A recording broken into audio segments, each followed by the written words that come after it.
that's the spot. Gone! The breakthrough!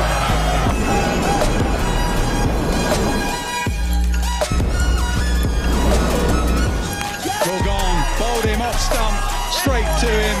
It's Alex Sale.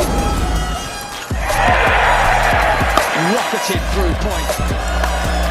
They're going to go all the way.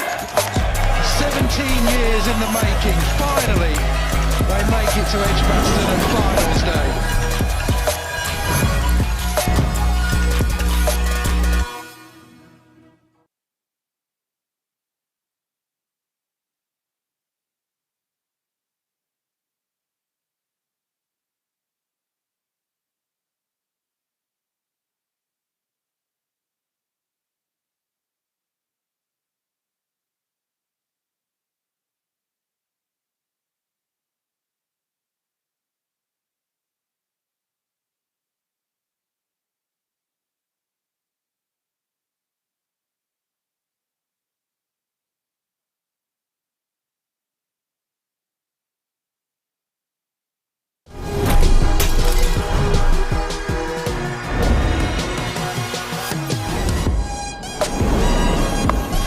That's the spot.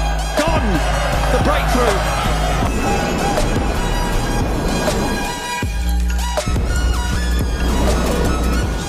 Well gone, bowled him off stump, straight to him. It's Alex Sale. Rocketed through point. They're going to go all the way. 17 years in the making. Finally, they make it to Edgbaston and finals day.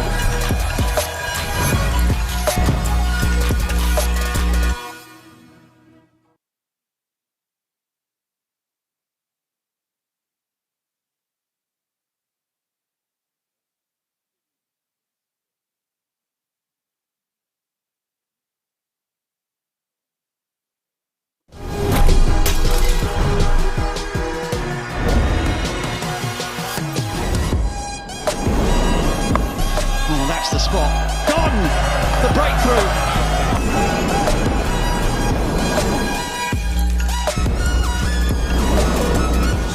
Well gone, bowled him off stump, straight to him. It's Alex Sale. Rocketed through point. They're going to go all the way. 17 years in the making. Finally, they make it to Edgbaston and finals day.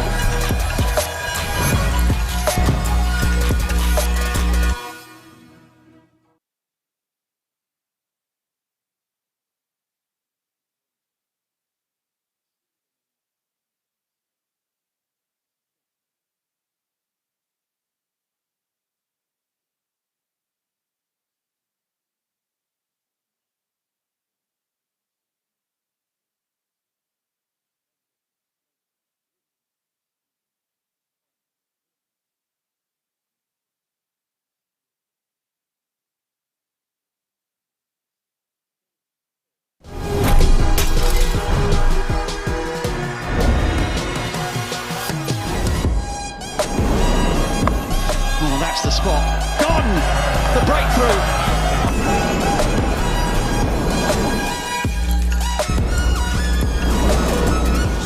Well gone, bowled him off stump, straight to him. It's Alex Sale. Rocketed through point. They're going to go all the way.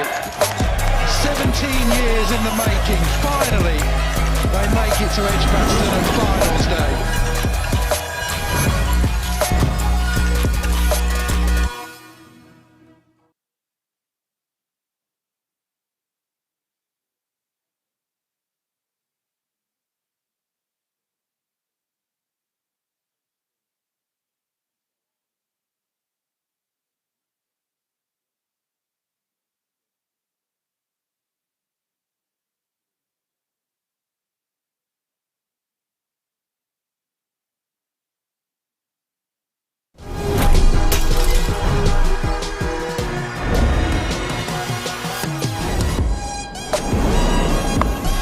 That's the spot. Gone! The breakthrough!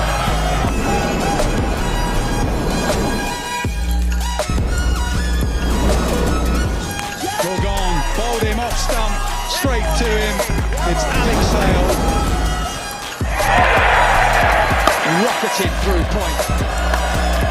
They're going to go all the way. 17 years in the making. Finally, they make it to Edgbaston at finals day.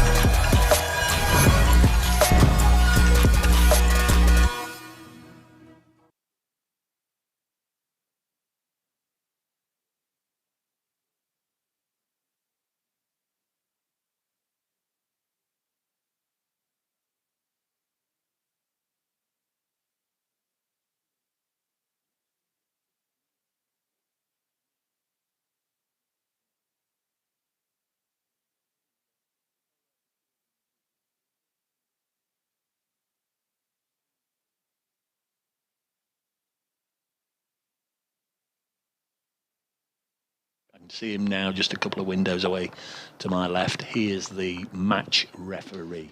I've given the Notts team, and I've also sort of alluded to the fact that Notts have gone on this long run, 33 games now, of continually changing the side. For Derbyshire, your team news is? Unchanged from the side that battled to a draw with Durham at Chester Street. No Billy Stanlake, because he's self-isolating. Must check to see if Marnus Labuschagne is playing for Glamorgan. Apparently there are different rules in different parts of the UK, is what I'm being told. Labuschagne was certainly lined up to play in that one, and I saw some quotes from Matthew Maynard, the Glamorgan coach, to that effect. So Tom Wood and Lewis Rees will eventually open the batting at some point. Who knows? It may even be today, but I wouldn't hold your breath. Leas Deploy and Wayne Madsen, Matt Critchley, Brooke Guest and Harvey Hussain, but not necessarily in that order. Finn Hudson-Prentice. And then you throw the... If George Grimshaw bats higher than Ben Aitchison and Sam Connors, I'm going home. Because, anyway. Yes, and it's going to be Sam Connors, who picked up the first 5 foot of his career up at Chester Street. Young bowler making his way in the game and doing very nicely indeed. You were bedding him up there, weren't you, as we were at Trent Bridge when we played against Durham? 257. Yeah, he only got 180 not out at Trent Bridge. It was slightly galling because he should have been run out on one when he was at the same end as Alex Lees, but the throw wasn't accurate, and he managed to run 2 while Alex Lees just stood at the striker's end. Here we go then. Ben Slater to face the first delivery of the match, bowled by Sam Connors. He's in now and he clips this away very nicely. And it's not quite going to go for 4 runs, although it almost did out in the far distance. It's George Grimshaw out there. And they're off the mark. Ben Slater, the former Derbyshire player, of course. 2 without loss. 3 slips and a gully. 3 slips and a gully. I'm saying this for the benefit of young Ben, who's standing next to me. Man at point, mid-off. Mid-on square leg and a long leg as well, as Connors comes in and bowls to Slater, who dabs this down into the offside. Nice piece of fielding by Brooke Guest, fielding at point. And there's no run. Beautiful day here in Derby. The sun has just about managed to creep out for the start of the game. There are some unpleasant clouds around, and the forecast isn't 100% wall-to-wall sunshine between now and Sunday, when this match is scheduled to finish. Very warm welcome if you're listening either through the BBC Sport website or app, or indeed on the Derbyshire stream. You're very welcome as Connors bowls down the leg side this time. Good tumbling stop, moving to his right by Harvey Hussain. Sam Connors, who, as I say, picked up a 5 in his last appearance up at Chester Street against Durham. Plenty of other cricket going on as well, and we will, of course, as you would expect, keep you across everything else that's happening up and down the country. You can listen to all 9 matches via the BBC Sport website, of course. Connors is in, and this one is down the leg side, and Slater has nothing to do with it. There will be an update for BBC Radio Derby fairly shortly. There was his scrabbling around for newsreaders today. Jack Goodman on duty. Stitched me up last week by putting a story about a teacher who'd taken some pupils to a strip show in Thailand, I think it was, almost choked. In goes Connors, and full delivery, and that's well dug out there by Ben Slater. Hasib Hamid yet to face a delivery. These two put on 200, as Dave Bracegirdle was saying a little earlier in the second innings against Worcestershire, following on as they battled to a draw down at New Road last time out. I just wonder if it's... I hope somebody's put me in the running order this time. I wouldn't be 100% certain that they have. I don't think he has, because he's just sounded like this is the last story. That's a bouncer down the leg side. First over comes to an end.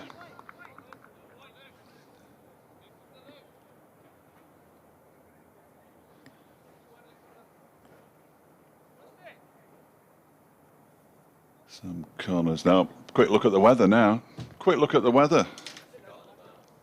I'm going to have to fire off a WhatsApp. Sorry, not a WhatsApp, a WhatsApp. I'm going to put it in capitals as well. Just going to put hello.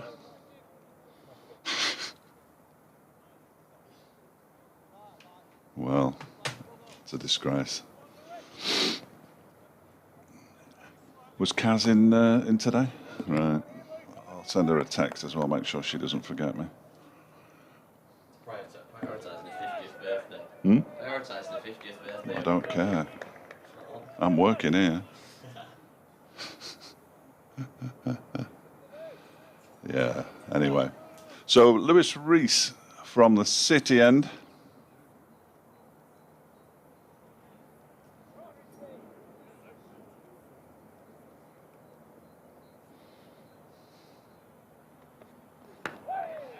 First delivery is defended by Hamid.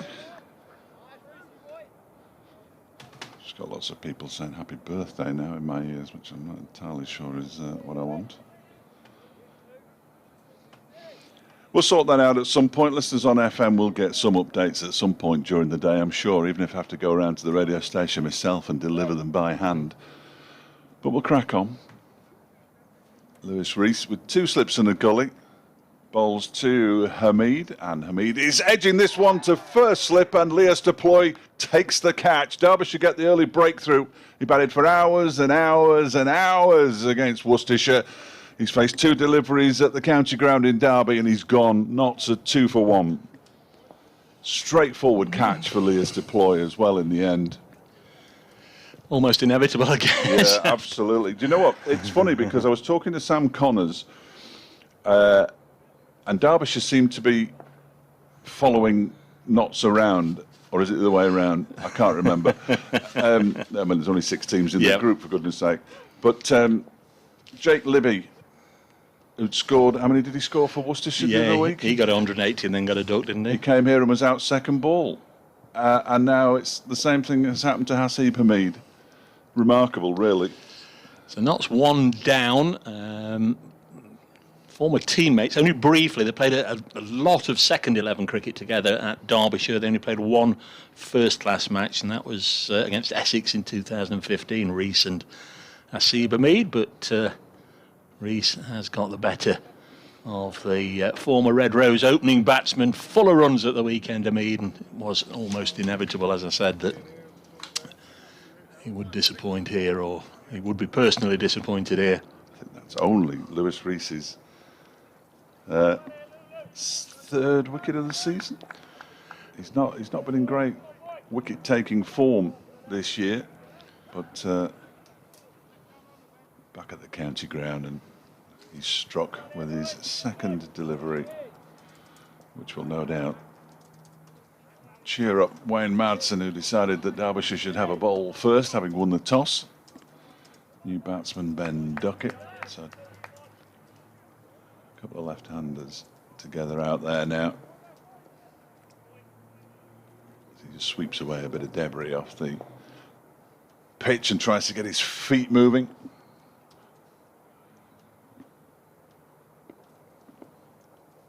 And here is Rees once again, bowling it from the City end. That's left alone by Ben Duckett. Good leave. Interesting decision by Wayne Madsen just to have a little bowl first up. they'll have been obviously well aware that Stuart Broad's in the Notts ranks, but I wouldn't have thought that would have played too much of a decision. They wouldn't have based their game on not fancying facing Broad first up on the first morning. They'll be looking to make inroads with the new ball. Pitch undoubtedly will be at its greenest right now, and they've got this early breakthrough. Duckett waits and leaves this one alone as well to go through to Harvey Hussain. Duckett's not been in great form as yet. He got a pair in the warm-up game against Oxford University. I know that doesn't count, and we said at the time if you're going to get a pair, you might as well get it against the students. But since then, 24 and 12 against Durham, 17 and 25 against Warwickshire, and 5 against Worcestershire. So he's only got a top score of 25 so far, and you really do want more from your number 3. As he waits for this next delivery from Rees, which is outside the off stump once again and has nothing to do with it. Chucking it down in Chester Street, apparently. No start, Durham and Warwickshire, because of rain. They're having an inspection as we speak, though, so they'll be hoping to get underway as shortly as possible. Put this into some very strange orders on this website. Essex have chosen to bat against Worcestershire at New Road 8 without loss. Rees bowls to Duckett, who almost feathers that through to Harvey Hussain. Well, I got on the BBC one, and they're in the groups. Yes. Derby, Durham and Worcester, the 3 home sides in Group 1. Gloucester, Somerset and Surrey, the 3 home sides in Group 2. And Glamorgan, Sussex and Yorkshire, the 3 home sides in Group 3. It's the future, but I just can't bring myself to use the BBC website. If they wanted to pay me.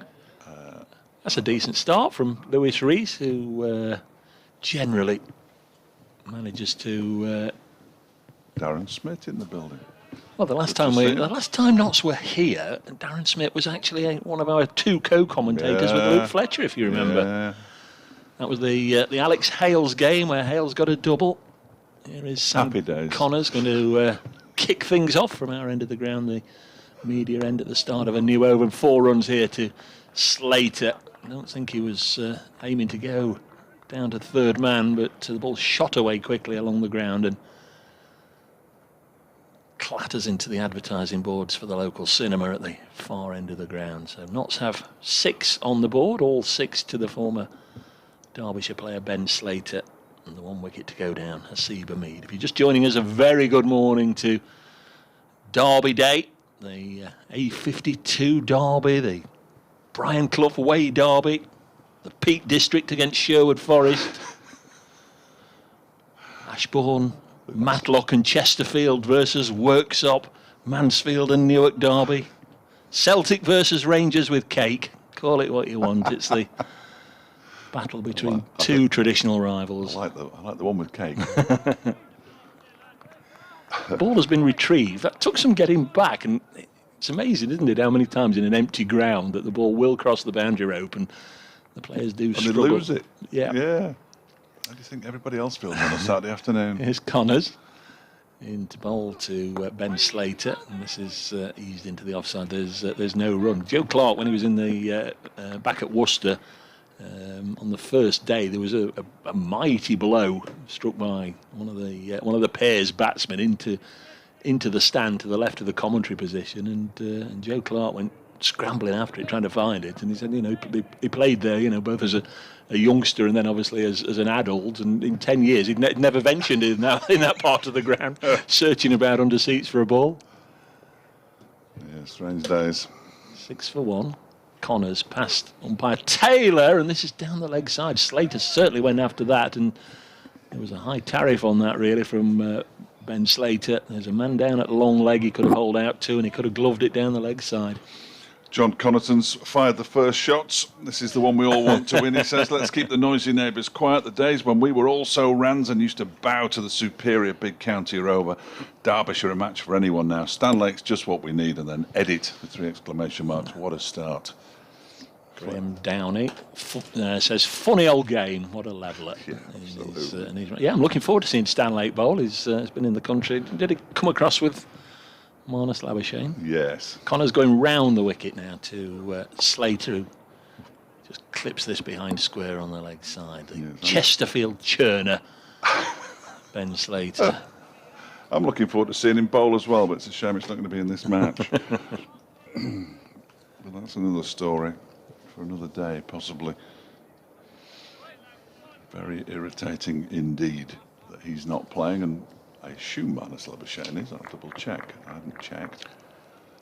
Well, we can do that right now. Yeah. That's at Cardiff. Glamorgan against Kent, where Kent are batting. It's Connors round the wicket here at Incora County Ground. Yes, Marnus Labuschagne is listed to come in at number 3 for Kent, but he'll be in the field right now. He's been in the country for 3 days.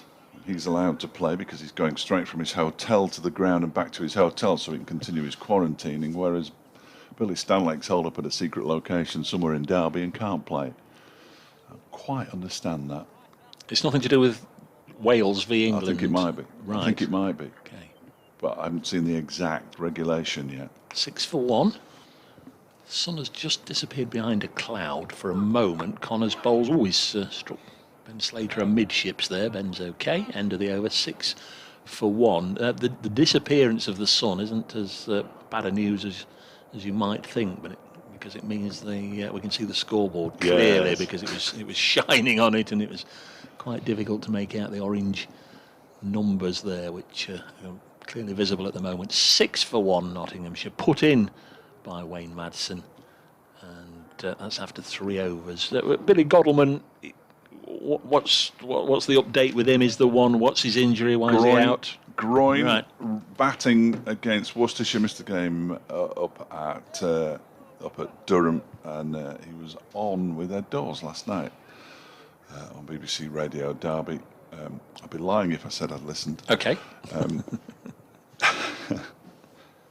But he could be out for a wee while as the first delivery from a new over from Lewis Rees is left alone outside the off stump by Ben Duckett, which is a blow, obviously, for any professional sportsman. It was like last season in the game at Trent Bridge. Finn Hudson-Prentice suffered an injury during the game and barely featured for the rest of the summer, having waited so long for the season to start, and now they've gone through the whole winter and lockdown and everything, got themselves fit, and then you pick up an injury early on in the season. It must be really frustrating. So Derbyshire being sneaky, because Billy Godleman was in the squad of 13 announced yesterday. Yeah, well, you know.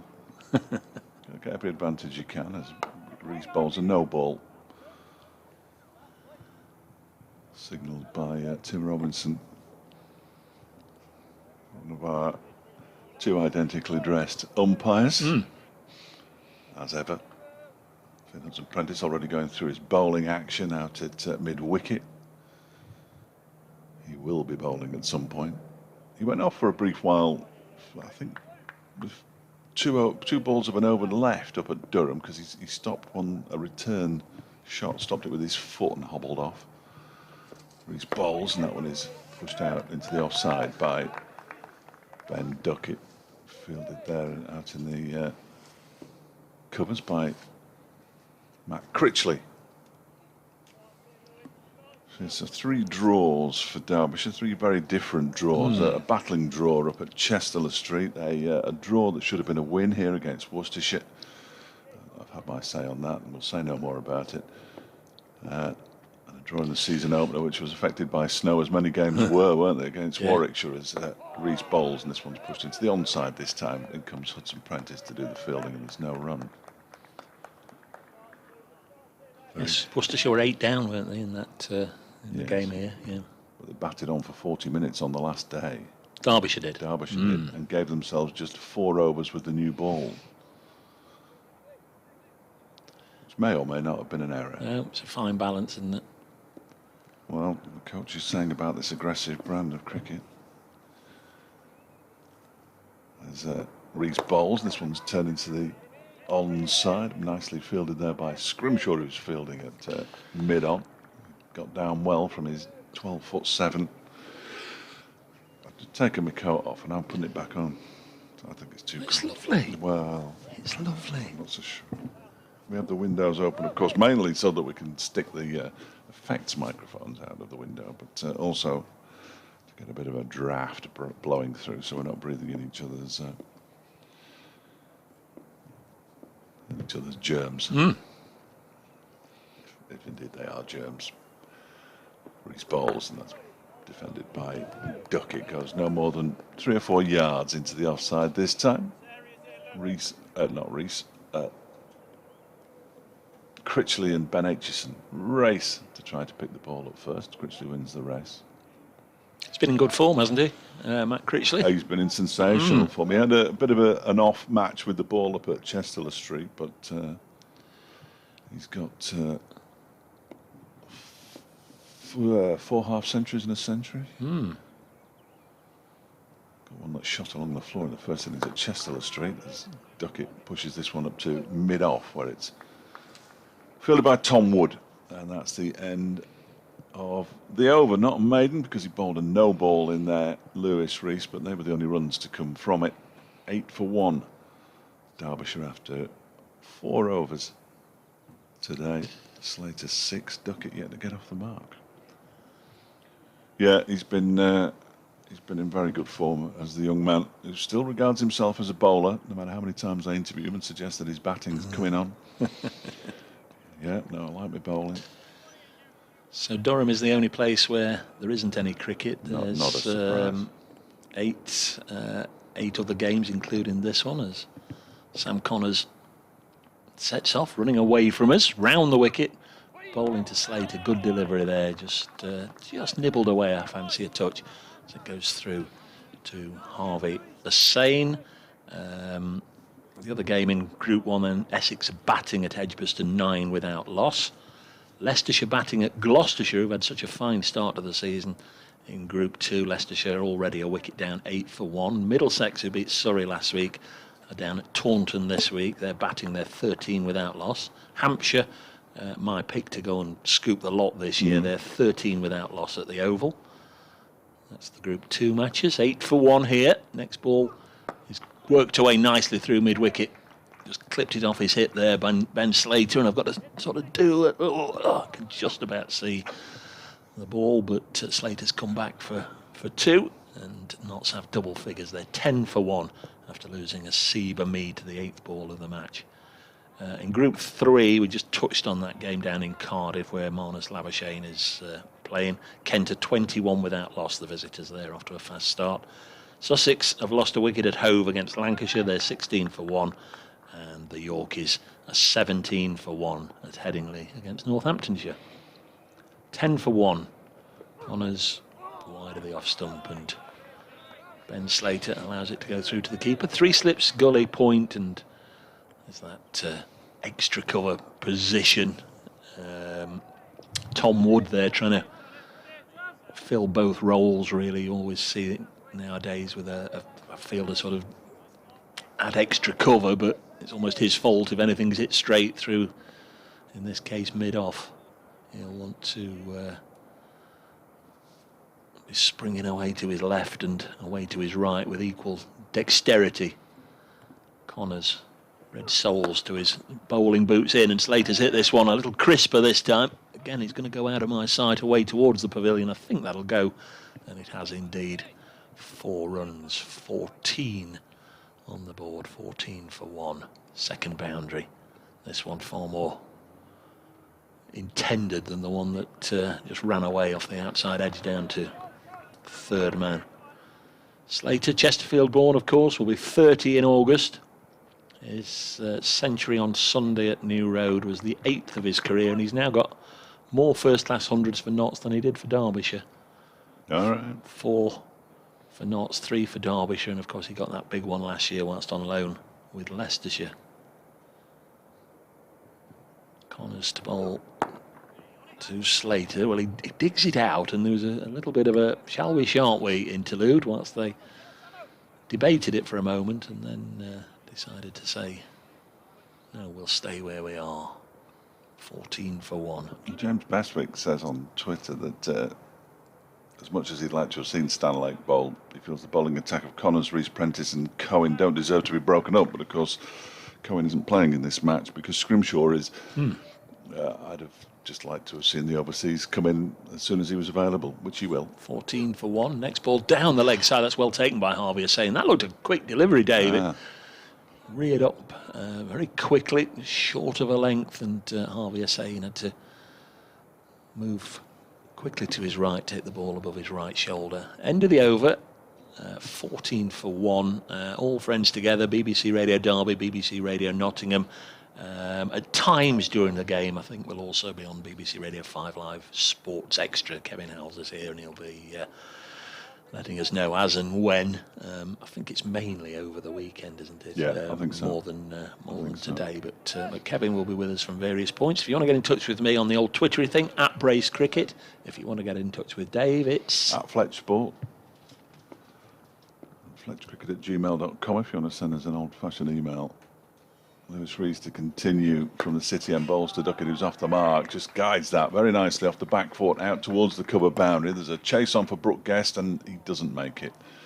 He put the dive in and basically slid over the rope with the ball in front of the players' pavilion away to our left-hand side. So off the mark with a boundary, Ben Duckett at the 12th time of asking.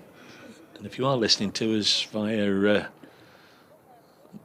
radio means, there are pictures available, a live stream available. I think you can access it via both counties' websites. There'll be a link there. I think also you can access them all via the ECB website now, can't you? Indeed. Can't get away from us. There's Reese Bowles, better delivery this time. That's pushed up to mid-on. Scrimshaw does the fielding. Duckett just being very watchful there, as you would expect, having lost that early wicket. But these two just settling in now. Slater settled in almost straight away, didn't he? He's on 12. Very familiar surroundings for Ben. They're both Ben Slater, Ben Duckett. So it's a bit of a ridiculous name, Ben, in all honesty. But Ben Ramsdale in the box with us from Radio Derby. This one is turned into the leg side by Duckett to Finn Hudson-Prentice. Still to cut his hair this year. It is quite alarming to watch him bowl with his headband. Sam Connors and Ajmal Shahzad, the Derbyshire bowling coach, deep in conversation. Former Notts player, of course. Yeah. I'd forgotten that Ajmal was here. Trained in the winter. Got a winner's medal from his time with Notts. Played in the 2013 Lord's final. Didn't play here, but wouldn't have got a winner's medal had he done so, as this one is left alone by Duckett to go through to Harvey Hussain. Yeah, top bloke. I've only spoken to him a couple of times due to the current restrictions. We can't go and have a chat downstairs and stuff like that, but spoken to him over Zoom and went out to the Pakistan Super League for a brief spell after he arrived.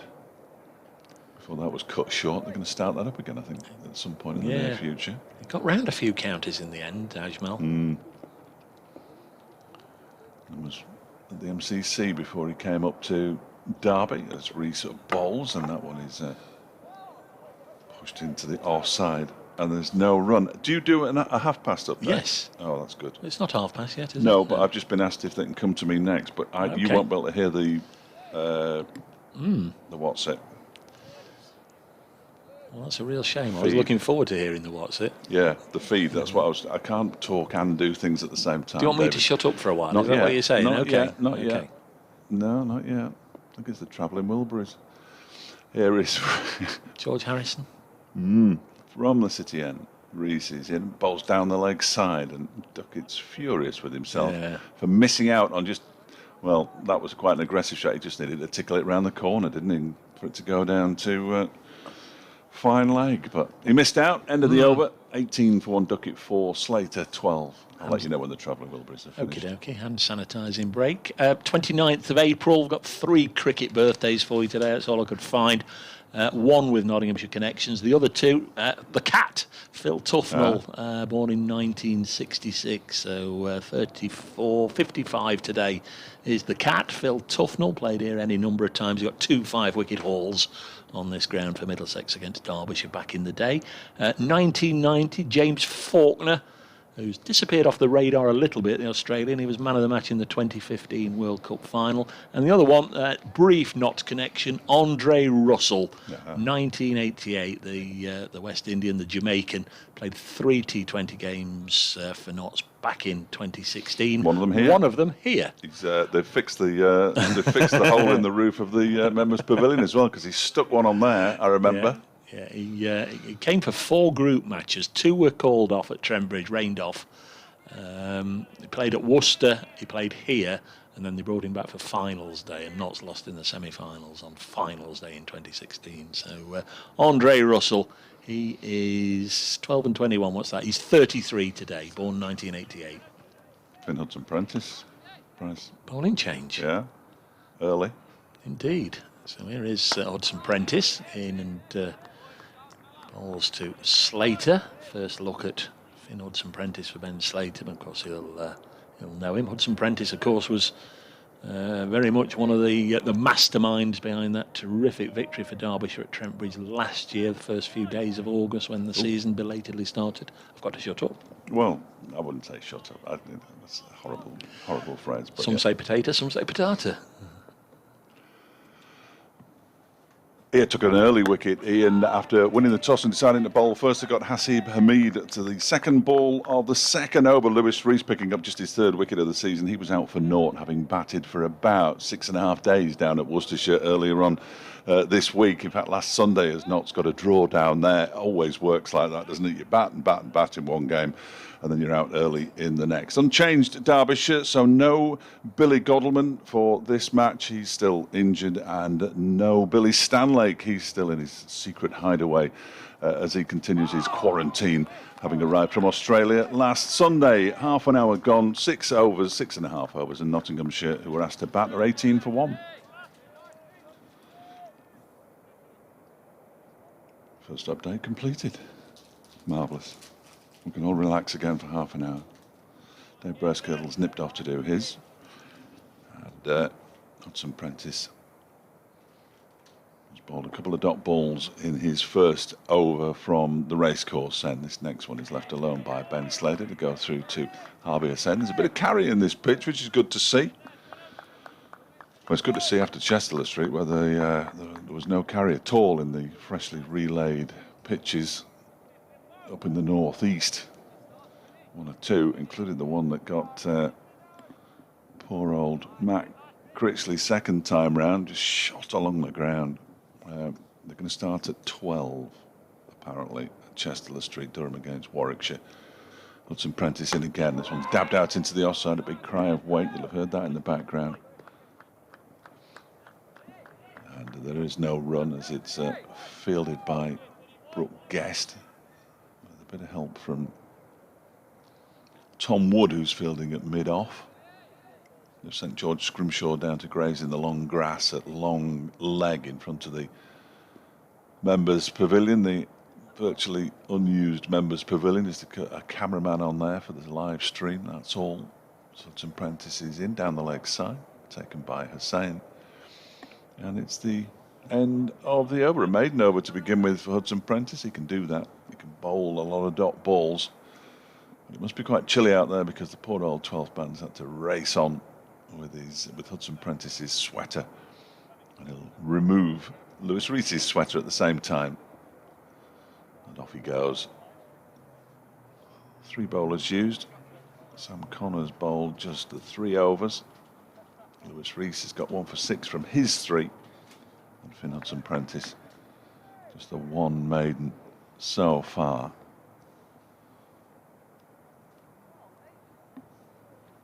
The last match he played, Hamid faced, record number of balls. You're right, James, 635 today. 2 balls. This next over begins with a ball outside the off stump from Lewis Rees that Ben Duckett leaves alone. Funny game is cricket, he suggests. Well, yeah, I don't think poor old Hasib Hamid will be laughing too much. From my neck of the woods, up in Bolton. Went to Bolton School. Started at Lancashire, of course. Quickly elevated to the England side. I thought it was a little unfair that he gets his bats for 635 balls at Worcestershire, and immediately they're saying, oh, he's back to his England best. Rees bowls. That one is clipped nicely into the leg side by Ben Duckett. Chase on here for Hudson-Prentice. Puts the dive in, keeps the ball in play as well, does well. And they're only going to get 2 for that. That's good work from Hudson-Prentice down below. As decent throw as well, just slightly high, but taken in comfortably enough in the end by Harvey Hussain. 2 more to the total. Duckett moves on to 6. And Nottinghamshire to 20 for 1. Have you learned anything yet, Ben? Excellent. That's good news. That is good news. Just having your breakfast. Breakfast and a cup of Very good too. Reese in again, bowls that one. It's turned into the leg side again by Ben Duckett. Another chase for Finn Hudson-Prentice. It'll come back for a second, and it will only be 2 this time. Hudson-Prentice gets there, and this time the throw's a bit short. But again, Harvey Hussain manoeuvres himself into a position to take it on the full. Hudson-Prentice windmills his arm, almost as though that hurt to throw it in there. He's got a big smile on his face, though, the Derbyshire all-rounder down below us. I can't ever remember seeing his face without a smile on it, to be honest. Finn Hudson-Prentice is enjoying life here at Derbyshire, having been released early in his career by Sussex and then going on to play for the MCC Young Cricketers. 2 slips and a gully for Reese, who bowls. That's a full-length delivery that Duckett does well to slam his bat down on and push it back towards the bowler. And again, there's no run. 22 for 1 now. Duckett's moved on to 8, having taken 12 deliveries to get off the mark. So Alex Hughes, who's come around to bring Finn Hudson-Prentice a drink. Jack's apologised for not coming to be in the 11 o'clock news, so claiming that the fact that he's not been in since Monday and nobody told her, I'm not sure that's a reasonable excuse, as this one's left alone outside the off stump. Goes through to Harvey Hussain.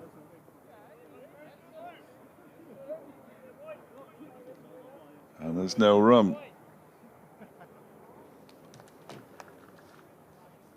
Derbyshire won the toss this morning. Decided they'd have a bowl first. The pitch is greenish. It's got a green tinge to it, but so did the one for the match against Worcestershire, and it didn't play like a green top. There's a bit of pace in it. This one is banged in a little bit short of a length by Lewis Reese and fielded off his tiptoes by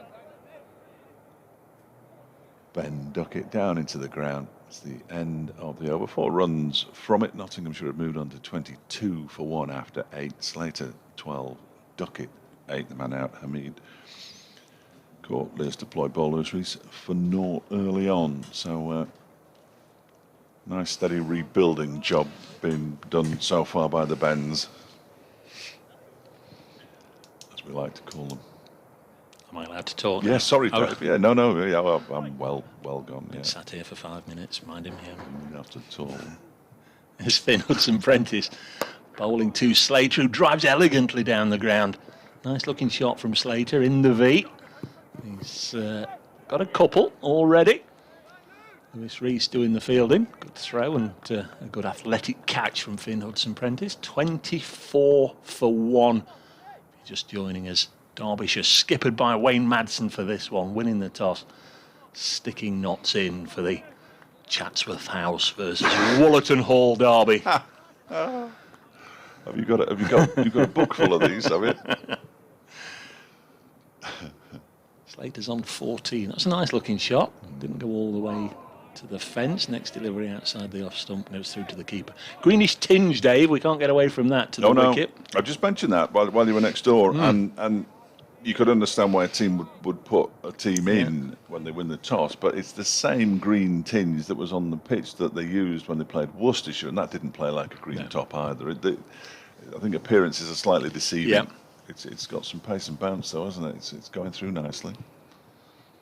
All about getting in for a batsman. And Slater, a little push and run here into the offside. Tom Wood again doing the fielding, but they take a comfortable single. Is that the first time Slater's been down this end? I think it is. We'll just have a look at Duckett, see if he takes guard. Because Tom Wood doing the fielding, he didn't play in the first couple of matches and urged out some low scores, and then they made the switch, didn't they? Yes, well, Tom Wood's a direct replacement really for Billy Godwin, who's injured, but Brooke Guest is the man who's come in for Anuj Dal effectively. He's a wicket keeper by trade, but hasn't got the pads and gloves on. No, he's a former Lancastrian as well, isn't he? Yes, I suppose he'll always be a Lancastrian, but he's a former Lancashire man. Once a Lancastrian, always a Lancastrian, Dave, I like to say.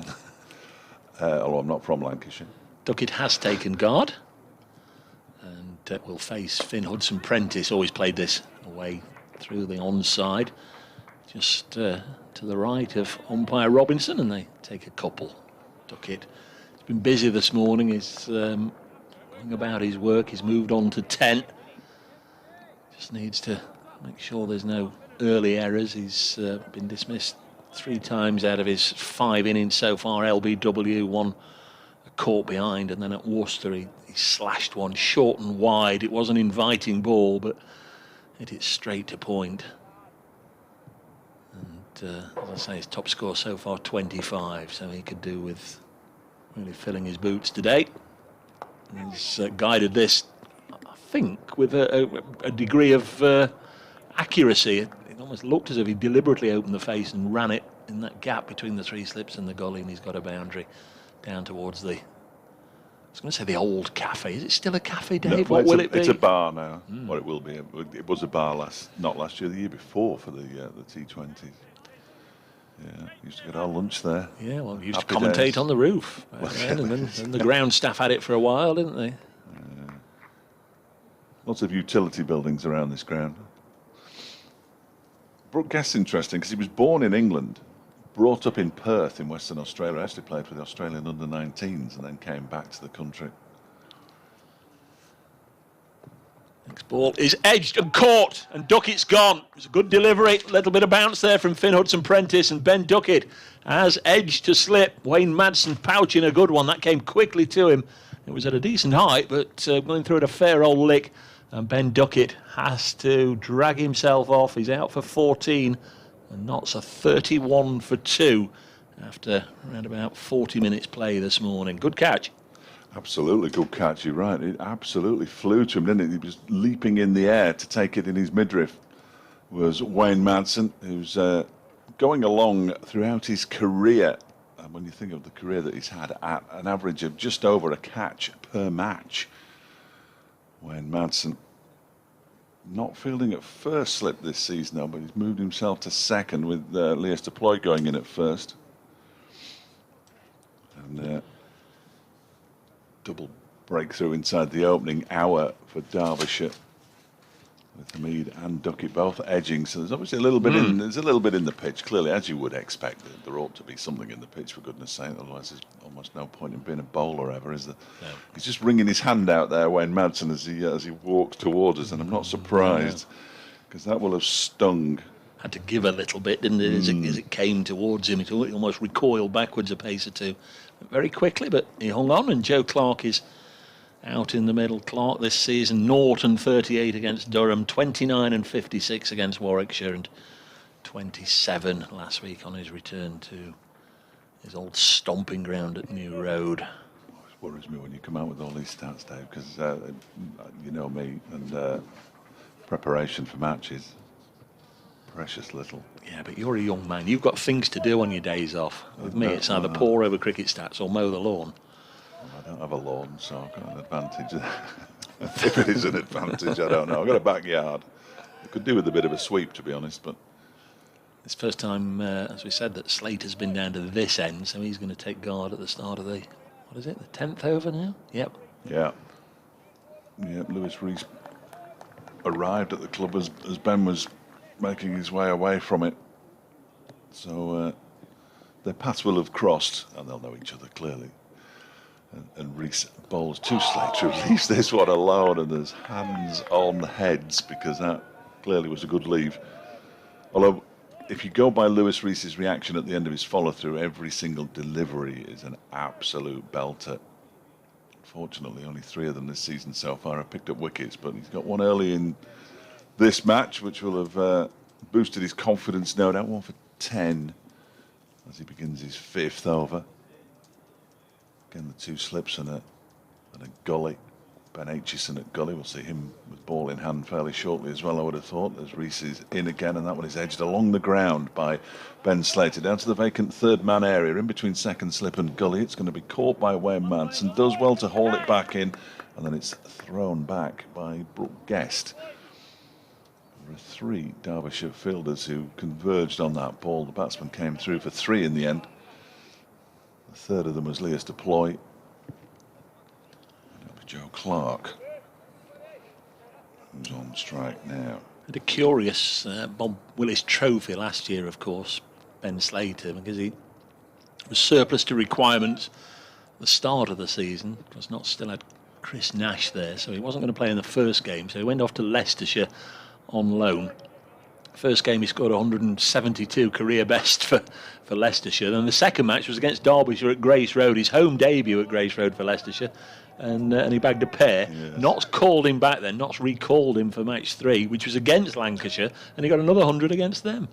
And he finished up second top scorer in the Bob Willis Trophy. He was just pipped on the last afternoon by Jake Libby. So he had a reasonable time of things despite that pair. Clark waits and he pushes this to backward point. Well, it's fielded by Guest, and there's no run. He's always been a great batsman to watch, though. Ben Slater was here when I first arrived in 2016, obviously, and exceptional at white ball. Yeah. 50 over cricket, it really is his thing. He tended not to play T20s for Derbyshire. I don't think he plays much T20 cricket for Notts either, does he? They don't regard him as a T20 player, but 50 over cricket, he's great to watch. There's Clark, right-handed batsman, lets that one go through to Harvey Hussain. Of course, in the Royal London One Day Cup this year, it's almost like a little bit of role reversal from last year, in that the two sides are in the same group and they will play here as a Notts home game. Yes, yeah. Trent Bridge has been used for something else, apparently. I have no idea what. Not many Derbyshire players in that team. Madsen been picked up by anybody? Yeah, Manchester.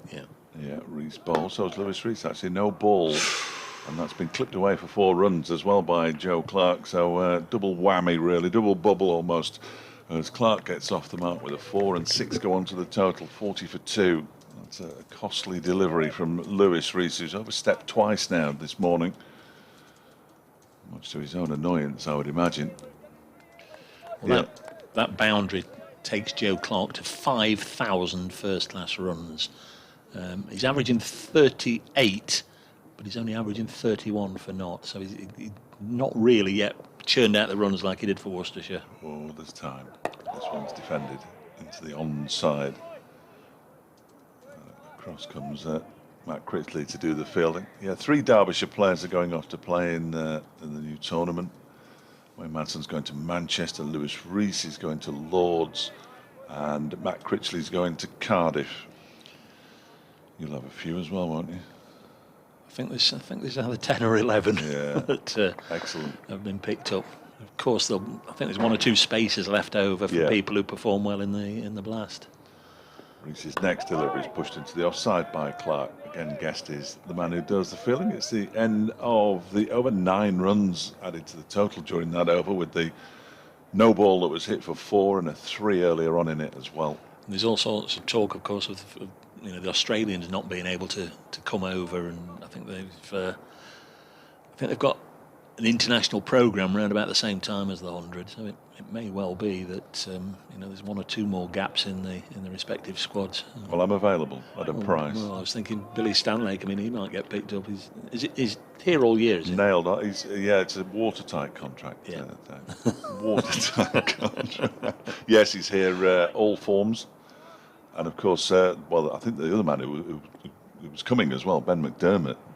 He will be here for the Royal London and the T20. Is Sean Abbott coming? No, he went to Surrey in the end. They put it back 12 months. Ben McDermott said, yes, I'd love to come. And Sean Abbott said, no, I'm all right, thanks. And was offered presumably a better deal. See Craig McDermott's son? He is. Yeah. It's Hudson Prentice from our end of the ground bowling to Slater. That's another fine shot from Ben Slater, who's helped it away through mid-wicket. Couple to him. A big yell of no from Joe Clark as the throw comes in. I can't tell you how close it went to the boundary or who fielded it, because I do have probably a sixth of the ground from here. I can't see without basically standing up and just being lazy and sitting here. But about 15 yards from the boundary, and I think it's George Scrimshaw. But I knew somebody would tell me if it had gone for 4, i.e. the umpire.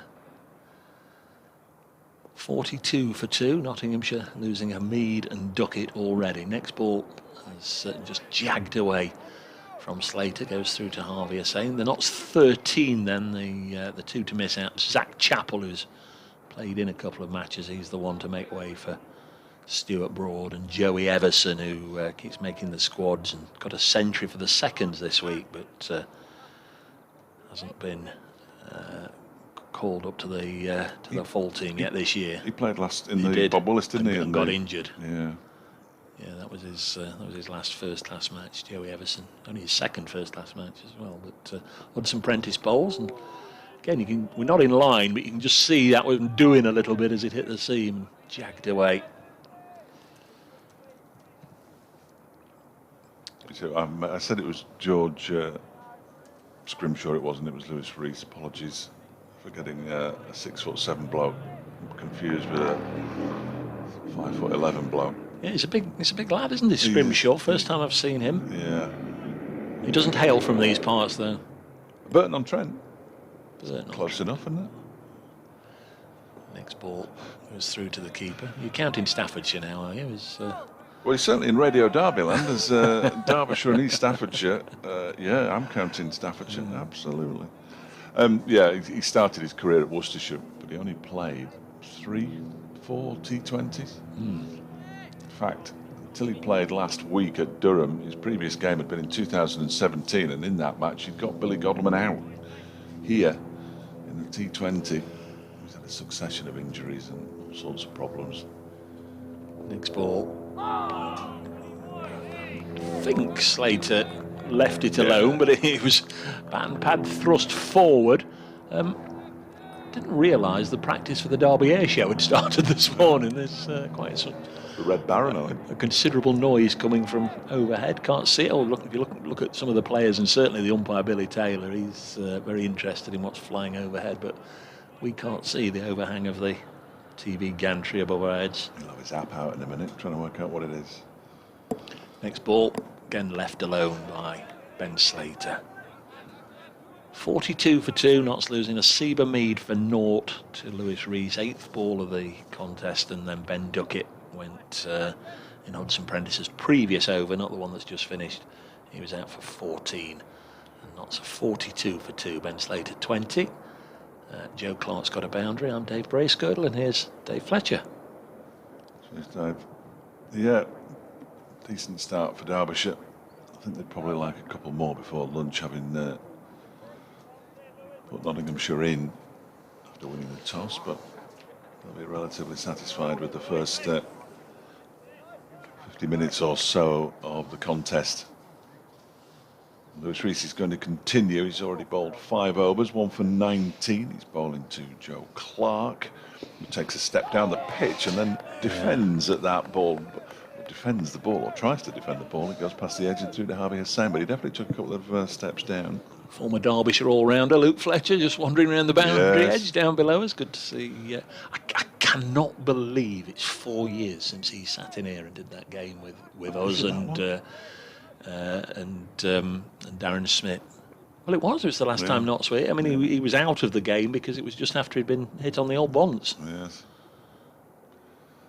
Rees bowls. This one is defended off the back foot, back to him by Clark. He played in the first Derbyshire game that I worked on, Big Luke, down at Bristol. It was a shocking game. Yeah. So flat. He toiled and toiled and toiled, and you could see the sweat pouring off him, but might as well have been banging his head against a brick wall, in all honesty. It was hopeless. 42 for 2. Rees balls left alone by Clark outside the off stump, went moving across him, or bowled across him, and kept going that time. Mark's with us on the old Twittery thing. Morning, gents, from Tunbridge Wells. I'm already excited about going to Trent Bridge on the 20th of May. How are ticket sales going around the country for these first games back? Anybody got any idea? No idea, Mark, but you would imagine that there'd be a great uptake from members up and down the country to get back and watch cricket, wouldn't you? Absolutely. Absolutely. As Clark waits and leaves this alone outside the off stump, is it going to be members only at Trent Bridge for that one? I believe clearly, if they're allowed 4,000, and I'm not short of, I'm not sure. I'm not seeing the email, but clearly, if they're allowed 4,000, they'll want 4,000 in there, and I guess there'll be a cut-off period for the members, and then they'll probably go on general sale once they've reached that cut-off period. Because the game starting on that day here against Durham is a members-only game. As Reese bowls, that one's clipped a little bit aerially into the leg side by Clark, and there's no run. 42 for 2 it remains, just past the midway point of the 12th over of the day. I think that's the case, and you would expect. Notts have got a sizable membership, and now everybody's hankering to come back. And judging by the number of people the other day, we were popping it on Twitter. Yahoo have got me tickets for the first game back, and what have you. I think there's been a good uptake. Should be. Reese bowls, that goes past the edge of Clark's bat through the Hussain again. Perhaps it's held its line a little bit more than the previous ones. It's the end of a pretty decent over from Lewis Reese. It was a maiden. Should remain 42 for 2. Sorry, Dave. There are times where Clark looks the most elegant of batsmen, but when he's caught in almost no man's land there, just as you say, almost on the walk, trying to get forward and also trying to nibble at the ball, it does look a little bit ungainly. I'm not a batting coach. I'm anything but. I don't know. Once or twice, it's been his undoing. He's been undone by trying to get forward, and in between strides, he's feathered them behind and whatever.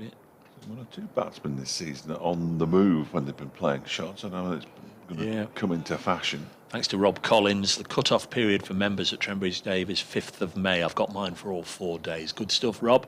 Lovely delivery here from Hudson Prentice, starting a new over, bowling to Slater. Mark Hopcroft, morning, Dave. Spoke to Trembridge today. Remaining tickets, those not taken by members, go on general sale on the 6th of May. Thanks for that, Mark. Number of marks we've got getting in touch. Morning, gents. Morning to everybody, whichever side of the boundary your loyalties lie, or as in the case of the first mark from further afield, joining us from Tunbridge Wells. Next ball is an absolute peach. It looks from here for all the world as if he's got him continually playing and missing, but I think Ben Slater will have to assume knows where his off stump is, and he's just holding that line, and anything that just shapes away or starts out wider than that is not being drawn into chasing after it. Could be a little deceptive as well, Hudson Prentice, because he's got quite a long run up, but you wouldn't call him express pace, but he is capable of a quick delivery. Next one, much wider this time and shorter, so it's always going over, but wide as well. It's not a good combination for the bowler there, and he has nothing to do with that. Does young Mr. Slater? He does right. He does right. As many as you can leave as possible. Hudson Prentice had a pretty decent start to the season with 7 wickets now. 8 wickets now, I beg your pardon. Not the longest of runs. Away he goes, kicking the heels up and bowls, and then has to field off his own bowling. Otherwise, this one would have bore a hole straight through his stomach, firmly into the ground. And in his follow through, he had both feet off the ground as he as he took it. Hudson Prentice denied Slater some runs. 42 for 2 it remains. Hair all over the place. He's got his headband in. Another mark. I'm enjoying the coverage for the 3rd successive match from the Kingdom of Newark, the borough of Maplebeck. Next ball. This one goes through to the keeper. Well, I was out socialising, socially distanced socialising. Mark, not too far away from you last night with the king of Maplebeck, Mr. Alec Rose. Hope Clark comes good today. Feel like he's overdue. You must know. Well, everybody knows Alec Rose. There's no doubt about that. But wandered down to see one of my old clubs, Cornton, last night. A socially distanced look at their pre-season friendly. Next ball through Slater and into the gloves of Harvey Asaid, and that was a particularly testing over. 42 for 2. Good stuff from Finn Hudson Prentice, who's got through 3 overs, Dave. We had Sam Connors open up with 3 overs. We've had 6 from Lewis Reese, and obviously 3 now from Hudson Prentice. In fact, 4, it's just ticked over just to mess me about. Never trust the board. So we've had 13. Yeah. If you were a regular here, Notts haven't been that regular over the years in recent times, but yeah, never trust the board. Last week, good on Simon. Last week I mentioned it always used to be a thing, very, very obvious, that the umpires were regularly, Nick Cook's one of them, regularly checking the bat width. Yeah. And I've not seen it this year. Simon Trafford says, I've just spotted the umpire doing it when Joe Clark came out. Thanks for that, Simon. Reese begins a new over and is driven very nicely by Joe Clark out to the extra cover boundary. It's going to go all the way. Brooke Guest is chasing and chasing, but the ball's going to win. And it crosses the boundary rope now for Clark's second boundary, 46-4-2. Of course, Ben Slater, a Chesterfield football fan. I think this is the first time 2 Chesterfield football fans have been in this ground at the same time. Ben Ramsdale won. I was just reminded there because they've issued a reminder of Chesterfield for tickets for the last home game of the season go on sale on Tuesday. So fans in. Who's that against? Dagenham and Redbridge from the Chesterfield expert behind us. Next delivery is defended by Clark back towards Lewis Reese. He doesn't quite feel it in his Them and Notts County are just outside, aren't they? The playoffs at the moment, but 1 or 2 games left just to try and. Well, they go on till nearly the end of May, don't they? In the National League, they just carry on playing football all year round in the National League to make up time. Whereas the Football League finishes a week on. I was going to say a week on Saturday. Saturday and Sunday, isn't it? Sunday, yeah. It's Reese balls, and that was defended by Clark up towards mid-on this time. And there's no run. Yeah, I didn't realise until I looked earlier this week how much further into the summer, almost through till June, and presumably still playoffs after that. Yeah, so whoever's in the playoffs and wins the playoff final in the National League will be basically turning around and starting again. Well, then it's Euro, isn't it? Euro 2020 being held in in the summer of 2021. Yeah. Olympics.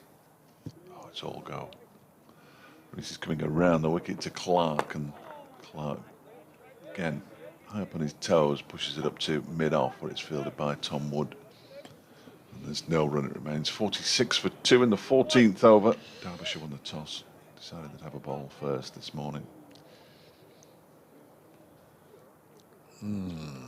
Just approaching midday. I'll have to go next door in just a second. Glad one of us is switched on. It's never normally me, it has to be said. Reese is in again and balls. This one's pulled away, and that'll be 6, I fancy. Yeah. No. 4. And it's a no ball. No ball. Oh, it's a no ball. And it is a 6. It's an 8. It's an 8. We've had an 8. Yeah, we haven't had many. I've seen a 5 this season, but we've just had an 8. We've had an 8. I'm off next door. Absolutely. Thanks, David. We'll be back very shortly indeed. I thought it was 6, but then the umpire held his hand out, and I hadn't realised he was holding his arm out for the no ball. So they go from 46 to 54 with 1 blow. 2 for the no ball, of course, and the maximum from Joe Clark, who moves on to 14. And that is not what Lewis Reese wanted. Next delivery is driven into the ground and out to Matt Critchley at extra cover. He does the fielding nicely. Didn't have to move an inch either side. Oh, good. We've got a proper newsreader on this time. Sally. Hopefully she's got something in her script. She will have. She's really switched on. 54-2. I like that, Jack. Dear, oh dear. Clark waits and pushes this out into the offside. Guest will do the fielding. They're going to come back for 2. They know they're not. In fact, Slater sent back as Guest gets the ball in quickly. It wasn't an accurate throw, but the fact he got it away quickly prevented them from going through for a second. Clark has pinched the strike, though, with that single. He's moved to 15. Slater has 20. And after 14 overs, 1 hour's play, so they're a little bit behind the rate already. Derbyshire, Nottinghamshire are 55-2. Finn Hudson-Prentice is going to continue. Still not playing Warwickshire against Durham. They're due to start round about now. And Essex are 38 without loss against Worcestershire at New Road, having won the toss there and decided to have a bat first. Those 2 games in Group 1. Hudson Prentice has just been given some, not given some instructions by Wayne Madsen, that wouldn't be right. He's just had a little consultation there with Wayne Madsen. There's a slight alteration to the field, players moving here and there. 2 slips and a gully still. Man at point, cover, mid-off, mid-on, mid-wicket and a long leg. It's a fairly standard field for Finn Hudson Prentice, who's almost ready to bowl, but not quite from the race course end. So Joe Clark decides just to have a little prod at the pitch first. He'll keep the bowler waiting, having been kept waiting himself. And here comes Hudson Prentice on his way in now, left alone. It's way too wide, really, from the Derbyshire all-round as it went through to Harvey Hussain. Who's that warming up at mid-wicket? Looks like it's Sam Connors, so he's unlikely to bowl again next. Update coming up. Yeah, 14 overs gone here, and Nottinghamshire, who were put into bat by Derbyshire this morning, are 55 for 2, a wicket each for Lewis Rees and Finn Hudson Prentice. One in the second over of the day as Hasib Hamid was dismissed without scoring. But former Derbyshire man Ben Slater's on 20 and Joe Clark is on 15. The current partnership's worth 24 and Notts are 55 for 2.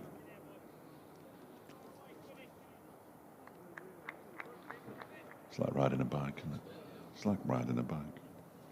Or falling off a log or something. So you'll know all the field positions by now. I'll be testing you on them, Ben, at lunchtime, of course. We'll draw a little pitch. So Prentice is in and bowls. That strikes the pad. Might have been a little inside edge, possibly. Might even have hit him outside the line. We're not directly behind. There are about, let's see, 1, 2, 3, 4, 5, 6, 7 pitches across from being directly in line. So we're at a straightish, long on to the right-handed batsman as we watch from the racecourse end. Beautiful sunny day. One of the coaching staff, the Notts coaching staff, in his shorts down to our right as Hudson Prentice is in again, and this one is clipped up to Lewis Rees at mid-on. He gets a round of applause, either he or the bowler, from Tom Wood there fielding at mid-off, and I think we might see Sam Connors again, you know, perhaps bowling in place of Lewis Rees, who's now bowled 7 overs, 1 for 32 from the City end. So still Ben Aitchison and big George Scrimshaw in reserve. Hudson Prentice bowls, and that one is deflected down towards long leg for a leg by Joe Clark. Signal from the umpire. Nottinghamshire moved to 56 for 2. Ian Smith's enjoying the live stream. Remember, if you weren't aware, you can see pictures of this one via either the Derbyshire County Cricket Club website or the Nottinghamshire County Cricket Club website.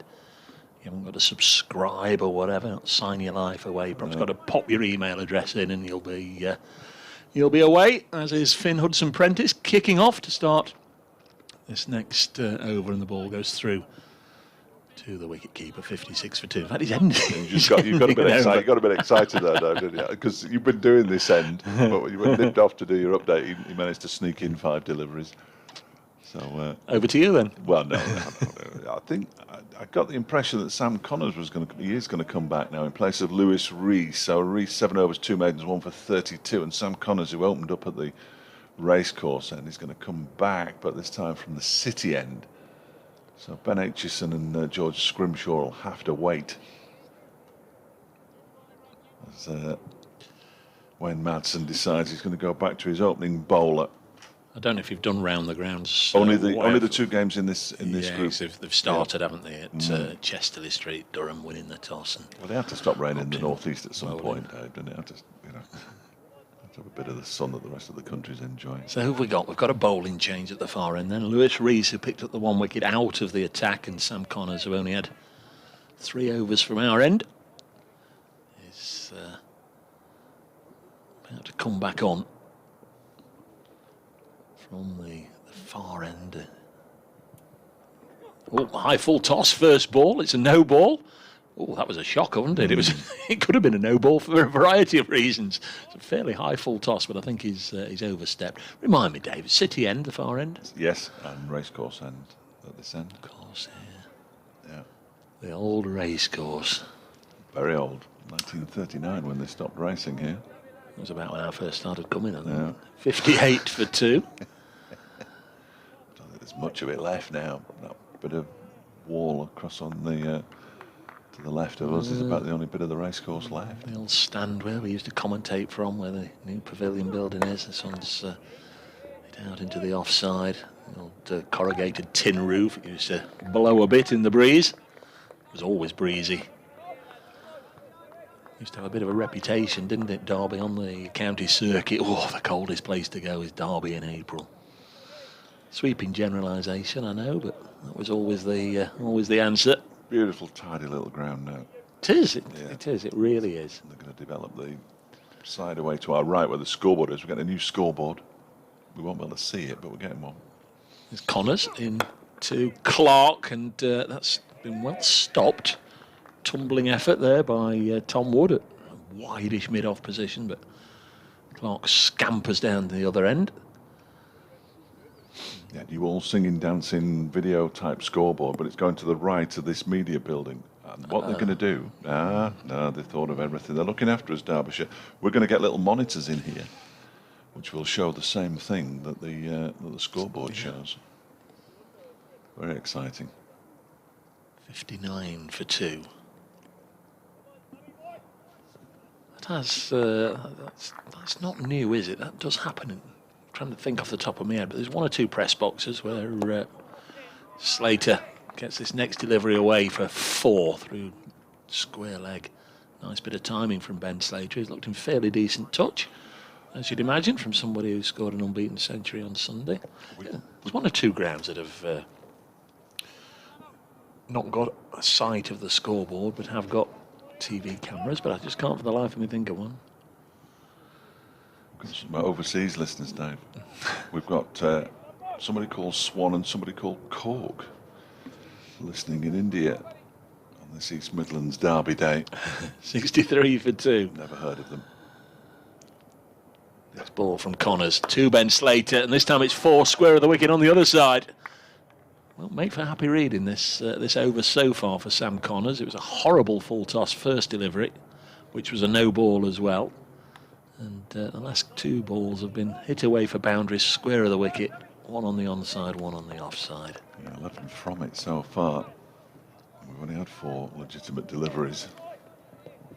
So Knott's going along at a decent enough lick. I think we've been, I might get about 7 minutes past 12, so a run a minute, 67 on the board. That's Connors. 2 slips and a gully waiting. Bowles, and Slater this time nudges it up to mid-off, and there's no run. So Dave mentioned what was happening in Group 1 of the County Championship. Group 2, Leicestershire batting at Bristol. They're 50 for 1 against the glorious Gloucesters. It's exactly the same score. Middlesex 50 for 1 at Taunton against the Cidermen, and Hampshire 41 for 2 at the Oval against Surrey. Kent 65 for 1 against Monash Labershane's Glamorgan. Sussex 65 for 1 against Lancashire at Hove, and Yorkshire 59 for 1 against Northamptonshire in Leeds. It's a real shame Glamorgan are playing at home. Could have really kicked off. 67 for 2. Another full toss, and he's missed out, Slater, driving it comfortably along the ground to extra cover, and it will be a hand sanitising break. Of course, well, we say every 6 overs, but it doesn't naturally follow that you'll have one after 6, 12, 18, 24, because they take the opportunity to do it at the fall of a wicket, don't they? So the 6 overs goes out of kilter sometimes. It's like the bringing on of the drinks at the end of... Kirk Jones says there seems to be some movement, decent pace and carrying the pitch, but our bowling is all over the place. Lots of 4 balls and no balls. Yeah, the bowling... There's been the odd delivery that's been pretty decent, but there's been the odd delivery that hasn't been particularly decent as well. We're stretching to Newark. Paul Taylor's with you in the Principality of Newark. Great to hear your magnificent tones on a Thursday dinner time. It's not dinner time. Yeah, it is it? Oh. 12:10. It's lunch. No, Bargain hunt. Bargain hunt's on in a minute. Lunch? Bargain hunt. Where were you brought up? Steve Crawley always used to be at Ilkeston. Jeff Miller used to lick his lips and clean us up there every time. Jim Metcalf, lovely to hear the commentary this morning from the Daves. This Derbyshire live stream, one of the best around, he says. Really good quality with tracking cameras and replays. Come on, Notts, says Jim. Yeah. So, very much like the Notts one was last year. They've got the extra cameras sort of square of the wicket, and I know the replays have been very popular. Thumbs up then for the streaming team and the cameraman. St Prentice begins a new over, and that one is driven into the offside by Clark, straight to Matt Critchley. And there's no run. It's not a bad day to be out operating a camera, even though it's long hours and 2-hour sessions out there, but there's been colder days so far this season. Yeah, they're only young men as well, so they'll be all right. Yeah, hardy. Yeah. Although they are students, and they've done well to get here at this time. It's the entertainment business. Clipped away down to long leg for a single by Clark. Sam Connors does the fielding down there in the far distance. The score moves on to 68 for 2. Clark on to 17. Slater has 28 already. Simon says he's doubling up. He's got the live stream on one screen and Bargain Hunt on the other. Reds and the Blues. In fact, they often do it, of course, from Newark Showground and also from Southall Racecourse and Nottingham Racecourse. So it's big in Nottingham. Prentice, that one didn't bounce as much as it goes through to the keeper. Again, I won't mention it again. No, but they often come to Derby for the auctions. Is it Charlie Hanson? And he always wears a magnificent jacket. And somebody can tell me, is it just coincidence or is it the chocolate and light blue and white and what have you? It looks very much like the Derbyshire colours. It's not coincidence. The Derbyshire colours, yeah. Charlie Hanson, is he a Derbyshire fan? Is he a Derbyshire member? Does he like cricket? Good question. But I'm not 100% sure about it. But we do have a look at the old Bargain Hunt when we're in. Next ball driven through the offside by Slater. Doesn't he look in good touch? Really does. 4 more to Ben Slater, taking him into the 30s and Notts into the 70s. 72 for 2. Slater 32. Clark 17. The wickets went down at 2 and 31. But this pair getting a bit of a gallop on right now. It's putting his washing out. We don't need to know that. Have you done the smalls? That's the main thing. I always think, do your smalls, the rest of it will take care of itself. I do get told off. Done the socks upside down and all the other nonsense. Next ball is blocked into the covers. And it's fielded by Ben Aitchison. I think that's the first time I've mentioned Ben this morning. He'll be on shortly, won't he? I would have thought so. I think he'd probably be expected to be on now, but they went with Sam Connors again. He's just flexing his back at the moment out there in the covers. So, well, Charles Hanson, a big friend of Radio Derby, often appears on Radio Derby. Is that right? Yeah. So, you see, big mate of Twiggy's on it. 72 for 2, wonderful man. Goes through, not that I've met him or whatever, but we do have a look at the old Bargain Hunt as we sit down for lunch. 72 for 2. Dinner. I can't imagine for a minute that many people in Nottingham and Newark have lunch. It's definitely dinner, isn't it? Breakfast, dinner and tea. Is it? That's the one, absolutely. For us working class folk. 72 Speak for yourself, you oik. Sam Connors is going to continue, but I did see Matt Critchley there just windmilling his arms around, so we'll get an over or 2 of leg spin, I fancy, before lunch as well. Yeah, it wasn't a great comeback over from Connors, was it? No. A bit looking for an improved line and length here.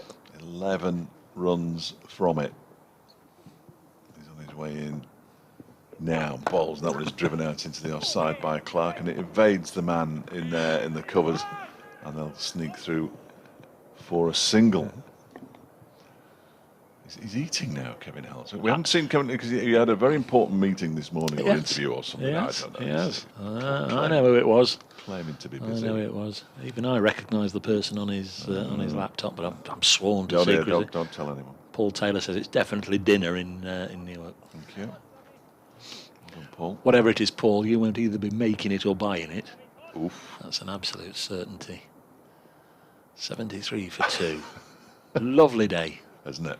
Connors in and balls to Slater, who tries to flick this one away down the leg side. Good stop by Harvey Hussain. Darby going to his right, takes it with his right hand, and then removes his gloves. That one might just have stung for some reason. It didn't look. Oh no, he's doing up his left wicket-keeping pad. Breaking bargain hunt news. It's from Exeter today, so No interest Charlie to Hanson anybody won't up be here, is it really? No.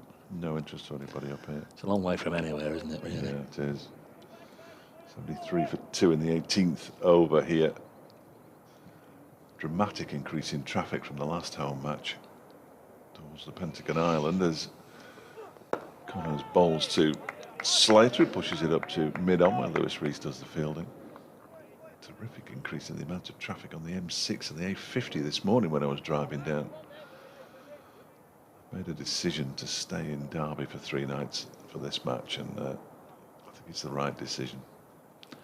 Rob Yates got a century for Warwickshire at the weekend. He's been bowled by Mark Wood right at the start of the game at Chesterley Street, so that'll be the focus of the media's attention, won't it, Mark Wood getting a wicket.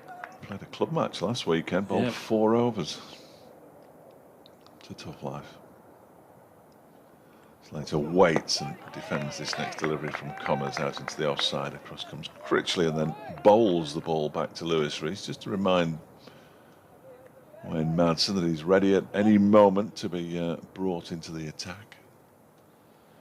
Wayne Madsen skippering for the 2nd game in a row in place of Billy Godleman. Said he was enjoying it at Durham, enjoying the challenge of. He's been captain before, of course. Yes. He was the captain immediately before Billy Godleman. It must have broken quite a run for Billy, or had he had the odd injury? Last game of 2016, indeed, yeah. Connors in.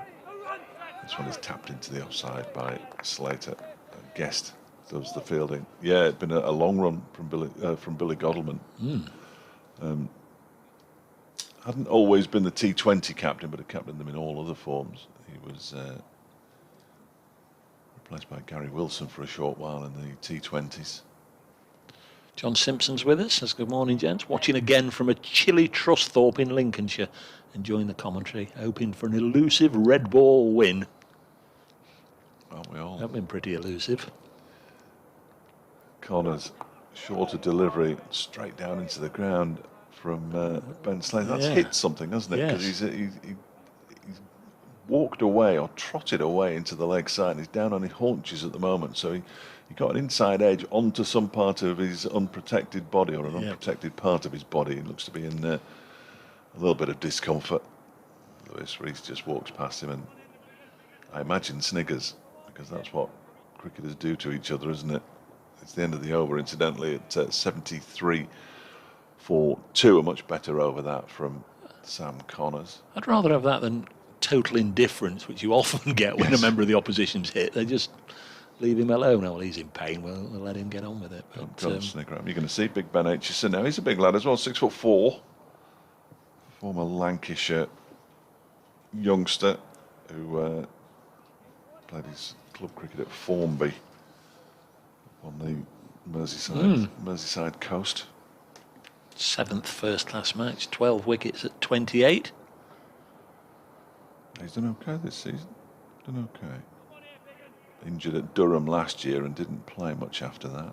He's not a follower of fashion. He's not got the red soles to his cricket boots that everybody else that's bowled from this end has. Fiddleton Prentice and Sam Connors with the very much the 2021 bowling shoes. Does his own thing. Squad number 11. There we go then. For Ben Aitchison, he's going to be bowling to Joe Clark. Just 2 slips now. Clark's got off to a decent start here. He's on 18. This one looked very stiff, and well, it was certainly a 1 day wide, but allowed to go through to the keeper, and it'll just go in the scorebook as a dot. John Brown on duty as ever for Derbyshire. Of course, Roger Marshall can't be here, but he'll be doing it back at home for Notts. And who's John being assisted by? Do we know? I have no idea. Oh dear. Next ball is upcoming. Length in his stride is Aitchison. Again, wide of the off stump and Clark's shoulders, arms. 73 for 2 Notts. Slater and Clark at the crease. Lyndon James due in next. He's due another decent score. He got 70 odd in the first game, but a couple of low returns since then. Then the captain Stephen Mullaney, Tom Moores, who opened the season with an unbeaten 96 in the first match. Liam Patterson-White got a duck at New Road last weekend. Luke Fletcher, Stuart Broad and Dane Patterson. Next ball wide of the off stump and through to the keeper. Dane Patterson, of course, will be a newish name and player for, I guess, quite a good number of our live stream followers. South African, 32 years of age. He's thrown his lot in with South Africa. He's moved lock, stock and barrel to England to play for Nottinghamshire, and undoubtedly there was a little bit of rust there. He hadn't played for over 12 months. Combination of an injury and also making the decision not to play in South Africa anymore, as this one goes through to the keeper. Would have come last summer, of course, but COVID scuppering his plans as well as many other people's. Yes, it was good to see some cricket last summer, wasn't it, really? Anthony's been in touch. Morning, chaps. Good to hear you again. Interesting fact, pinch from Wiki. Oh, okay. Which may interest. The racecourse ground was also a football venue, home of Derby County FC from 1884 till 1895. It hosted an FA Cup final replay and an England international match as well. This one's worked away through the leg side for a couple of runs. Steve Bloomer's watching. Well, he scored in that international. It was against Ireland. 75 for 2. I've not been to Pride Park, as I know it, since the Steve Bloomer statue was put up. Oh, okay. And it's long overdue. Though I was back there. 75 for 2. A fairly nervy place at the moment. As It you is can imagine. indeed, yeah. It's just that Rotherham and Sheffield Wednesday can't win, I think, because some wide of the off stump and taken by Harvey as Sane. Didn't quite have the sat-nav locked on the right coordinates in that over, which has come to an end, and might be another hand gel time, is it, or not? No, just the 12th man running on with Sam Aitchison's cap. Mikey Cohen. What's Mikey Cohen's shape, anyway?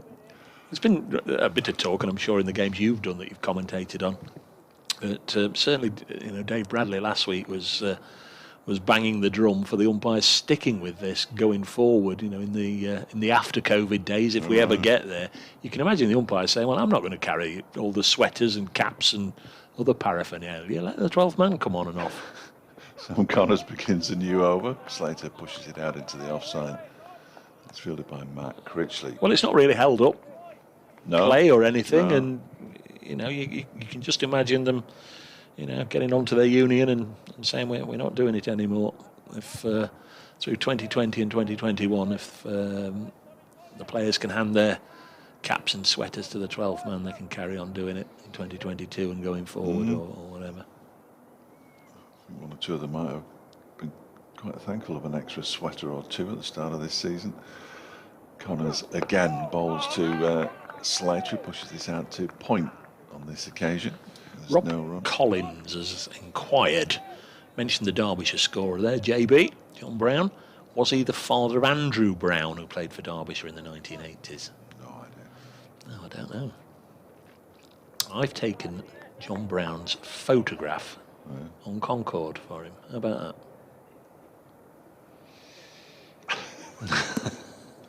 Speechless. Yeah. Yeah, that'll be the fastest John's ever moved, certainly. No, it was stationary. Oh, was it? Yeah. It's gonna still be the fastest he's moved. As this one is turned into the leg side by Ben Slater for a single in off the boundary comes Scrimshaw. There was a time, back 2012, 2013, 14 and whatever, where a lot of the counties went to Barbados for pre-season and had little tournaments and whatever. And one year, the end of it, the end of competition, drinks party and trophy presentation and whatever, we were all thrown on a variety of buses, the 6 or 7 competing counties, and taken at the side of the airport there in Bridgetown, Barbados. They've got one of the Concords in a huge hangar, and it's obviously the Concorde experience. Start of a new over from the far end, and this is dropped on the leg side by Clark, and there's no run. That's the fourth ball of that over, Dave. 76 for 2. Concentrate, man. Concentrate. And yeah, we were all able to go on this Concorde and whatever. And I was merrily taking pictures of a lot of the Notts lads, and took JB's picture for him and sent it him.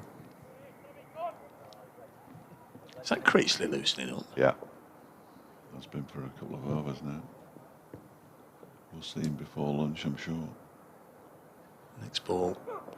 Sees Clark throw the kitchen sink at that outside the off stump, down on one knee, a huge waft at it.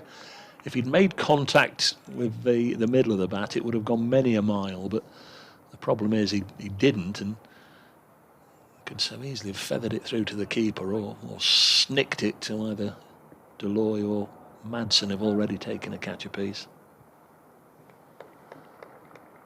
There's no need really, is there, to go chasing. Not really. Runs of principally from Slater's bat, of course, although Clark has hit a couple of boundaries and a 6. No need to go chasing the wide ones. Next ball, he's on his pads, brings a strangled appeal, which always looked as if it was going down the leg side, and that is the end of the over. 76 for 2. And I'll go and pop off next door and speak to the good folk of the Robin Hood County. Speak to the people of Doncaster. To get that in once. 76 for 2. There's a dirty, grey, dark cloud up above us, which has just hidden the sun momentarily. Carl sent me a very long email about looking at the local radio boundaries. I think that might be above my pay grade. I'm not sure. I don't think I'm actually allowed to change the Chesterfield and Radio Sheffield area. And yeah, I know it's a strange one. As Ben Aitchison begins a new over from the racecourse end, bowling to Ben Slater down the leg side to the left-hander. And there's no run. Update coming up after whoever this is. In my ears, I have absolutely no idea. No idea at all. Sounds quite modern, though.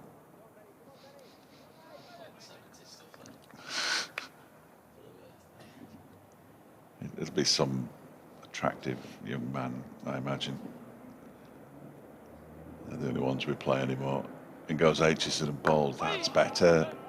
Played out into the offside where it's fielded by Brooke Guest, and there's no run. Slater's got 33, Clark 20. These two have added 45 so far for the third wicket. After Hasib Hamid was out, second ball of the second over. 8th ball of the day, therefore. And Ben Duckett out for 14. Both caught in the slips. Hamid by Deploy, Duckett by Madsen. There's Aitchison. Is in again and bowls. That one's turned into the leg side by Slater. Fielded there by Lewis Rees.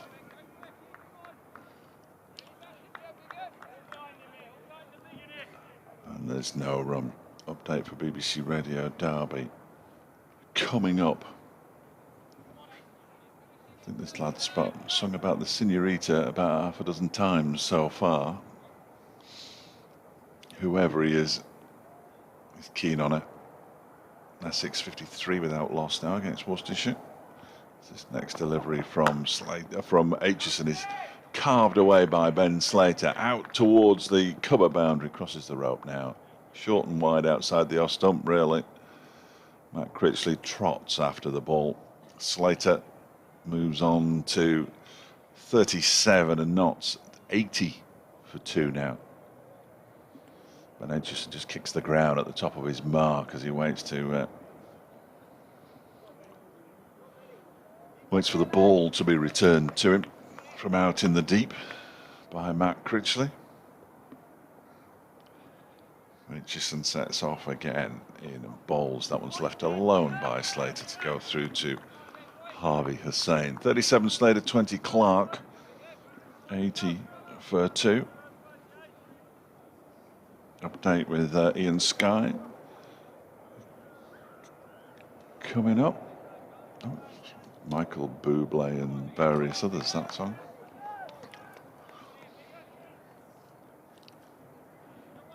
Yeah, Nottinghamshire battling back really nicely here against Derbyshire. Had the better of the opening 50 minutes or so, but since then Notts have moved on to 80 for 2 with former Derbyshire batsman Ben Slater leading the way. He's got 37 and he's currently added 49 for the third wicket with Joe Clark. Earlier on today, Hasib Hamid out to the 8th ball of the day for Norton. Ben Duckett made 14. They were 31 for 2 at that stage, but as we approach half an hour before lunch, Notts have moved on to 80 for 2.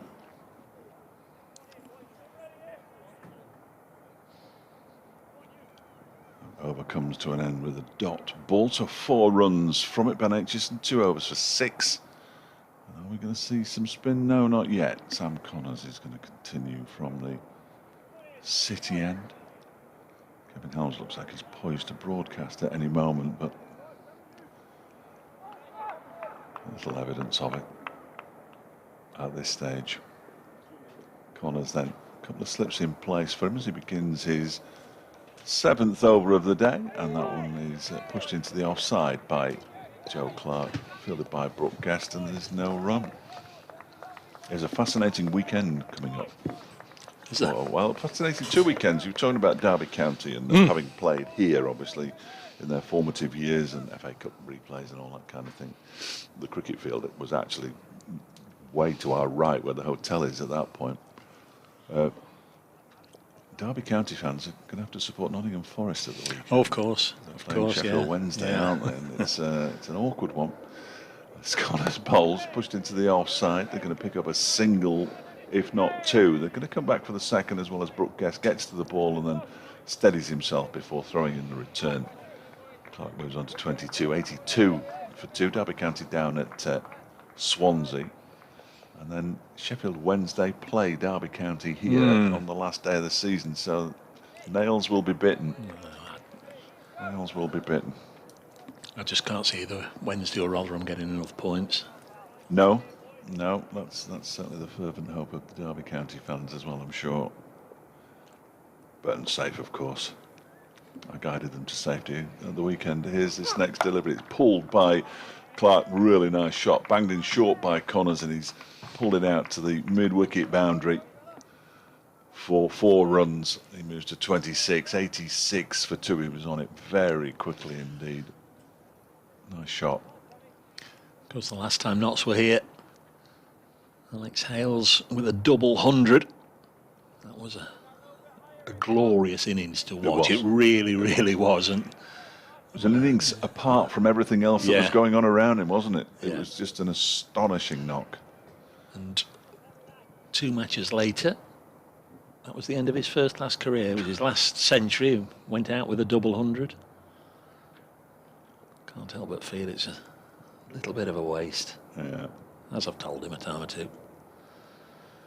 Connors to Clark, pushes it out into the offside. We heard the weight there from one or other of the batsmen.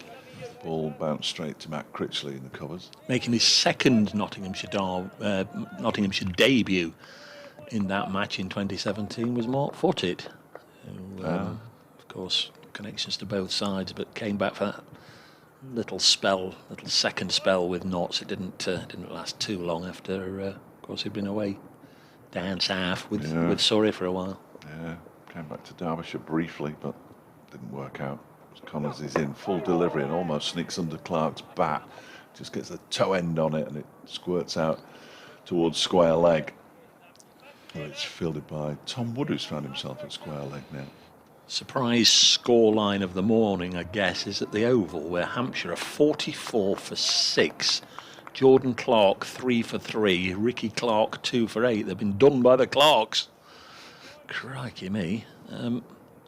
There's a string of noughts, and when you see a string of noughts on a card, you sometimes have to look, don't you, and make sure there's not been a hat trick. I don't think there has. Connors bowls, and that one is pulled away again. 4 more. He's got that horribly wrong. It's gone for 6, in fact. Second 6 that Clark has hit in this innings of 32 now. Both out to the players' pavilion. It's a good hit out there as well. This pitch is fairly central at the county ground. Sam Connors, well, he's not having a very good time of it on his return. 11 from his first over, 12 from that one. Clark has 32, Slater has 37, Connors 0 for 37 from 7 overs, and Nottinghamshire 92 for 2 now. These two have added 61 for the 3rd wicket so far. Plenty of power to add. Yeah, indeed, yeah. It wasn't a hat-trick for Jordan Clark, but it's not a bad trio to get in an over. Sam Northeast, James Vince, Liam Dawson.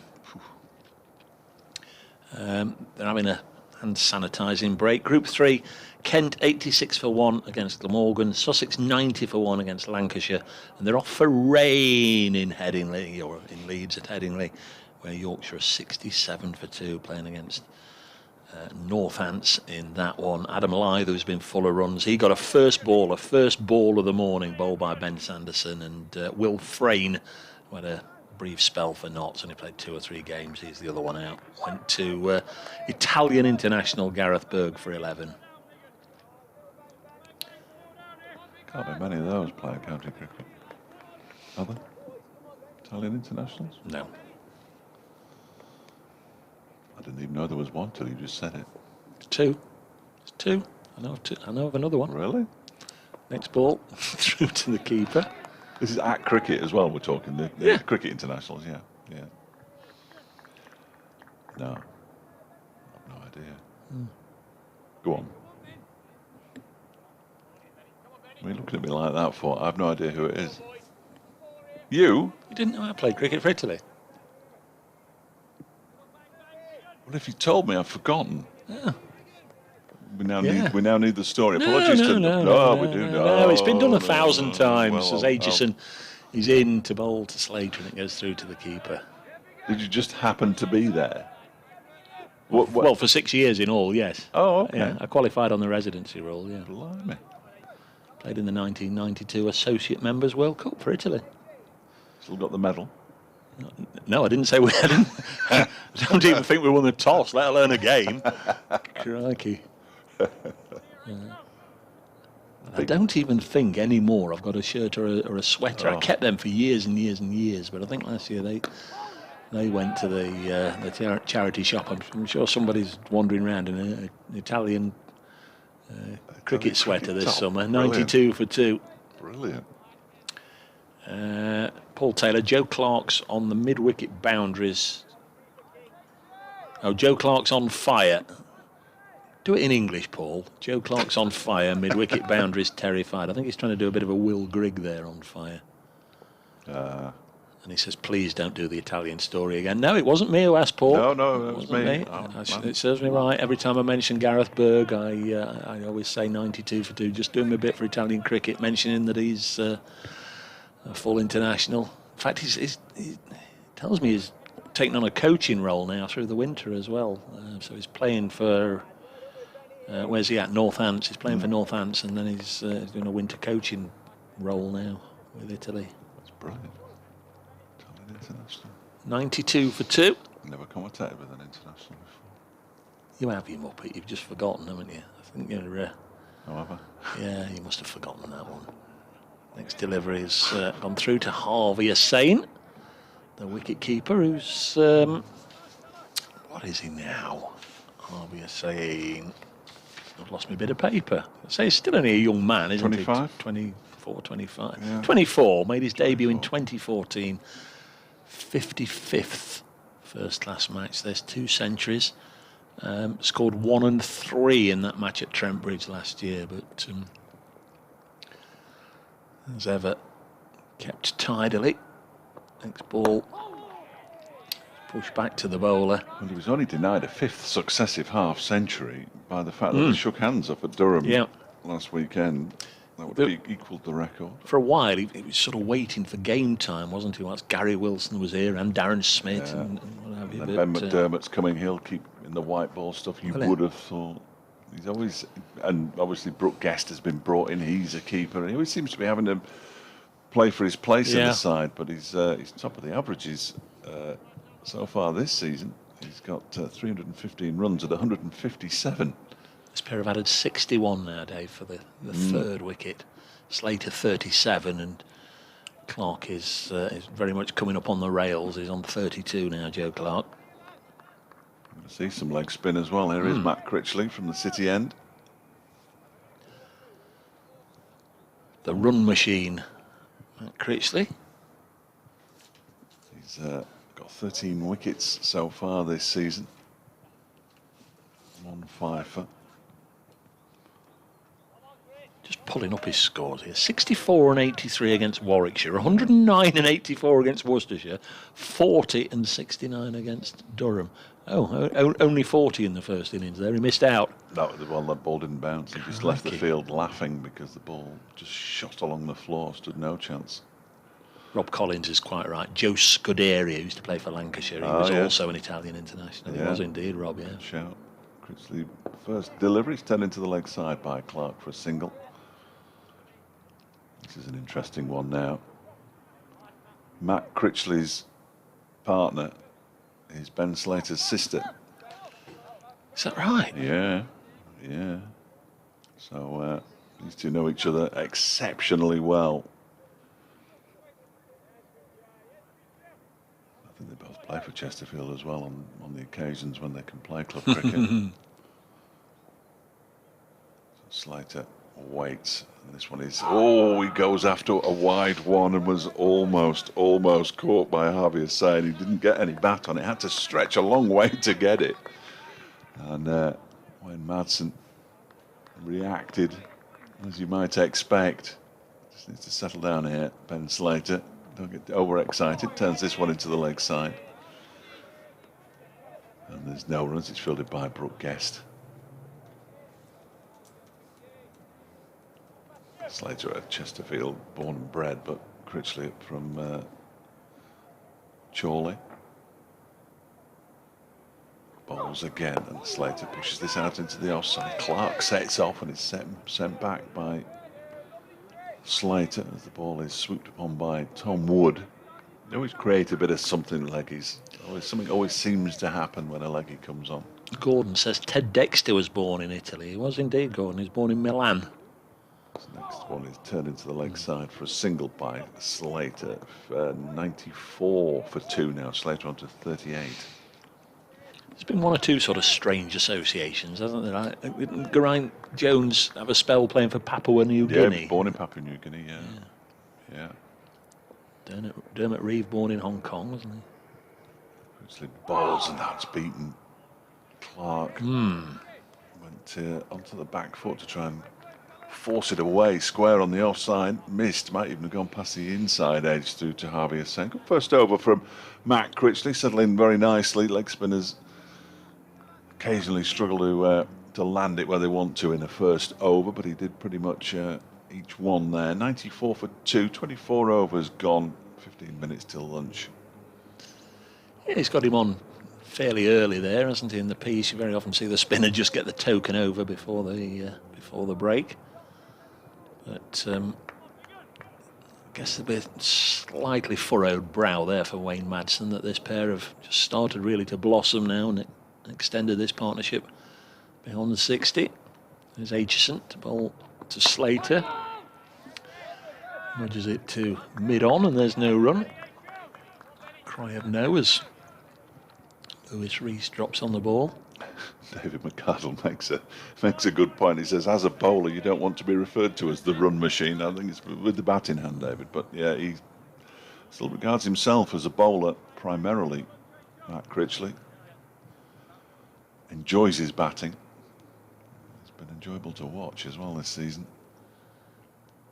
Slater stands with bat held aloft, almost like a baseball slugger, and leaves this one alone wide of the target.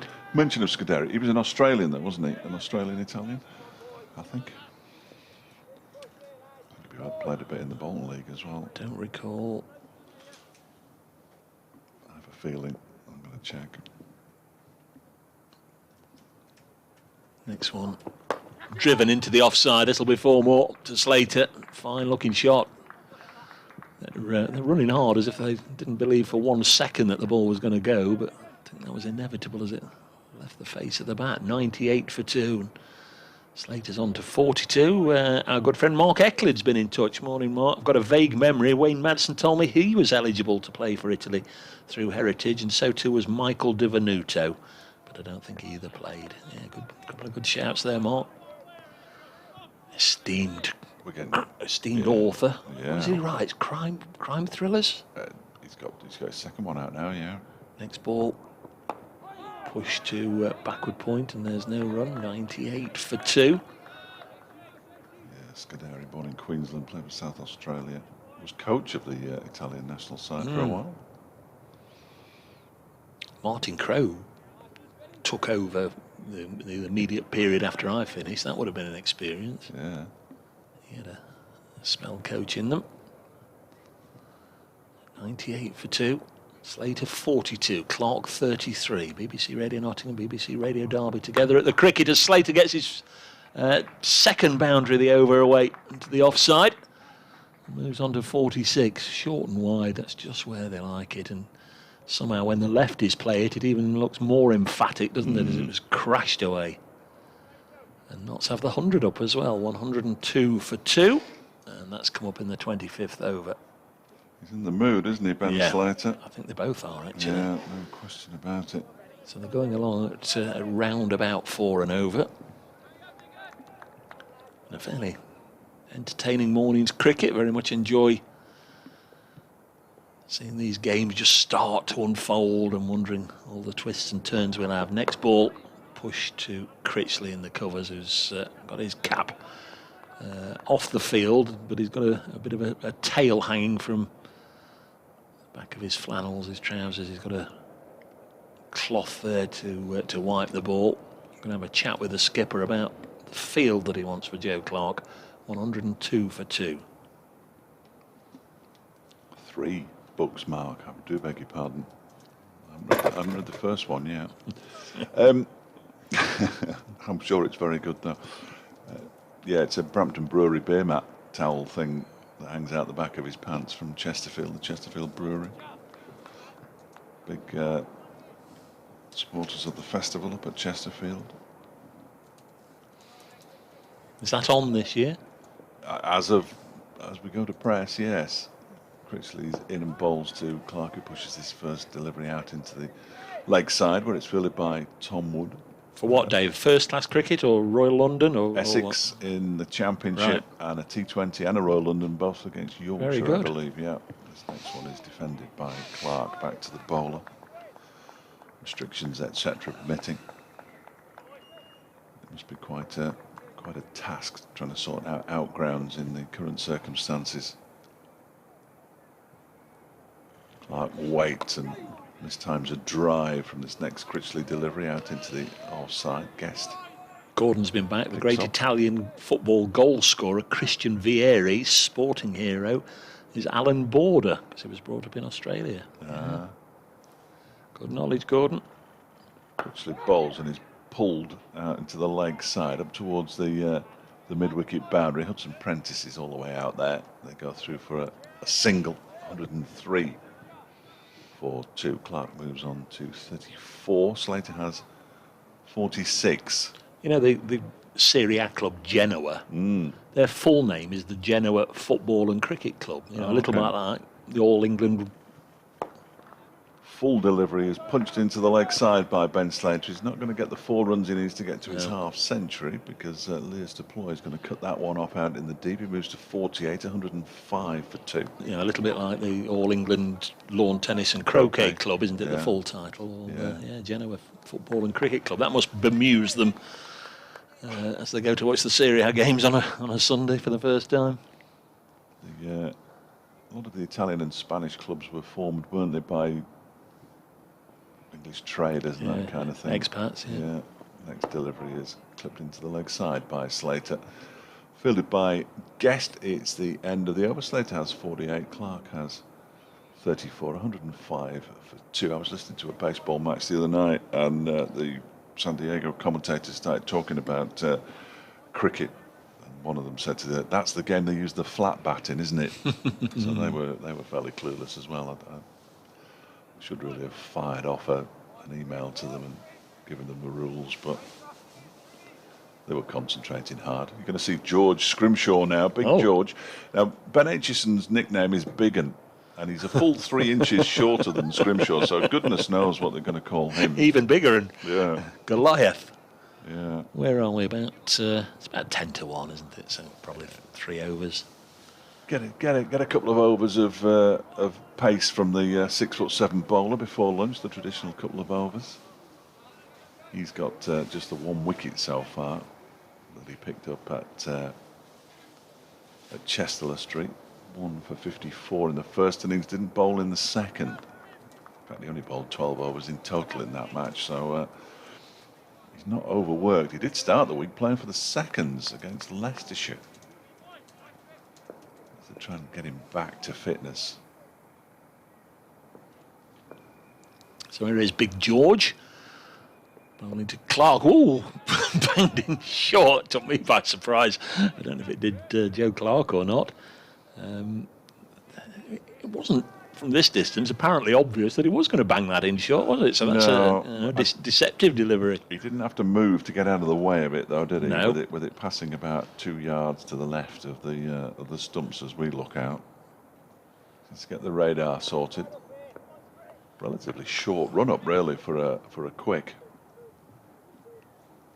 Next ball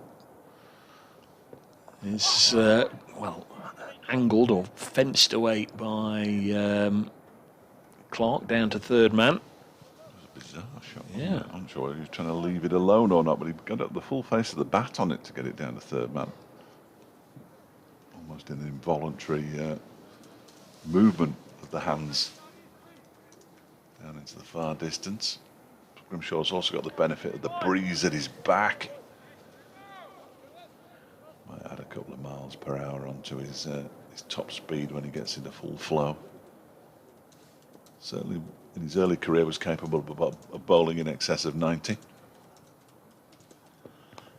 Next one tickled away by Slater, and that'll be his 50. Well battered, Ben Slater, just before lunch.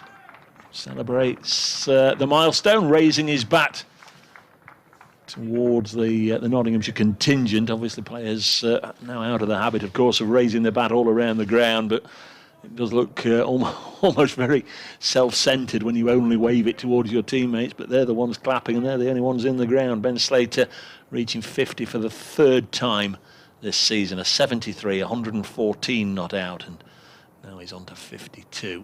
And Notts are 110 for 2. Next delivery is just dabbed down. That's the perils of bowling at the pace that George Scrimshaw is attempting to bowl at.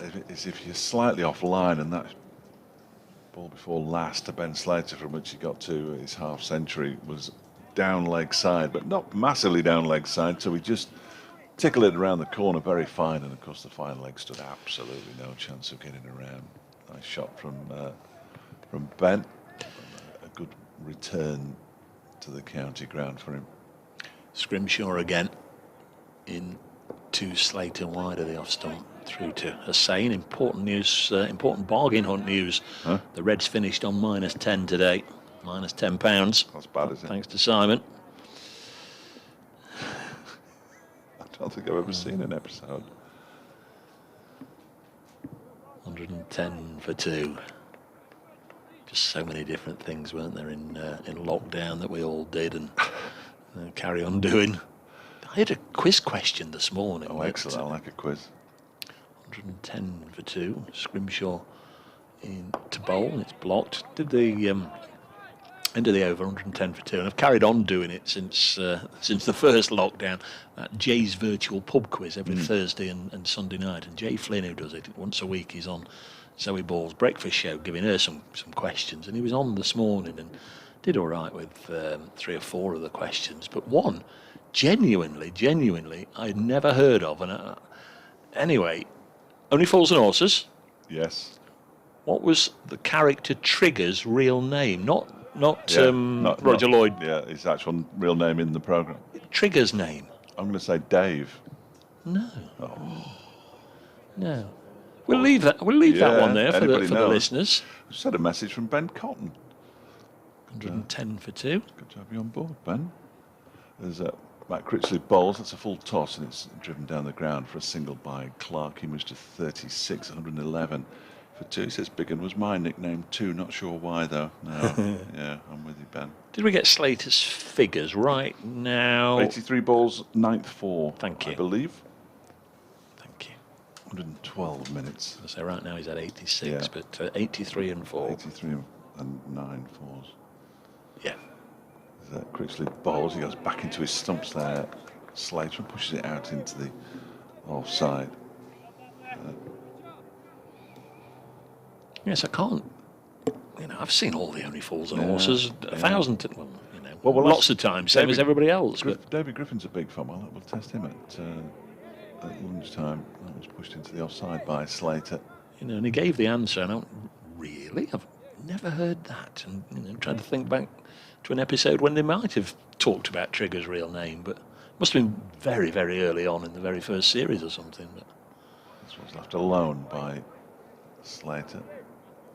Matt's got the right answer. I don't know if he's looked it up or genuinely knew it, but Matt's got the right answer. I bet he knew it. I bet he knew it.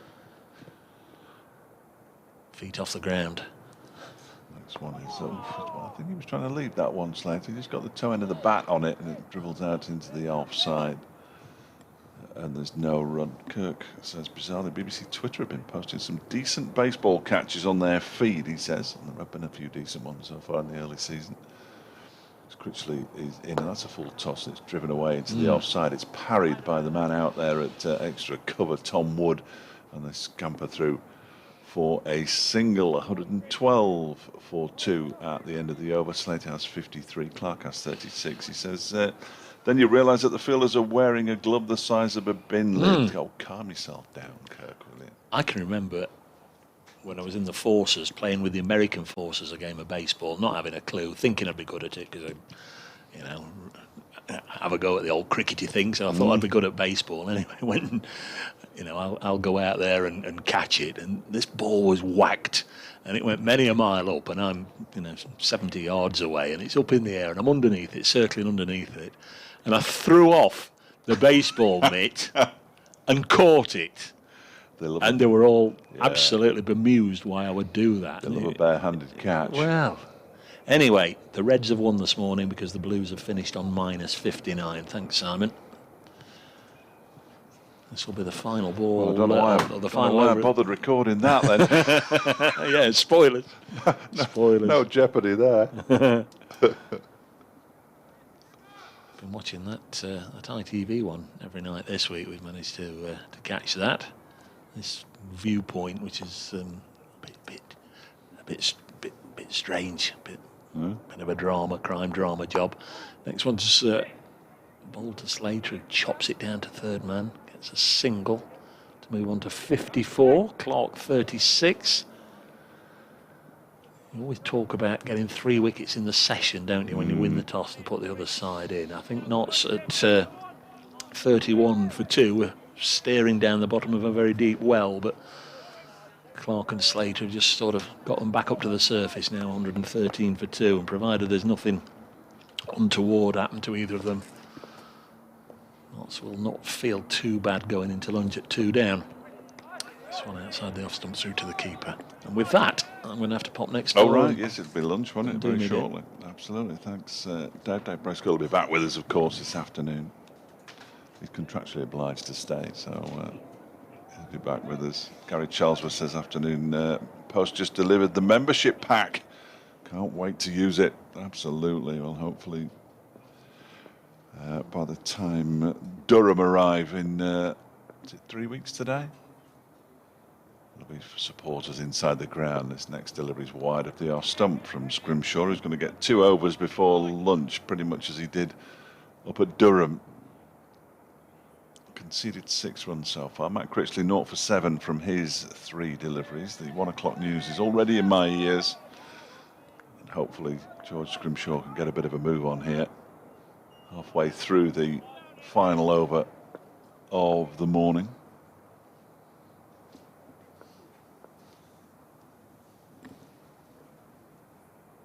Scrimshaw in again, balls, and again it's wide of the off stump, and again Clark doesn't have to play a shot at it. It goes through to Harvey Hussain.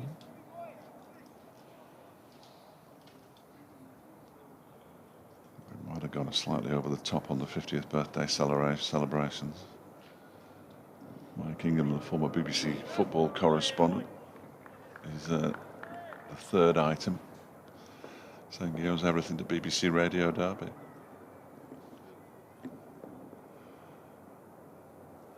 Scrimshaw in again, balls way wide of the off stump. Would have gone straight to Lears Deploy had Harvey Hussain not intervened. And we're about to have the final ball of the session.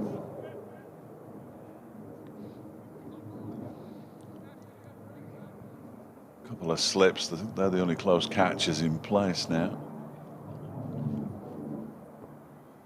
As Scrimshaw stands at the top of his mark, just goes from foot to foot like a duck or a seagull.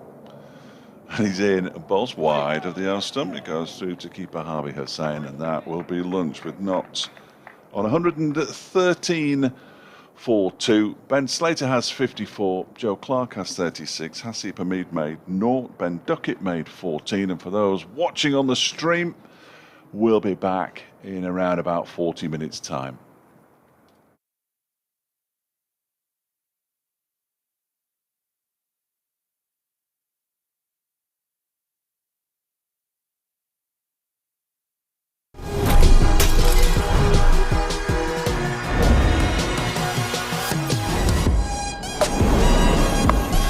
That's the spot. Gone! The breakthrough!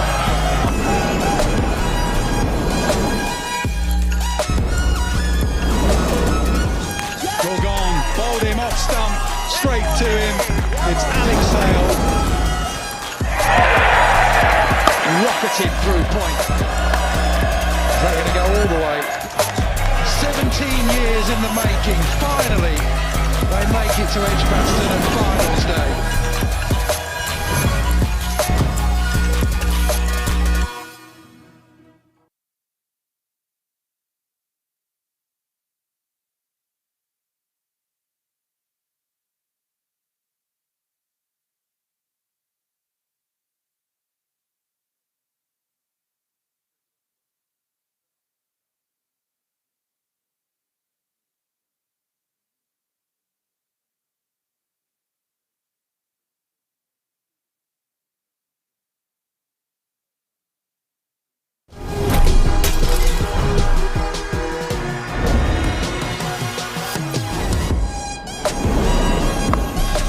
The spot. Gone! The breakthrough!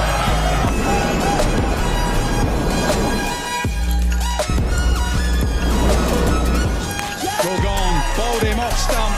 Straight to him. It's Alex Sale. Rocketed through point. They're going to go all the way. 17 years in the making. Finally, they make it to Edgbaston and finals day.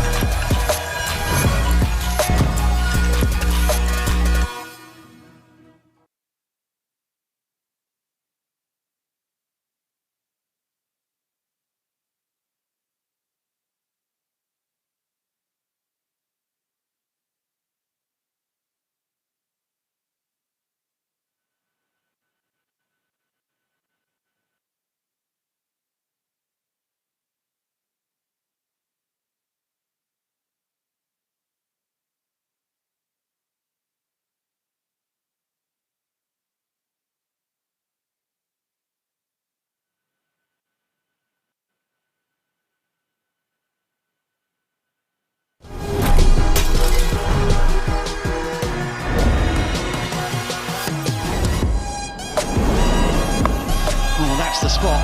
Gone! The breakthrough!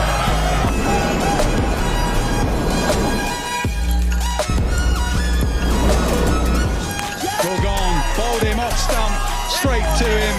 It's Alex Sale. Rocketed through point. They're going to go all the way. 17 years in the making. Finally, they make it to Edgbaston and finals day.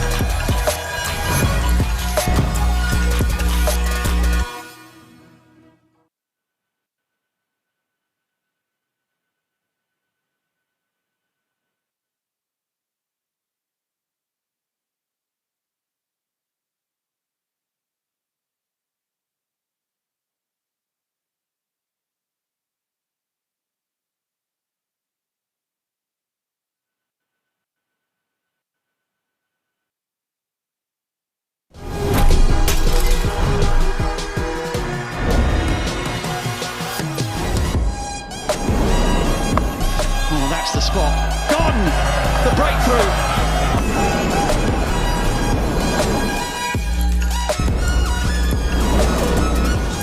All gone, bowled him off stump, straight to him.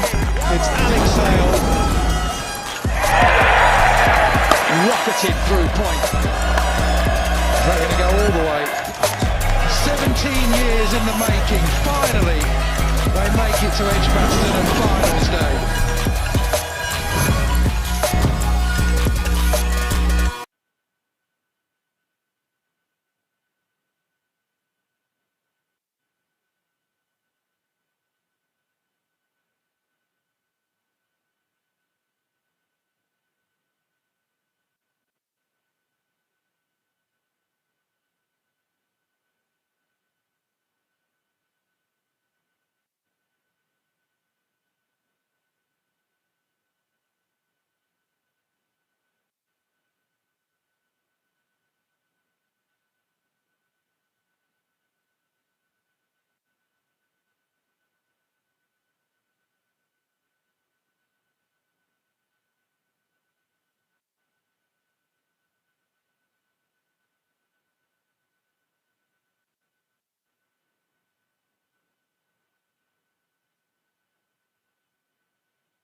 So unless it was the very first one when, Rodney saying we'll lose that, and perhaps he said it's Colin Ball, but we call him Trigger because, but certainly can't remember it.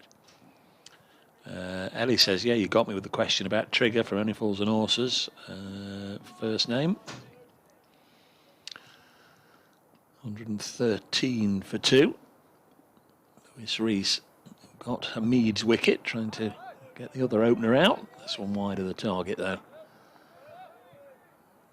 Allowed to go through to Harvey Hussain. Notts made one change. 33 first-class matches in a row where they've made a change.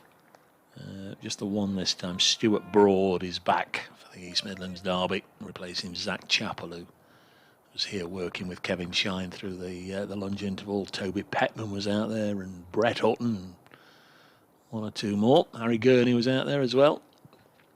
Another one from Rees, wide of the target. Not making him play here, is he? No. If he's got any swing, it'd be a away swing from the left-hander, and it's just carrying on away, isn't it? Really, he's bowling over the wicket to Ben Slater, which he generally would do anyway, but not an awful lot happening. For the Derbyshire bowlers, need to get in the right spot. Something they singularly failed to do in the last hour this morning. Bit of rain down in Bristol. They've not started after lunch at Bristol. Gloucestershire playing Leicestershire as Slater defends this one, but they have resumed at the Oval, where Hampshire are now 70 for 8, 4 wickets for Jordan Clark.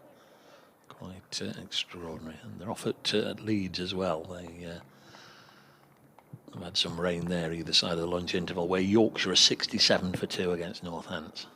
Got the pitch inspectors down to the Oval. They don't have pitch inspectors anymore, do they? But it's on the match referee, really, to flag up anything that comes under their remit, I guess. As Slater ensures this opening over of the afternoon is a maiden 113 for 2 Nottinghamshire here on BBC Radio Derby, BBC Radio Nottingham. yeah, Steve Davis, the match referee here at the county ground. First time we bumped into him this season. It was good to see Steve. Likes to have a chat. George Scrimshaw looks like he's going to continue from the race course, and he'd be exhausted after his 2 overs this morning, of course. Here he comes, the extra big one, as we'll have to call him. He was the last person to bowl from this end, the racecourse end, before lunch, and he's just moved the white marker. So unless one of the ground staff gave it a nudge or they drove over it, and with the tractor that brought the covers on, I'm not sure, but the sun's trying to poke out now, back to normal. Or maybe the keeper or the slips might just have been stood all over it. Yeah, I don't think he got that far back to Lewis Rees with the best will in the world, but anyway, he'll stand legs apart at the top of his mark, and he's ready now. Joe Clark waits for him as he bowls a short one. That's a little aerial out into the leg side. It bounced well short of Finn Hudson-Prentice, but it was aerial. And he gets off the mark for the afternoon session, as do Notts with a single, 114 for 2. Clark moves on to 37. It was a late start at Chesterley Street, Durham, Warwickshire. Durham won the toss, stuck the Bears in, and Warwickshire now 25 for 5. Somebody's been waxing lyrical about Mark Wood. 3 wickets to Ben Rain, 2 to Mark Wood. Ben Slater now to face Scrimshaw, with just those 2 slips in place. Third man, fine leg. As Slater is back into his crease and pushing this one up to Tom Wood at mid-off. And there's no rump. Got his first-class wicket last week at Chesterley Street. George Scrimshaw. There's plenty for the coaches to work with there, isn't there? As you say, he's a big, tall lad. He was back in his youth on the England fast bowlers programme, but injuries just halted his progress in its tracks as he delivers this next one. He's cracked away for 4 runs by Ben Slater. Beautiful shot out to the point boundary.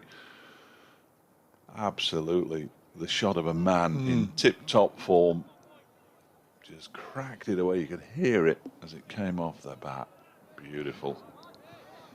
And he moves on to 58 rather, 118 for 2. Glorious, glorious Ben Slater. It's that left-hander again, isn't it? Yeah. Just looks so great. What will he do with this next delivery? He'll push it out into the offside as it's a little short and of a length, certainly. And it lifts on him, but he deals with it very comfortably indeed. It goes down to Brooke Guest at point. Some rain in the distance, but that's not going to bother us. Has played here, of course, since leaving Derbyshire for Notts. I think he played in a one-dayer here and got it. I'll have a look. I think got 80 or so. Yeah, I was going to say he got a half century, didn't he? Goes off the back foot this time. Again, it's forced into the offside, and again, it's Guest who does the fielding. Yeah, first time back in a first-class match, of course. 21st of April 2019. Notts won by 6 wickets. Slater 83 caught Critchley, bowled Gledhill. Alfie Gledhill, yeah. No longer here. It's not Gledhill, it's Gledall, yes. Gledall. Yeah, Gledall. Yeah. Yeah, promising fast bowler, never quite fulfilled that promise. That's a better delivery from Scrimshaw. It goes past the off stump, and he may well have pulled his bat just inside the line of it there, Ben Slater, but at least it's gone through to Harvey Hussain, the Derbyshire wicketkeeper. Slater 58, Clark 37, 118 for 2 knots, and Sweater hasn't been brought back out for George Scrimshaw, although he might have it down by the boundary's edge. Of course he has, away to our left-hand side, so he might pop his cap back on. He's having a conversation there with the standing skipper Wayne Madsen. One more, George. Yeah, oh, go on then, Skip. I'll bowl a 4th. Just looking at that match, almost exactly 2 years ago, as I say, Notts getting over the line to win by 6 wickets, but they were given a stiff task. Derbyshire 297 for 8, Lewis Rees 88 and Billy Godwin 116. Put 153 on for the first wicket in 30 overs. So certainly a good platform. Got to 297, and there was a bit of rain and what have you. Next ball is drilled by Clark back towards Lewis Rees, who stops it with his boot. In fact, I said that rain before I even looked at the Notts card. I thought it was rain interrupted and it was Duckworth Lewis, but no, it wasn't. Notts chased it down, 299 in 45 overs, thanks to 83 from Slater. Tom Moore's 52 not out, Mullaney 68 not out, completing the job. Be one of those where they just gave Derbyshire a sniff and then thought, no, we'll stop playing with them now. Next ball pushed into the offside by Clark for probably 2. Chasing hard after it there is Brooke Guest. It's a little bit like a bar of soap. There was, well, obviously the covers were brought on, the stumps were removed and the ground staff quickly got the covers on, so there was obviously a little bit of light range. Very difficult to make anything out. But clearly the outfielders perhaps just got a little damp. It looked as if it was a bar of soap there as Brooke Guest was trying to pick it up. They didn't even run a rope around it, did they? No, That was the, no, 120 for 2. Paul Taylor says he thinks Scrimshaw's action is a little like Jason Holder's. Now there is a comparison. 120 for 2. Stop laughing. Next ball has gone through to the keeper. Put 89 on. I think he'd probably take that, wouldn't he? Well, he would. Yeah. He would. I like Jason Holder. Good cricketer. People on the old players' balcony. What's that over there? Left me binoculars next door, I think. Oh no, they're here. They're here. To the right-hand end. Well, both ends is people. Yeah, well, the left-hand end is the camera crew. Oh yeah, of course, yeah. And the right-hand end is coming out. Ooh, this one's nicked. Clark's going to get a boundary. Managed to find the gap between the 2 slips and the gully region, backward point region. The ball running away down below us for 4. You perhaps heard it clump into the boards down below the media centre. 124 for 2. Clark on to 43.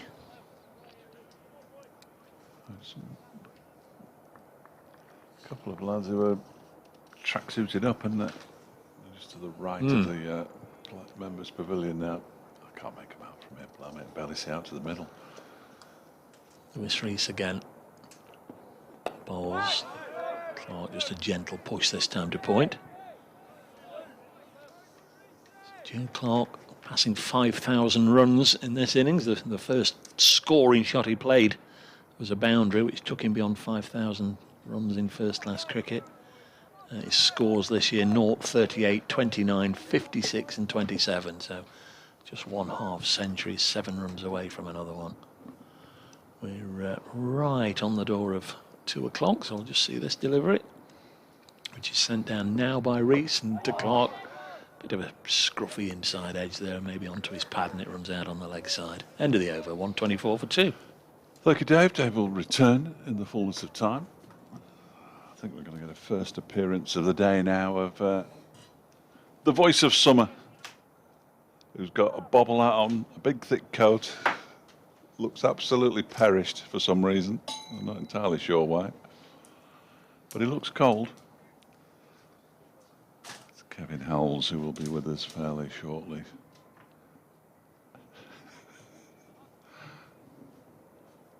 There we go. Dave sorted himself out. I'll do this over from George Scrimshaw, and then we'll bring Kevin Howells in. You won't be able to hear the cue, that's all, but I've got a cue in my ears at the moment for a thingy.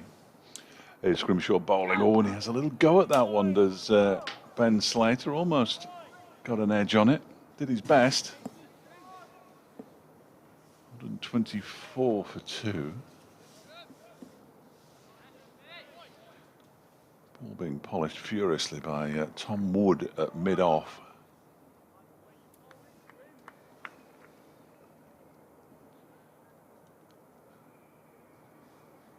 Couple of slips in place, and Scrimshaw sets off again from the racecourse end. In and bowls to Slater, who gets his bat well out of the way of this one this time. Allows it to go through to Harvey Hussain.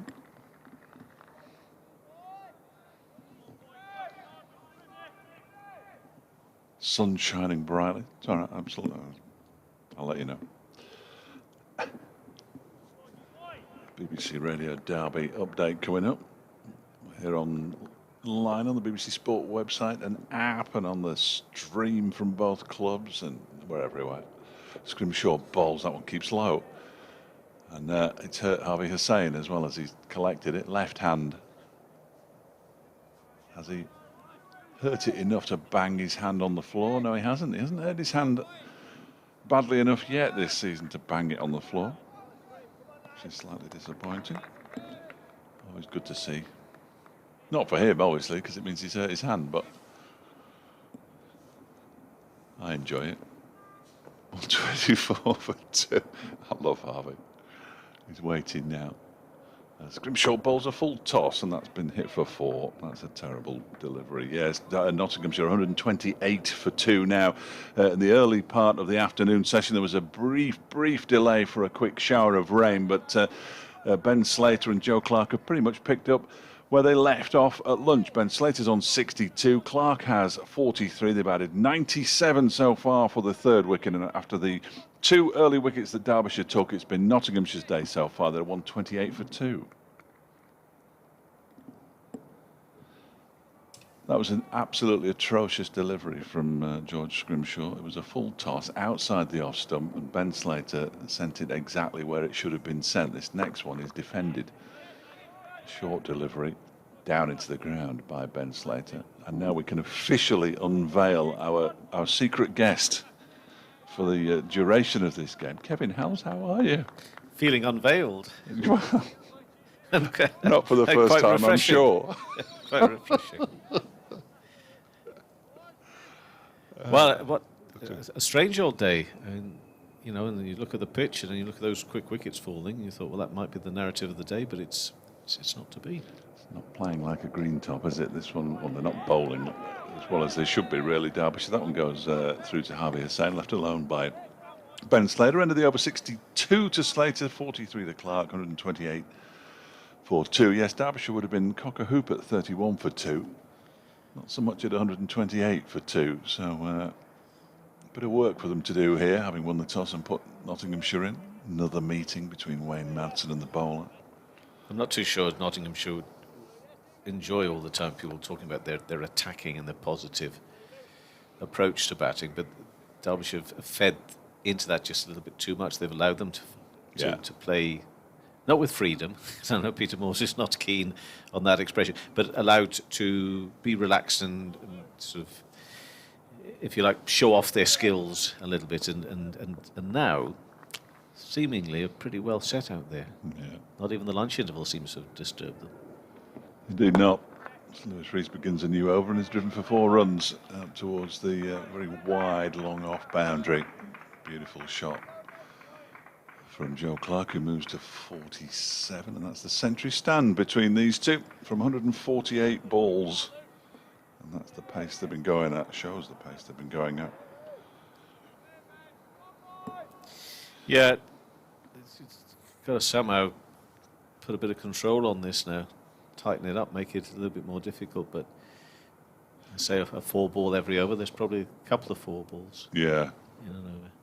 Sam Connors, who's been pretty decent at the start of the season, had a terrible time when he swapped ends before as Rees bowls, and is defended inside half of the bat up towards mid-on. It's fielded there by the aforementioned Connors, but he swapped to the City and he conceded 11 off his first over back. Then he sort of reined it in with an over of, I don't know, 1, 2 possibly, and then the next one was even worse. Lewis Rees has had a couple of no balls, one of which was hit for 6. You don't see many 8s. No. In any form of cricket. We perhaps might see a few more in white ball cricket, but certainly not in first class cricket. There's Clark. Now he's got a top edge and it's come down towards us, and it's well kept in by Finn Hudson-Prentice down below us. He's done well to keep that ball inside the rope there, but it came off a top edge, looped over the slips and down to, third man. Finn Hudson-Prentice ran around to do the fielding. He picks up a single for it as Clark moves to 48. Could have gone anywhere, that. I mean, that's fortunate, really, from a Nottinghamshire point of view. It is, but I suppose if you're going to be attacking, you're probably going to play the occasional false shot, aren't you? And he has looked to be attacking. Perhaps, again, as you say, the coach might not appreciate it, but Rees balls to Slater, who defends it into his foot, and then it rolls back past the stumps. And is fielded by skipper and second slip Wayne Madsen. But you wouldn't say, oh, Derbyshire, well, they have been unlucky. I don't know. No. I don't think you could say that. No. No. What you're now looking for is, that one that just got sky. That one almost went through. We've seen some decent deliveries this over. Keep it up right through to the end. You might not get a wicket, but keep up the tightness. This one is pushed out into the offside. They're going to scamper through for a quick single. It's a misfield there by Matt Critchley. Sort of misfield, really. He was sliding on his knees as he tried to pick it up. Couldn't. Guest does. And they go through for another single on 34 for 2. Slater under 63. And that's something not all batters would do, not all teams would do. There was a single there. It wasn't risky. But not all teams would have pushed and run. On that, but here I like to see that though. Yeah. But good, not everybody would have done. No. But so they're always putting it back at you. You've got to be on your toes. Left hand, right hand as well. This next delivery is driven by Clark. That might go all the way to the boundary before that roar came from Lewis Rees, who's not very happy either with himself or indeed with the batsman. But Clark's got to his 50, 69 deliveries, and that was his 5th. 4. He's also hit 2 6s. And a very fine knock indeed from Clark, who came out when the score was 31 for 2, when Derbyshire might have thought, he'll be a bit circumspect here as he just tries to rebuild things. Not a bit of it. 2 very large 6s out to mid-wicket, out to the players' pavilion. It's a long, long way out there. Boundaries pushed back. End of the over, 138 for 2. Clark 52, Slater 63, and here's Big George again. I'm interested to know what you make of Big George. Well, he's big. Yes, and he's called George. He's very big, and I love the open approach. The stance he has as he comes into bowl, and he does bowl, and I love the lifting delivery, and that's exactly what you want to see from a bowler of his size, using the height and just putting it there, one after another, and there is a chance, because of the way that Nottinghamshire and some of the batters go about things, that they will be tempted. Something that just sits up like that. So let's see what he can come up with. But Slater on 63 and Clark on 52. They've done really well here for Notts. Got themselves in a good, strong looking position at 138 for 2. Next delivery, and that's pushed square. Just sat up very nicely. That's the problem. There have been just one or two that just seem as if it's ideal for the likes of Slater and for Clark to play the shots. I mean, Slater perhaps not quite the same as Clark in his approach, but he's certainly making the most of it. He gets himself a boundary, and he moves to 67 and the score on to 142 for 2. On a day which is very chilled, and I'm not just saying that. Those that are out there are saying it. It's a chilled wind that's blowing, with a lot of cloud around, and just one or two spots of rain around lunchtime, which meant there was just the slightest of delays to the afternoon session. And once again, George Scrimshaw setting off from our end here, bowls, and that's a good delivery because it's a good length and it's just past the off stump, and it's just getting some consistency to the bowling. It's that, you're right, it's that consistency, because he bowled a delivery. I think it might have been his first. I should be able to remember all his deliveries. He's bowled so few, but he bowled one and it was right on leg stump, and Ben Slater just touched it fine for 4 runs. And at his pace, he can't afford to be offline, because if he is, the pace that he's bowling at will be transferred to the batsman's bat. The right arm of Scrimshaw in now, bowls, and a good delivery again. This one a little bit more extra lift and bounce and carry. And here you just hope that the message is getting through to him. I tell you what he does look like, or who he does look like. Steve Finn, as he just makes his way back, just bouncing along and a bit like that. Yeah. Not necessarily in the well, actually some of the bowling is reminiscent, but certainly in the body shape and the height and the way he sort of comes back to his mark. Just looking giving the impression that every ball he thinks, I can do a little bit better next time, even on the good ones. And he comes in now to bowl. In and bowls full. Oh, I'm liking this a lot these last 3 deliveries. That one's just a little bit fuller. I don't mind just changing the length a little bit. And he's look, this is the tail. Slater's off for a little walk now. He's just gone for a little walk because he's thinking, bit of a challenge here now. So just keep it up from the bowler's point of view. 142 for 2. 2 slips. Got a gully, a point, mid-off, mid-on, square leg, and down at fine leg as well. You look Derby as once again Scrimshaw is in, and that one's sort of middle and leg, and therefore it'll just lift the pressure just a little, just a small amount of pressure building on Slater. He'll get a single, and it's the end of the over, and it's Slater on to 68 and 143 for 2. But we saw signs there of what Scrimshaw can do, what Derbyshire must do, which is just string some good deliveries together and don't allow these pressure points just to be released every over. Hand sanitisation break, everybody. Oh, we've seen a few of those over the last 12 months. Warwickshire 30 for 8 in 20th over at Durham. Well, and the Hampshire score is an interesting one down there at... I mean, you carry on talking about that one, Dave. Sorry. I'm just going to say Ben Rain's got, in fact, 30 for 8, yeah. Ben Rain's got 5 for 2. 6.3 overs, 5 maidens, 5 for 2. Mark Wood, 8 overs, 2 maidens, 3 for 15. Wow. Quite ridiculous. Well, yeah. Not played since September 2018. Mark Wood for Durham. In Championship cricket, yeah. Bit of a mess. Lewis Rees to continue from the city end, in and bowls to Slater, who pushes it out into the offside, where it's fielded by Matt Critchley. That's is it Hampshire Surrey? All out Hampshire for 92. Wow. That means it is wow. I tell you for me why it's wow is because I saw them, but they didn't bowl badly, did Surrey against Middlesex last week at Lords. But they did seem a little bit sort of second fiddle to the Middlesex attack. And clearly there, on a pitch which must be different to the one they played against Leicestershire. It's John Brown, the scorer. I'll get to him in a moment as Lewis Rees bowls to Slater, and he defends it. They've asked for the lights. Thank you, John. So the lights are going to come on shortly here at Derbyshire. Very exciting. Might start moving about a bit. Some Prentice he's doing one of those exercises with his arms. It's a bit like tapping your head and rubbing your stomach. where your arms, one arm goes forward and the other one goes back, and I'm not sure I have the coordination to do it. No, I don't. Here is Reason plays a very expansive looking shot there, Ben Slater, and immediately looks disappointed to have played the shot, and so he should really. No need for it. And he's now standing behind the stumps, practicing a completely different shot. 143 for 2. Sorry, need to do well in this game, though, don't they? Well, exactly, and then start. I'm wondering whether that's why perhaps pitch conditions might be a bit different. Next one is, he goes for the big cut shot there, Ben Slater. It goes through to Harvey Hussain. He's just lost his concentration a bit here, Ben Slater.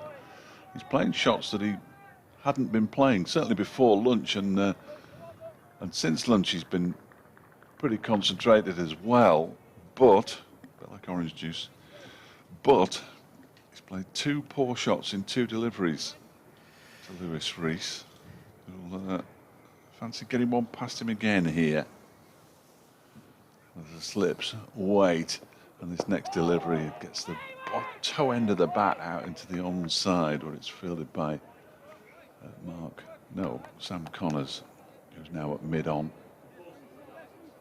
I think one over leads into the other. I thought that Scrimshaw previous over had 3 successive, 4? No, it was 3, wasn't it? 3 successive, really testing deliveries. Yeah. And he went for a bit of a stroll. Now, he got a single off the last ball because that wasn't quite on the money from Scrimshaw. But I reckon that started just 1 or 2 small voices in Slater's mind. Well, those voices telling him now, they're telling him to go onto the back foot, drive it square on the offside. And it doesn't time it at all. It goes straight to Brooke Guest. And it's the end of a maiden over from Lewis Rees, and they need some maiden overs here at Derbyshire. Just a touch under 4 and over.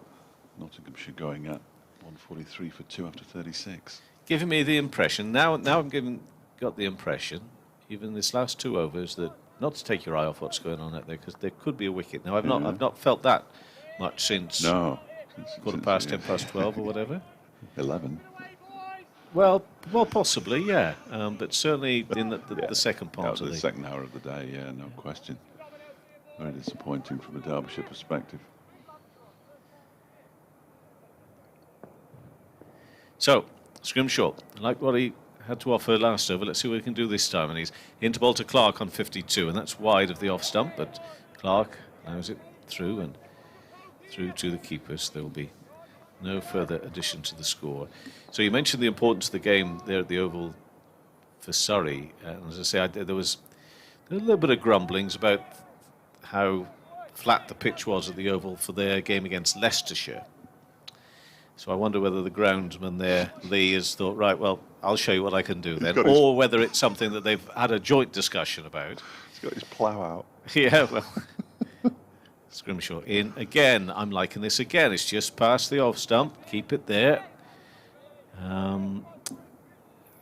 So that might be the case. But also, of course, let's not forget that Hampshire, if not for that very defiant last wicket stand that Gloucestershire managed to conjure up on Sunday to save the game, Hampshire had 2 wins, then the draw against Gloucestershire, very close to getting 3 out of 3. So, you know, that'll be a bit of a shock to them. They've had a very good start to the season. Here for Derbyshire, it's Scrimshaw in bowls, and that was a full toss, but around about middle and leg. Didn't quite get that right.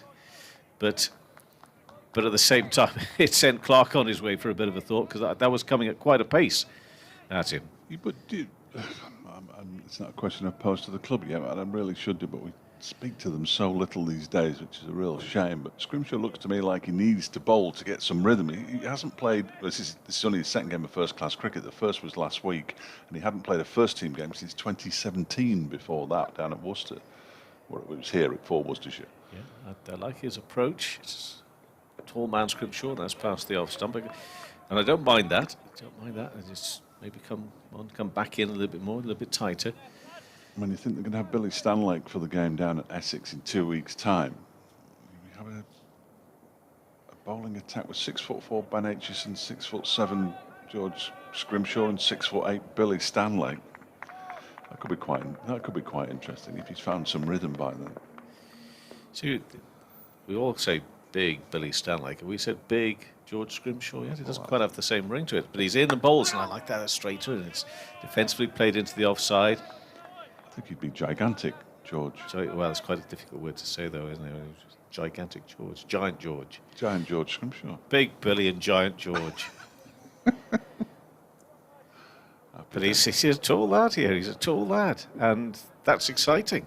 It's exciting to see a lad of this height. If he can get it right, he's going to cause batters real problems. As he's doing, actually, in the last couple of overs. And Clark is the one that's having to battle hard against him now. He's on 52. Next delivery, and wide of the off stump and through to the keeper. So ideally, would have liked maybe a couple more in that over where he had to play, but that's an improvement on what we've seen. And if he can keep that up now, next couple of overs, as I say, you just wonder if this partnership's going to last much longer. Slater on 68, Clark 52, but they've done a terrific job here for Nottinghamshire. They're 143 for 2. Yeah, they put on 112, these two so far. Lewis Rees is going to continue under the floodlights here at the county ground, the Incora county ground in Derby. And Leicester Ploy was the cheerleader-in-chief there as he came racing down the track to give George a pat on the back. Wayne Madsen at second slip, skipper in the side, has just nodded in his general direction. And here comes Lewis Rees from the city end. Ben Slater, bat and pad together. Ball dribbles back to the bowler. And there is no run, and there hasn't been a run since the final ball of the 35th over, and we're now in the 38th. So this has been good from Derbyshire, just to dry up the flow of runs as much as anything. Something they really needed to do. And whether by good bowling or putting it so far away from the batsman they can't reach it, anything would have done, really. Rees is in again. That one is driven out into the offside. It's half stopped initially by Matt Critchley, who picks it up on the bounce and throws it back to Harvey Hussain. There's just one large rain cloud has basically stationed itself above the Incora county ground, which isn't ideal necessarily. The wind is still blowing from the north, which is why it's a bit parky out there. It was chilly this morning at 6:30 when I got in the car. Same for you, I imagine. This next one from Rees is driven, but no timing there really from Ben Slater. Foolish delivery, and it's fielded by Tom Wood. No frost this morning though. The last home game against Worcestershire we arrived a couple of times here, and you could see the outline of the players' pavilion was still frosty where the sun hadn't actually reached it, which is always very amusing when you're behind glass and the players aren't. But it was parking. Didn't have any snow in that game though, unlike Edgbaston, as this next one from Rees is driven very nicely by Ben Slater out towards the cover boundary. Guest gives chase, reaches it now. They come back for a second, and Slater moves to 70 now, 145 for 2. Yeah, it's ridiculous, really, isn't it? The temperatures that we're expecting the players to perform at their best in it. Yeah. We have a laugh and a joke about it. And we're grateful for the fact it's been generally just very dry as well for them to carry on playing, but it must be tough. It's been exceptionally dry for a couple of months now, hasn't it? As Rees bowls, and that's left alone by Slater. Right at the last moment, he pulled his bat away, lifted it in the air, goes through to Hussain. I say tough, it's obviously in the context of playing a sport, it's tough. Yeah. Much tougher things, but I tell you what, Dave, I've really enjoyed it. There have been some cracking finishes. Some good drawn matches as well. I know that it's upsetting a few people, the 8 points for a draw and the possible implications of that. But we've seen some good drawn games, and here, of course, a couple of weeks ago. Yes. Rees bowls a short delivery, and it's pulled into the leg side. It's been pulled quite straight, actually, and he might get 4 runs for it. As a result, he won't, because it's been cut off on the boundary. They're going to come back for 3. That was a nice bit of work out there in the deep, and I don't want to guess who it is, but I think it's Ben Aitchison who did that fielding out there. They did come back for 3. End of the over, 148 for 2. Slater on to 73 and pinches the strike as well. Yes. No, I think you're saying yes, and I got it wrong. Have I? You tell me. Well, no. Worcestershire did well, but they were aided to a large degree by Derbyshire not declaring the night before, for my money. Okay. And then batting on for 40 minutes on the final day when they already had enough runs, which left them just 4 overs with the new ball. Now, the umpires are saying it's getting quite dark, and you're quite sharp, George. And tall. Yes, so you might be coming out the top of the floodlights here, and I don't... Is he what's he asked for here? The 12th man, Mikey Cohen, has come on.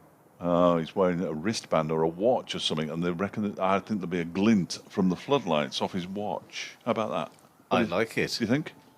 That's the only thing I can think All of. those winter months of watching Miss Marple for you, I think, I think we've just seen there one of the positive consequences of that. Nothing will get past you.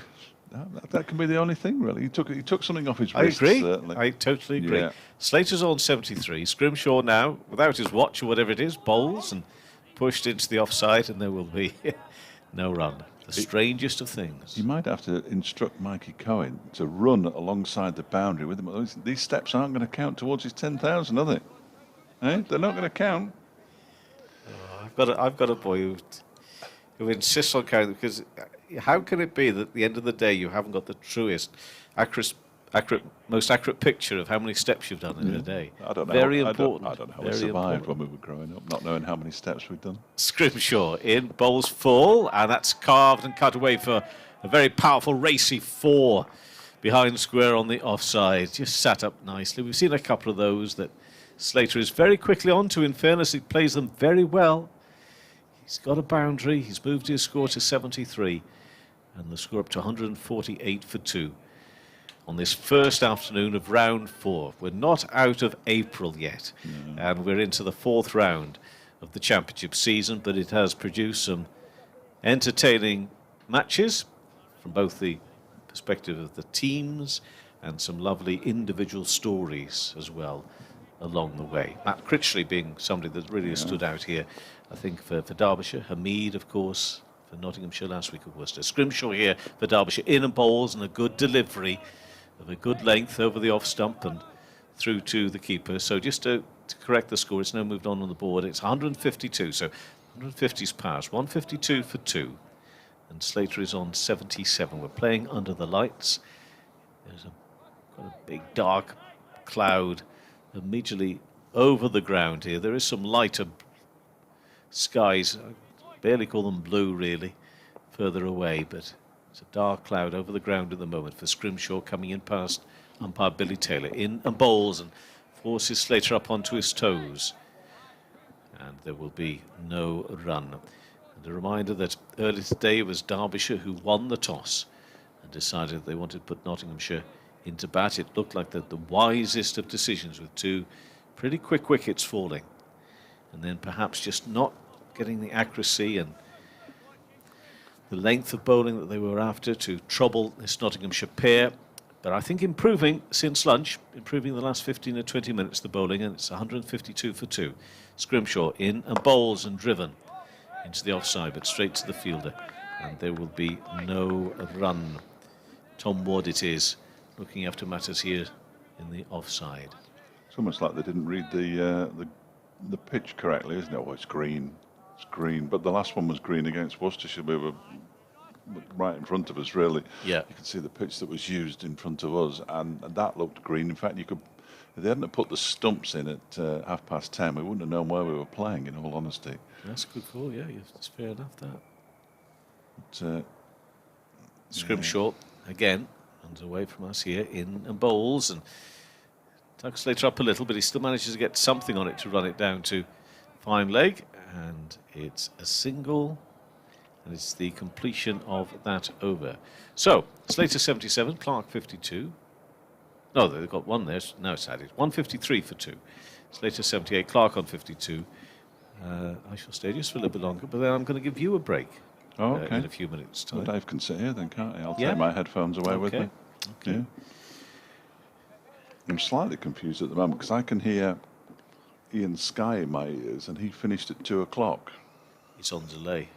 That is a very long delay indeed. We'll be updating BBC Radio Derby listeners at 2:30, which is coming up in around about 45 seconds' time. We're never on time, of course. Lewis Rees to begin a new over from the City end. Bowls, and that one is pushed off the back foot by Slater out into the offside. And it's fielded there by Matt Critchley. Down below as Finn Hudson-Prentice is doing some fairly remarkable things as he warms up, ready to come on for his first spell of the afternoon. I just wish they'd carry on talking about Balamory there and come straight to me, because when he asked me what the score was, I could have said, wouldn't you like to know? That would have been very clever, but he's gone on to something else now, which is a shame. Just a slight delay here.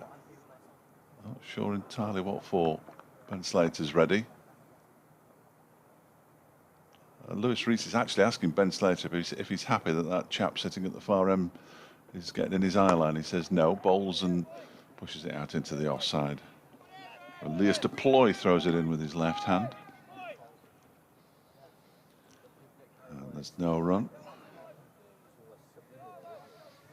Plenty of people wandering around the boundary. That's been a feature. We had 5 Derbyshire players walking around the boundary at Durham on the final day, almost like it was just a club game. You don't see that very often in the Championship, mainly because they don't want to incur the wrath of the supporters inside the ground. This one is edged down to third man, the vacant third man area. Beyond first slip, there is no second slip, and Ben Slater moves into the 80s. He's on to 82. Clark has 52. It's 157 for 2 now, Nottinghamshire. And these two have added 126 for the third wicket.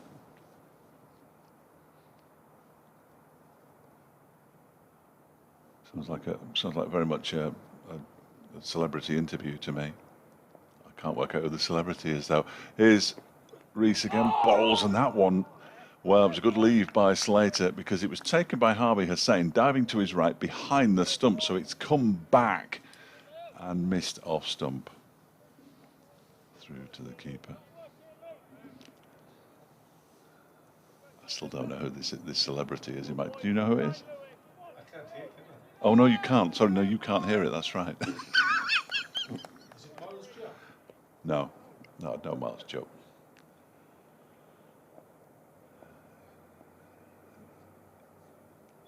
Here comes Rees again and bowls, and again he's left it, and again it's just shaved the off stump.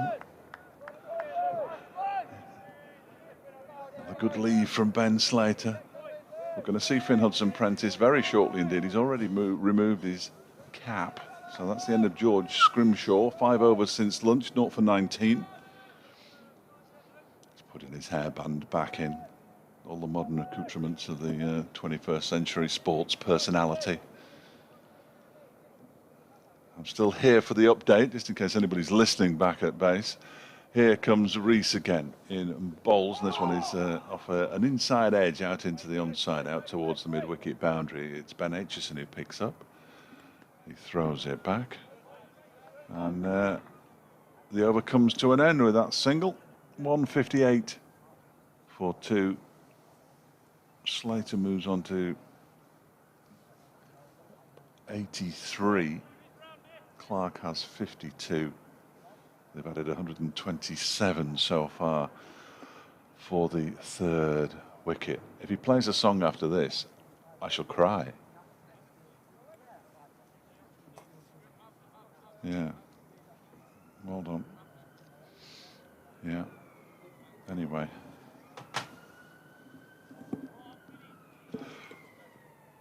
It is Finn Hudson-Prentice. Lights still on, rain in the distance, gloomy. In fact, rain all over the place in the distance.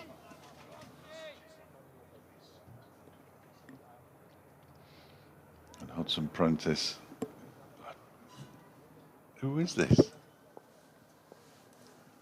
I don't even know who's producing, so there's no point in me sending a message. As Hudson-Prentice begins a new over, his first since lunch. 6 overs, 3 maiden, 1 for 16. It's pushed out into the offside. Fielded by Matt Critchley, and there's no run. I'd start talking. Oh, you've derobed, have you? Excellent.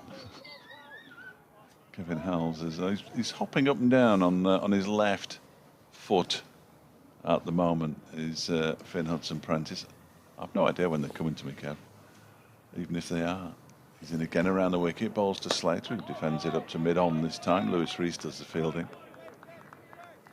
The only problem with this is there was one occasion on Radio Manchester where they faded at the end of a news bulletin. They faded up, and the only words. Oh, go on, it's not. Go on. Yeah. Words that, as they said, and now let's cross over to Scott Reed for them. And the words they heard with me going, well, they never get away with that. Talking about something else. Hudson-Prentice bowls, and it's guided off the outside edge of the bat down towards third man for a single. He moves on to 84, 159 for 2. He likes a chat, this celebrity, whoever he is. The good news is, after all this me blathering on for so long, I'm going in a minute. He's thanking him now. Here we go. Here we go. Probably. No, don't get excited. No, we haven't spoken to Joe or Tom. Here is Finn Hudson-Prentice from the racecourse end. Bowls, and this one is played off the back foot out square on the offside by Clark.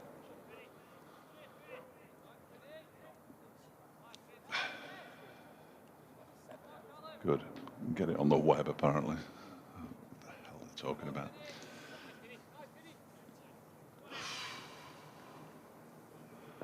Clark waits.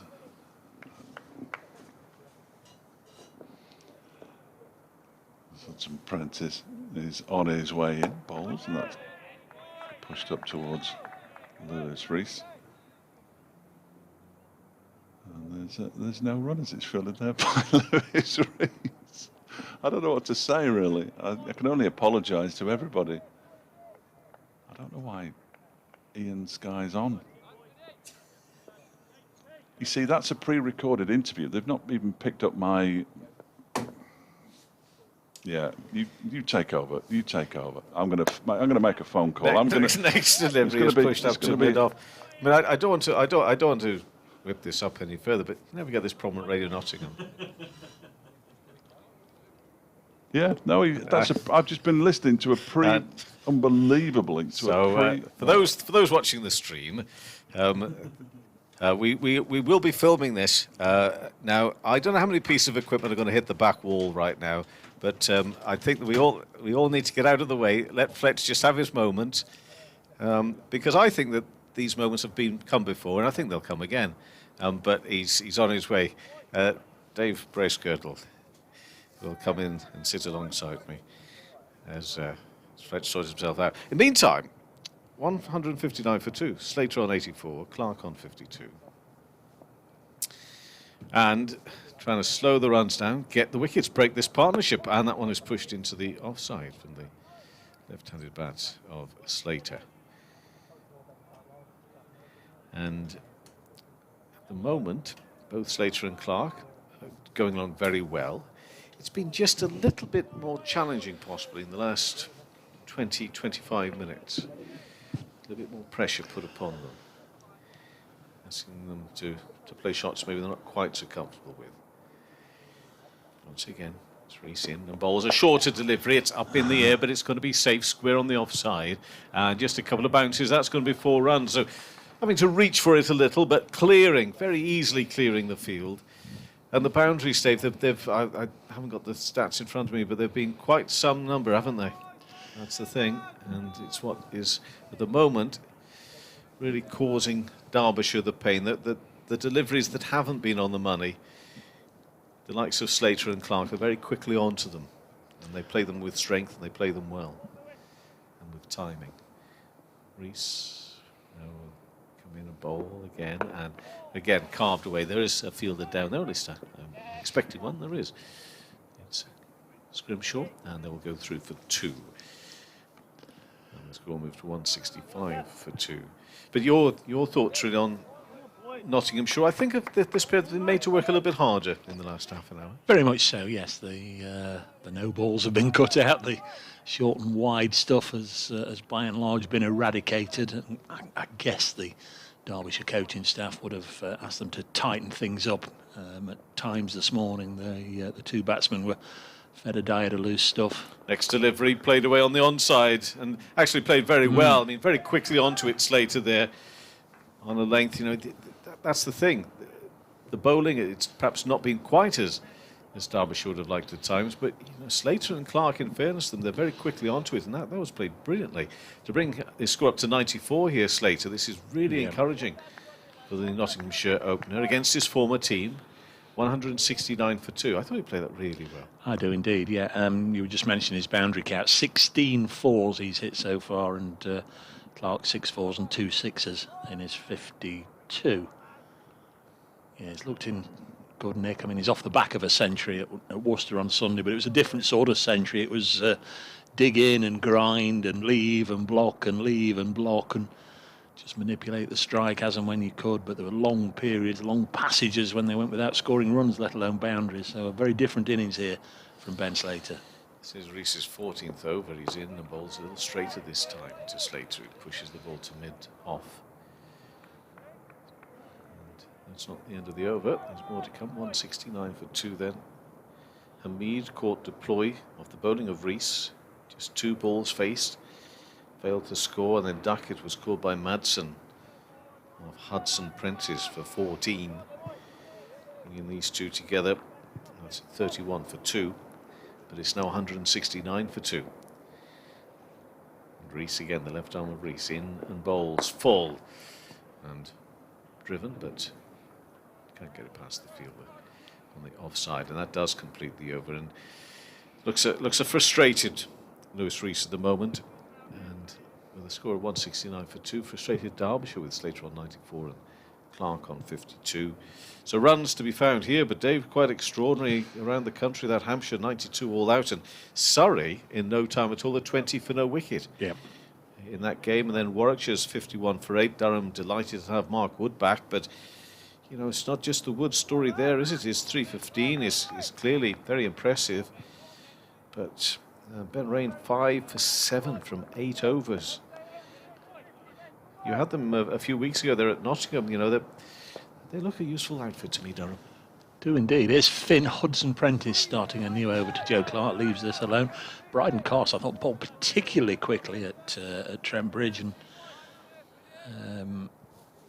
you know, it was good support for Chris Rushworth and obviously Ben Rain. Mark Wood in there for this game.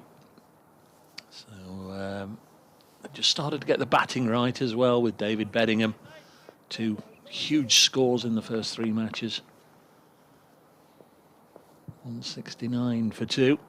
Finn Hudson-Prentice bowls. He's hit Clark on the thigh pad, nipped back a long way, presumably doing too much. 169 for 2. Is this your first taste of the big derby? Do you know, I hadn't given this any thought, and I'm thinking it may well be. Obviously, you have the misfortune of seeing me at Trent Bridge quite a lot, and I've been here at Derby quite a few times over the last couple of years as well, but I'm not too sure for an East Midlands derby. Finn Hudson-Prentice in again, and this one's nudged up to mid-on, fielded by Lewis Rees. Well, certainly here, he went here in 2017 when Alex Hales got his double 100, because I know we had Luke Fletcher with us and Darren Smith. In fact, Mick Newell had my box. He was watching from in there for much of the game, so I'm pretty sure he went here for that one. And the time before that, 2013, we were commentating from the far end. That was the famous Samet slip. Oh, yes. Which this is left alone outside the off stump, batting with James Taylor. It was a push into the offside. Samet came quite a way down, and James Taylor said no, and Samet tried to put the brakes on, and his feet went from underneath him, and I think that one's had something like 3 million views over the years. 169 for 2. So they've not played each other many times. They've often been in different divisions. Next ball clipped away by Clark through mid-wicket. Certainly 2 more here, might be 3. They've run the first couple. They'll just have to have a little reassess as the ball comes in from the deep, and they settle for 2. 171 for 2. Nottinghamshire put into bat. Of course, they met last year. That was at Trent Bridge, and it was a game, although it was played in Nottingham, was designated as a Derbyshire home game, which is one of those that's absolutely infuriating all the statisticians and the record keepers and what have you. You know, when is a home game? How can you have a home game if it's played on the pitch of your opponent, etc.? This next one's nudged out as far as George Scrimshaw on the leg side. End of the over, Notts. 171 for 2. And they've just started to tick along nicely of late. It's 113 for 2 at lunch. We were about 10 minutes late restarting due to a shower, and wouldn't be the biggest surprise, Kevin, if we have a little more rain. It certainly looks in the distance as if there's a bit of rain falling, but hopefully we can get away with it. Actually, it's clear for us to see there is rain falling, isn't there? And I'm obviously not from these parts, so I wouldn't want to say whereabouts exactly that is. I don't think the city centre would be more away to our right-hand side, wouldn't it? So that's in the area I wouldn't know. But anyway, it is raining over there. Let's hope that it either stays there or sweeps around. But anyway, yeah, certainly the main headlines have got to be Hampshire all out very cheaply, and then Warwickshire, who, with Tim Bresnan and that amazing spell at Broad versus Haynes at Trent Bridge a couple of weeks ago. But Warwickshire pulled off a win there, and then they pulled off a victory over Essex. You know, with some very good batting. Very good batting. Yes, that's where I saw you. You did do the Warwickshire game, didn't you, the last day? And yet, there they are at Durham, and they're in all sorts of trouble there today. So things can turn around, sometimes dependent on conditions as well as the bowling attack. But that bowling attack, and if you've got Mark Wood spearheading it as well, that's quite formidable. Got a bowling change from the far end. Ben Aitchison, I think. 6 bowlers have been used. He's going to come into bowl to Slater. Bring you the bowling analysis as it stands in a few moments' time. But Aitchison bowled 4 overs, 1 maiden, no wicket for 14 previously. Slater it is on 94, bowls and worked away behind square on the side, and they will get a single. As he's in the 90s, Dave, would you like to commentate on Slater when he's next back? That's a huge responsibility, because I know what'll happen if he doesn't reach 3 figures. Then I never like to be there. Anyway, Clark is on 54. He's got a few. I don't think even Clark can get there in the next over.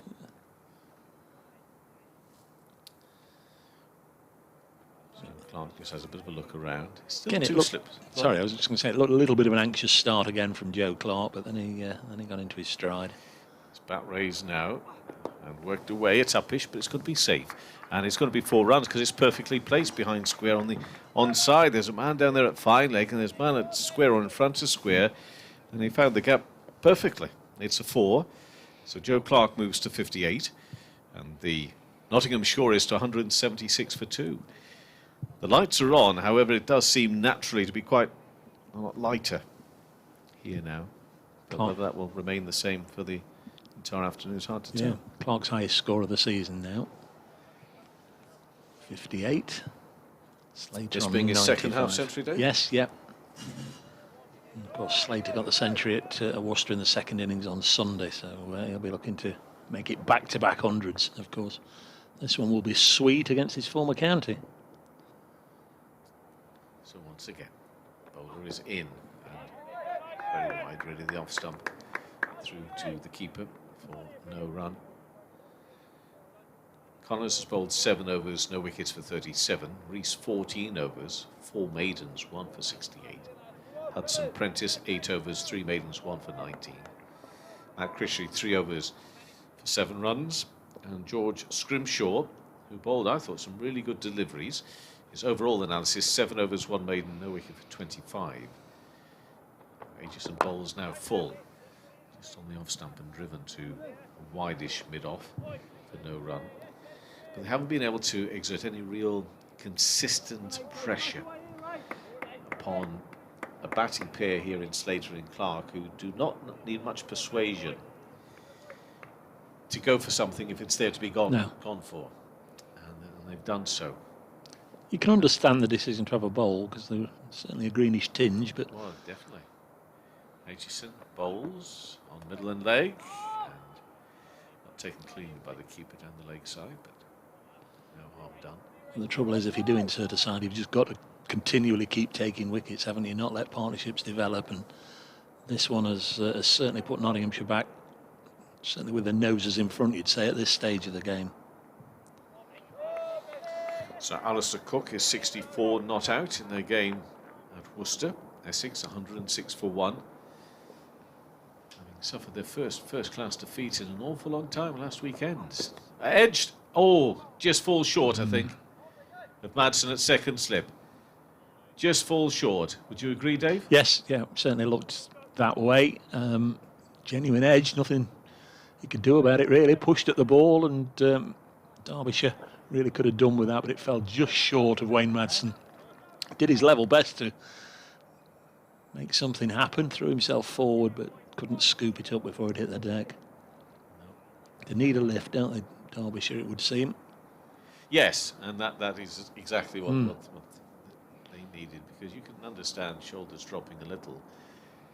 However, they shouldn't be dropping because of bad luck or anything. They haven't quite been hitting the right sort of spots and marks that they would like to have done consistently enough. Lots of chatter out there, which is always a good sign, and one or two players just going over and having a word with Wayne Madsen, the stand-in captain, although of course he's done the role many times before. Billy Godleman not playing. Here's Finn Hudson-Prentice round the wicket, bowls, and that's a really good delivery, which just short of a length, took off, nipped away a little bit past the shoulder of Slater's bat on its way through to wicket-keeper Harvey Hussain.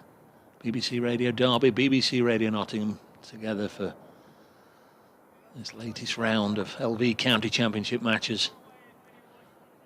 Really has been a thrilling start of the season, lots of stories up and down, and you'll guarantee this round of matches will also have its fair share of highs and lows as Slater gets behind this one. Finn Hudson-Prentice happy to get another dot against the left-hander. It's no surprise, but it is being confirmed down at the Oval that it's a juicy green top they're playing on, with Surrey now at 32 for 1 after Hampshire all out for 92. But in the context of the pitch that was produced for that Leicestershire game, that is quite bemusing. 176 for 2. Next ball, again left alone by Slater. Shoulder in arms. They were sort of my pick this year, Hampshire, to go on and win everything, with Mohammed Abbas joining in an already strong bowling lineup, and of course they've got James Vince, probably got him for much of the summer as well, and really does look a unit that's got all the boxes ticked. Liam Dawson back from a long-term injury. Next ball's pushed to point, no run. 176 for 2. Essex undoubtedly not going to be any pushovers, despite losing last week Peter Siddle and Simon Harmer, two really top-notch cricketers. They have been around the county game, both of them, long enough, and both seasoned professionals. Alistair Cook there as well.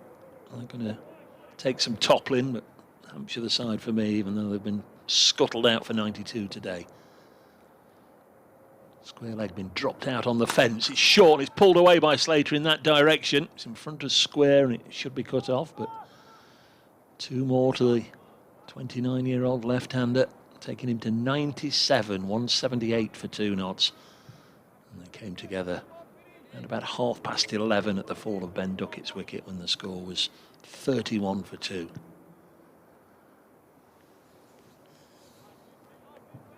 Well, it's Carl Abbott, you see. I don't. You went through that Hampshire lineup. You may have mentioned Abbott, but you know, most of those names down that list, you look at them and think danger. Danger. Yeah. Next ball driven to point. Decent stop there. Backward point by Brooke Guest. I don't know if I mentioned Sam Northeast as well. I mean, he got a duck today, but fine player. He's got to be a little unlucky to miss out on an England call-up, hasn't he? There are a few of them, though, Dave, aren't there? Yeah. There are a few that consider themselves to be hard done to on that front. But here, I think, stand to be or sit to be corrected, that this is the sun which is shining on the ground here now, as opposed to the floodlights. Yeah, that's definitely the sun, Kevin, yeah. Thank you. I know you're a stranger to these parts, but... No, it's just I can't actually see it, but No, it does no. look to be a lovely natural light that is now shining upon We do have the ground. the overhang here, don't we? And hopefully that Can't see rain, it. which we can still see in the distance, keeps on moving. I'm going to put that on moving towards Birmingham, down Birmingham. Well, let's hope so. Black over Bill's mothers. They certainly say Nottinghamshire side of the county border. I'm not sure if that's a Derbyshire expression as well. Probably is. Clark is facing. Ben Aitchison is bowling from the city end in bowls and angled down towards Hudson Prentice, who comes off the boundary here with a right arm throw. Clark with one moves to 59. And Nottinghamshire, with a bit of sun shining on the ground now, have taken their score to 179 for 2. Sun may be shining on the ground, but it is still bitterly cold. It's a chill wind which is blowing across the ground at the moment. Nearly into May, aren't we? Was that Saturday? It is. May 8. So it's Aitchison coming back in to bowl, and a good straight delivery, which Slater has to be very watchful and mindful and sharp, coming down defensively to work onto the onside. For those that have been airing their concerns and giving us various helpline numbers to pass on to Dave Fletcher following the incident at 2:30 this morning, we have passed on those numbers. I think he's made at least a couple of calls and very good advice, because he seems to be okay again. Ben Aitchison in bowls and pushed into the offside. They find a gap again. They've been finding these gaps so well. Slater and Clark, and Slater will come back. He'll get 2, and he will move his score up to 99. Yep. So I will keep quiet here now. 181 for 2. I shall. I'll keep quiet. I won't move away as yet. But Dave, come on now. Come on. Have some faith. I've got all the faith in the world. No obvious changes to the field. I know in club cricket there'd be 1 or 2 words spoken when a batsman was on 99. Here comes Aitchison to bowl to Slater, and there's his 100. He's worked it away through mid-wicket. Couple of runs here. Nice shot from Ben Slater. Very positive innings, this one. And a huge round of applause from the Nottinghamshire contingent. And Slater takes off his helmet, raises his bat. And nice to see some of the Derbyshire players, in fact, virtually all of the Derbyshire players also clapping him. They know he's a man of these parts. They know he's still got a fondness for this club. And Ben Slater will really enjoy coming back here, getting a good reception, but getting to 3 figures. That's his 9th career first-class 100, and it's his 5th for Nottinghamshire and his 2nd in consecutive matches. And you'd imagine now, having gone down and just had a word there from Joe Clark, it would have not only been congratulations, I'm sure, it would also be make it a big one, mate. But lovely reception from the Derbyshire players. Lovely to see, Kevin. Yes, they did, and it was. Aitchison, bowls, fall and driven straight to the fielder. It takes recover this time, so it's not a case of starting again, clearly, on 101, but years of watching the game will tell you that there are many occasions when a batter will get to this position, and a few balls later, when the mind perhaps isn't quite as it should be, just all nice and settled, make an error.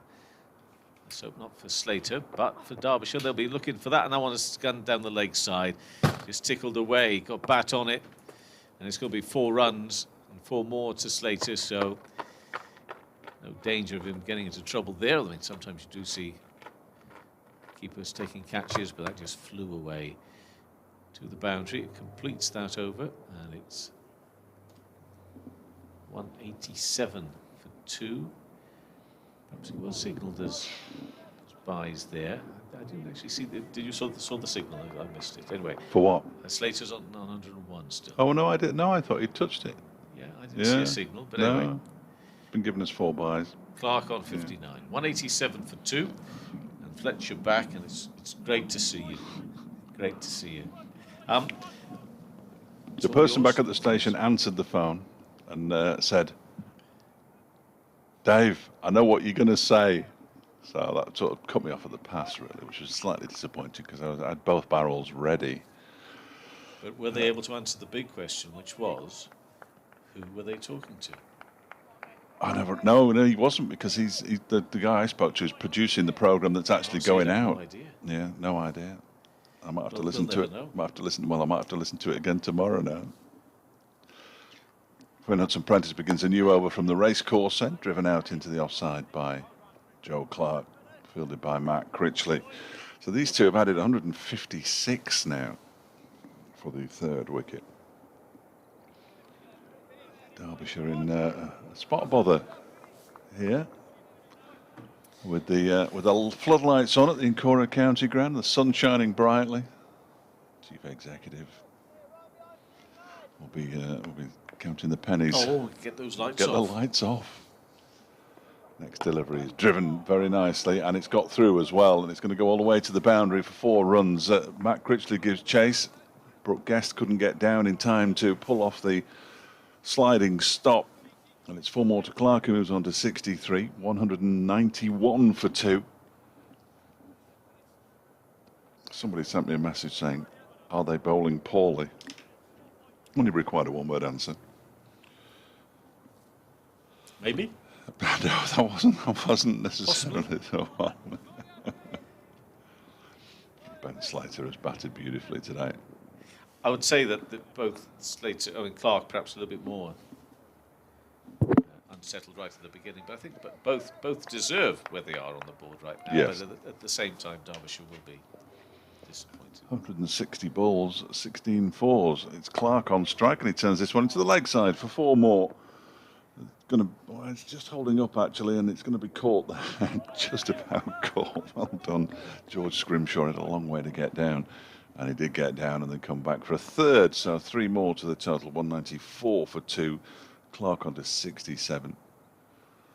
My free antivirus has been updated, which is terrific news, but I can't see the screen. There we go. 194 for 2. Well, we're doing an update, I'm promised, in about 30 seconds' time. Very exciting. I've almost forgotten how to do them. It's been that long. But I can at least hear the newsreader. It's Jack Goodman, who forgot me completely at 11 o'clock, so it's gone well today. It's been a really good first day's play. Nobody realises there's actually a game of first-class cricket going on in the city.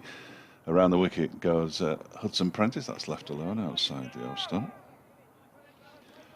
It's not going well for Derbyshire, I'm afraid, Jack. 194 for 2 now, Nottinghamshire. And at one stage this morning, they were 31 for 2 when Ben Duckett was dismissed for 14. Hasib Hamid was out in the 2nd over of the day as well for a duck. But since then, Ben Slater and Joe Clark have taken centre stage. And former Derbyshire man Slater has just reached 3 figures. He got there off 160 balls with 16 fours. Clark's on 66 and Notts in control here, 194 for 2. As the next delivery is left alone by Slater to go through to the keeper. Well, whilst you were away, the sun appeared. It was quite nice. Now it's got to go. That's what you're saying. I'm saying that darkened corner that you took yourself into. The rest of us had a little bit of sunshine. Yeah, no, it was nice, wasn't it? It was nice. It's still cold out there, and it's still a northerly wind. I'm led to believe, which is a bit chilly. Hudson Prentice bowls to Slater, who drives into the offside, straight to his good friend, Matt Critchley. Were you listening before? The relationship between Critchley and Slater. Ben Slater's sister is Matt Critchley's partner. It's a beautiful thing. Critchley bowled to Slater earlier on. It's not quite, they bowled to each other in the garden when they were kids, but No, but it's getting there. yeah, I like it. It's the sort of thing that gets you, Right there. right there. Really. Nothing gets me there anymore. 194 for 2 at the end of that. I know, I don't. Just stop it. So 47 overs gone. 49 remaining. We'll be at the halfway point of the day's play at the end of the next over, with Nottinghamshire heading towards 400 runs in the day. I feel that I've done I can do no more. So therefore, I'm fine, We'll be Kevin. back. It's been an absolute delight. We'll see Kevin Hells further at some point, either today or tomorrow or today. Yes, today, he says, as a new over begins from Ben Aitchison. First delivery is pushed out into the offside by Clark, and there's no run. Warwickshire are mounting a spirited fight back at Chester Street, I'm led to believe. They're now 63 for 8. It's not much of a spirited fight back, but it's a spirited fight back of sorts. They're 613 for 1 against Worcestershire in a game with the scoring rate back to normal. This one is edged and caught by Harvey Hussain, and Clark is furious with himself. He just fenced at one outside the off stump. It was short and wide-ish. He had a go at it in a defensive way, really, and it was an easy catch for Harvey Hussain. And the third wicket finally goes down. Derbyshire have that third wicket. 194 for 3. Clark caught Hussain, bowled Aitchison for 66. Well, Joe Clark had weathered the storm early on and played some lovely shots in the run into lunch to go in there 36 not out. Carried on in the same vein this afternoon. If anything, he was outscored and outshone by Ben Slater, who's played an absolute gem of an innings. And Clark just lost his fluency, you fancy, over the last 15 or 20 minutes, and had a little nibble at one there. A good bit of bowling by Ben Aitchison, and it's been nicked behind a wicket that Derbyshire desperately needed. It gives them a first bowling bonus point, an opportunity for Wayne Madsen to get them all together and just get them all singing again from the same hymn sheet. And I'm sure somebody will be trotting out, come on, 1 brings 2, let's get another one. And the new man on his way out there is Lyndon James, a youngster, 22 years of age, began the season with 79 not out in the first game against Durham. He's struggled to get going since, although he was the victim of an unfortunate run out against Warwickshire early on. But he's coming to the crease with runs on the board here, and a real opportunity just to add to his already glowing CV with a decent score here this afternoon, you'd hope. 194 for 3 the score, and a wicket now for Aitchison, joining Lewis Rees and Finn Hudson-Prentice. He's 7th of the season, Ben Aitchison, leading the Derbyshire bowling averages, 7 at 21. He's bowling so far this season. He's just getting a bit of advice there from Matt Critchley as to where he should put this first delivery to Lyndon James. Let's see if it's a plan that's going to work. He's in and bowls to James, who plays at that one. Harvey Hussain can't quite grasp it as it dies just before it reaches him to his right. But good first delivery to the young man. He's got Ben Slater at the other end on 101. He's just making sure that things don't go too quickly, using his experience just to come down and tap the pitch and make sure that Ben Aitchison can't get it. James straight away is waiting now, and this delivery is pushed into the leg side. They're going to get a single here as he gets off the mark. Shy at the stumps from Matt Critchley, hits the stumps, but Ben Slater was almost down by the boundary in front of us by the time the stumps were hit, so no alarms there for the former Derbyshire opener. James off the mark, 195 for 3. Nice to get away with some overthrows as well. If it had been, get off the mark with a 5, you sort of know it's going to be your day. But just the one for Lyndon James. I've seen a 5 this season. Yeah, and I've seen a couple. And an 8, so we've seen an 8 today. An 8, yeah. We've had a 5 in one of the... we've had different 5s. We've had a a 5 with the overthrows, and we've also had a 5 with the helmet being hit. I've in not the one of matches. those yet. No, I need that to complete the set. Yeah, we had some overthrows at Edgbaston. Slater waits as Aitchison's next delivery is cracked away. Straight to Brooke Guest at point though. Nice looking shot, but no runs. Lovely reception from the Derbyshire players for Yes. Ben Slater. Well, he grew up here, didn't Yeah, he, as a player, so... There's only 1 or 2 of this side that will have come since he left. He'll know most of them. Mostly the bowling attack, I think. Yeah. Aitchison's in again, a full delivery, and it's played straight back to him by Slater, who gets his bat down nice and quickly, plays it back to the bowler, end of the over, 101 to Slater. James has won 195 for 3 at the halfway point of the day. That's 48 overs gone and 48 overs to go, so they'll be looking at getting 350, 400 by the end of the day. Not if they can carry on as they have been. And of course we did have a little delay at the start of the afternoon session, but if we have no more, tea is still going to be around about an hour from now, isn't it? 16 more overs, so around about 4:10 we're having tea. Certainly no earlier than that, unless there is a stoppage. Finn Hudson-Prentice going to bowl to Lyndon James now, who's on strike at that end for the first time and plays a nice looking drive into the covers straight to the fielder. And there's no run. Just in the hands of Matt Critchley.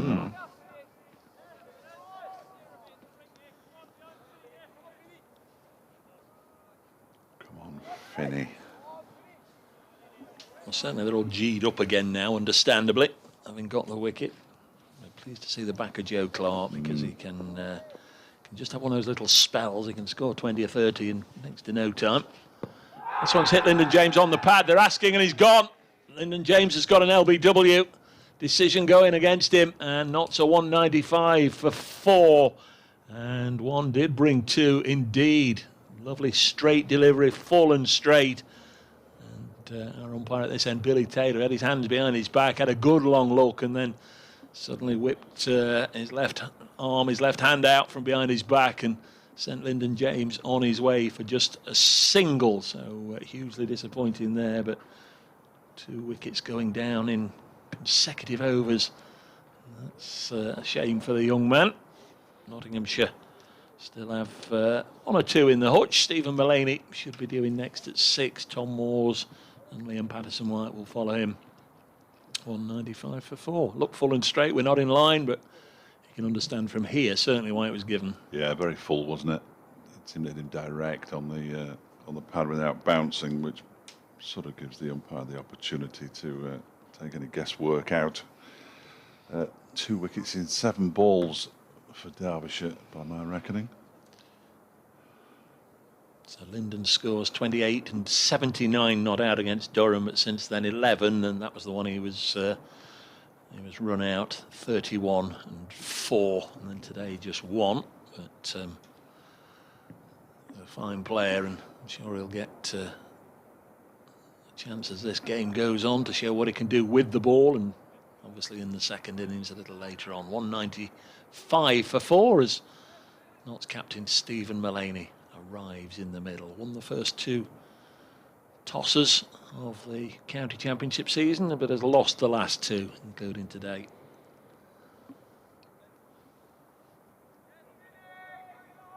Stuart Broad in the side, Dane Patterson, Luke Fletcher. You can imagine Notts would have been licking their lips at the prospect of bowling as well, but up to this point they've made a decent fist of batting. Just need another partnership to get started now. Mullaney still scratching away at his mark. Long distance conversation going on here between Wayne Madsen at second slip and the bowler Finn Hudson-Prentice. I don't think they're going to reinforce the catching cordon. They're not. So we're ready now. 2 slips, third man.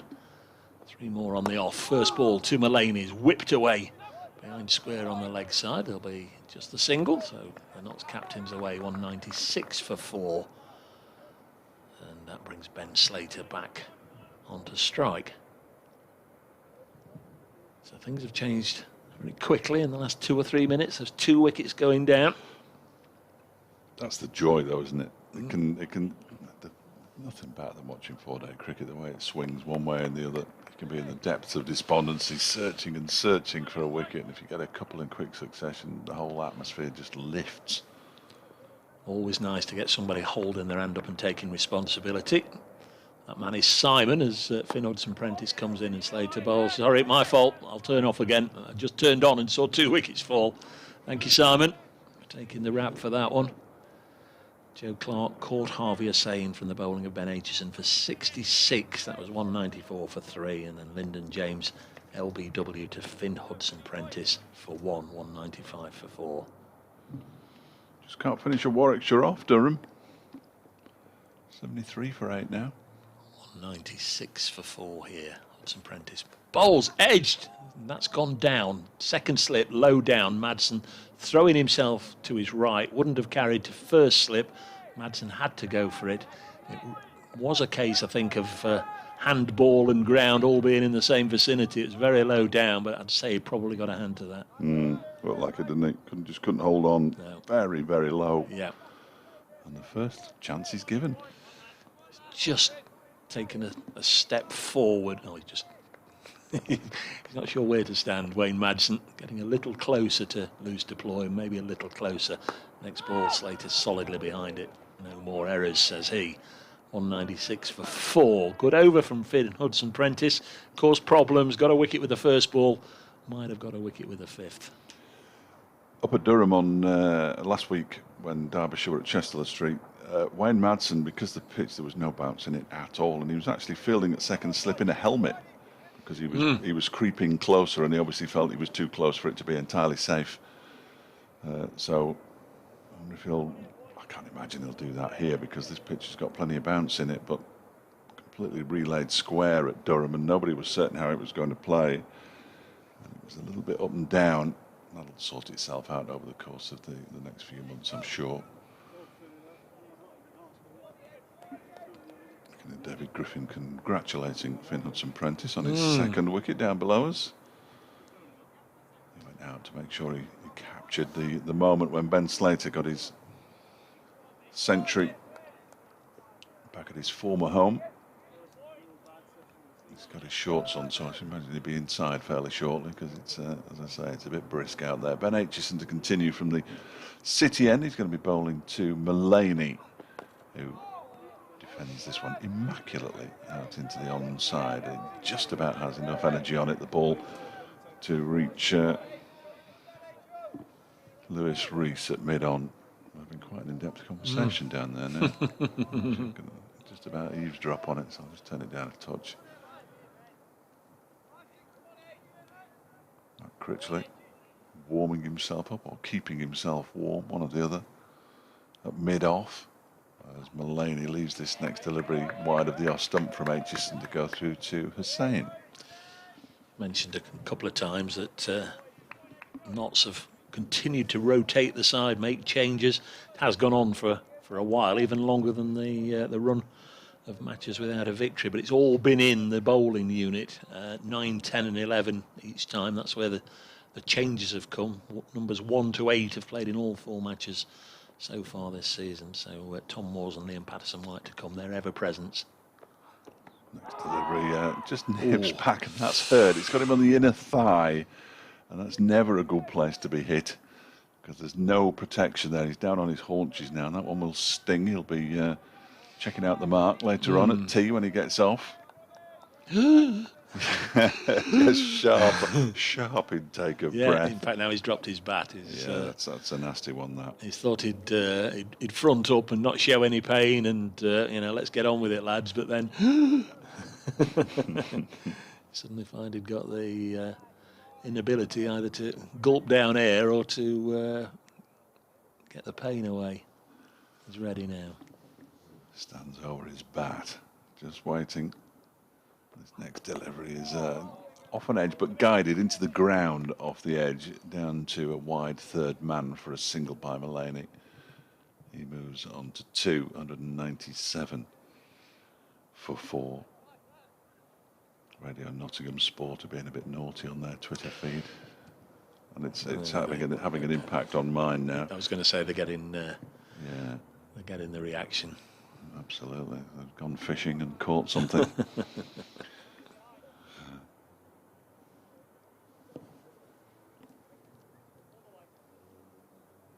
Still just the 2 slips. They're not over attacking here by any means, Derbyshire.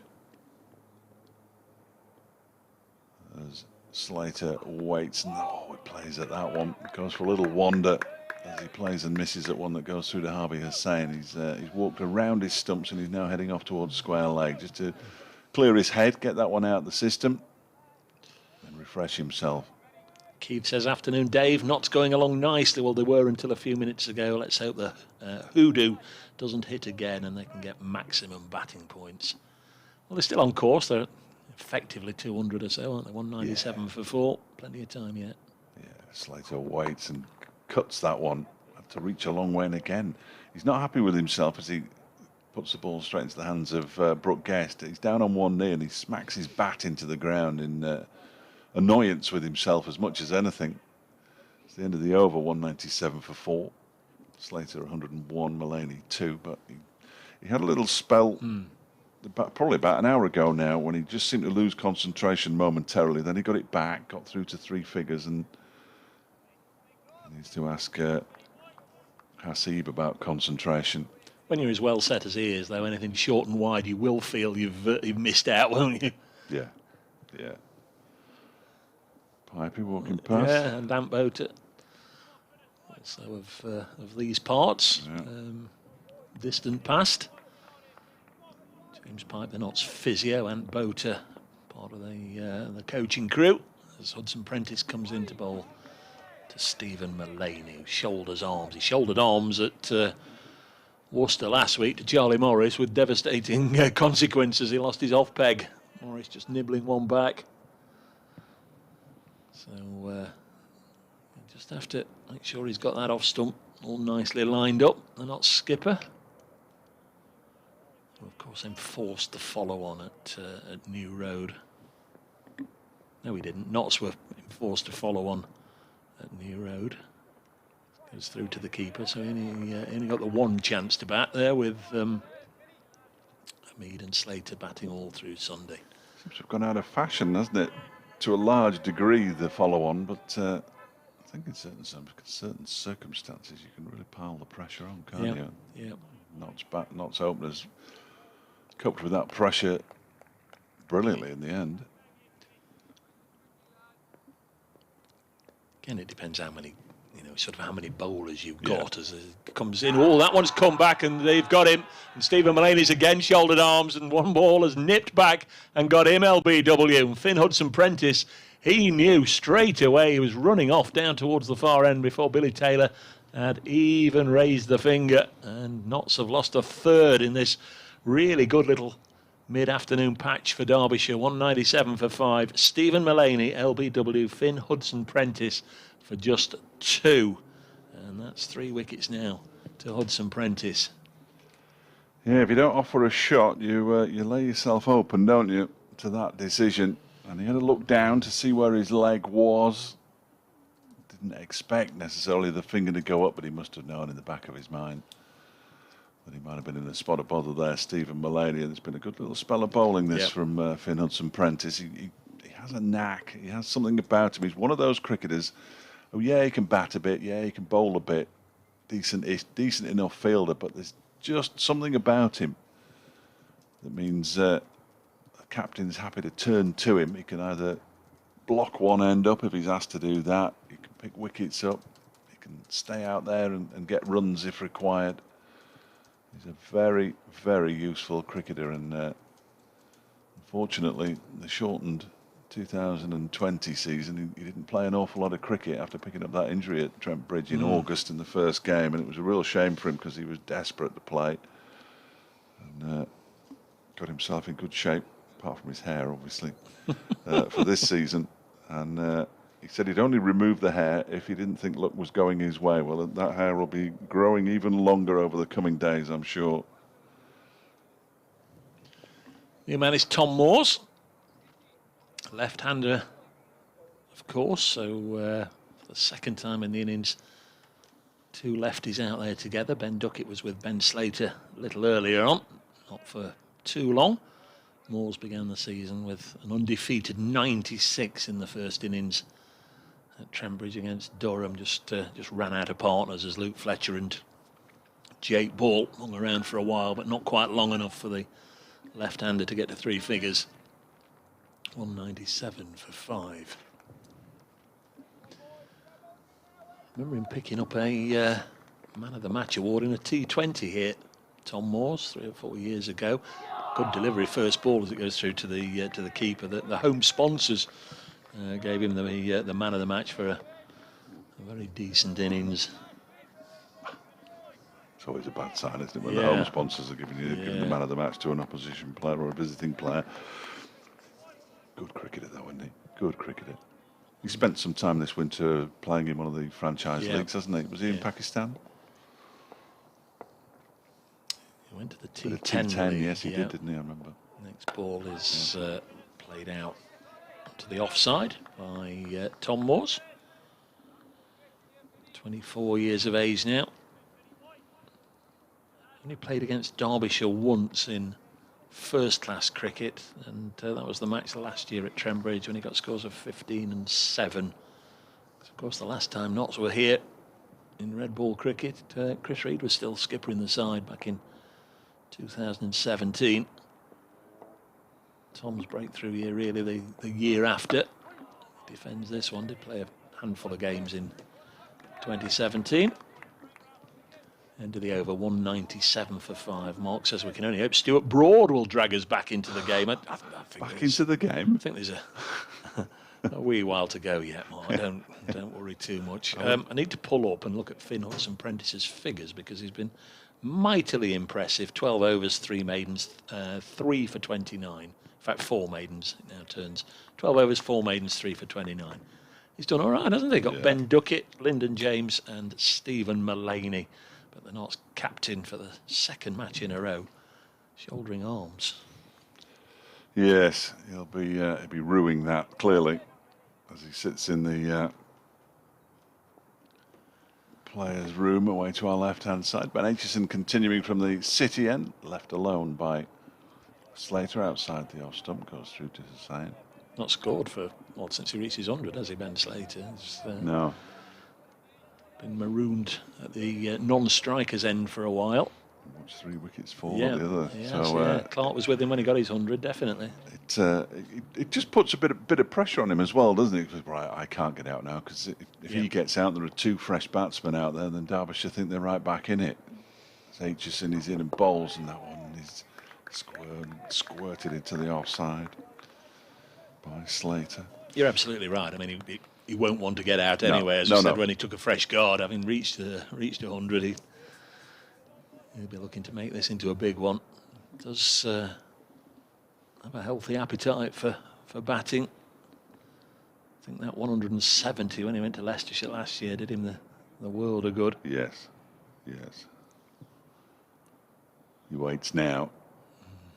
As Aitchison delivers this next one. It's a quick delivery, but it's short and wide, and Slater has nothing to do with it as it goes through to Javier Hussain at shoulder height. Mike Brown says he's blaming whichever commentator it was who said Notts are still on for 400. Yeah, that was me. Thanks very much. No, he can't get you, mate. He's in Guernsey. Mike is in Guernsey listening to us.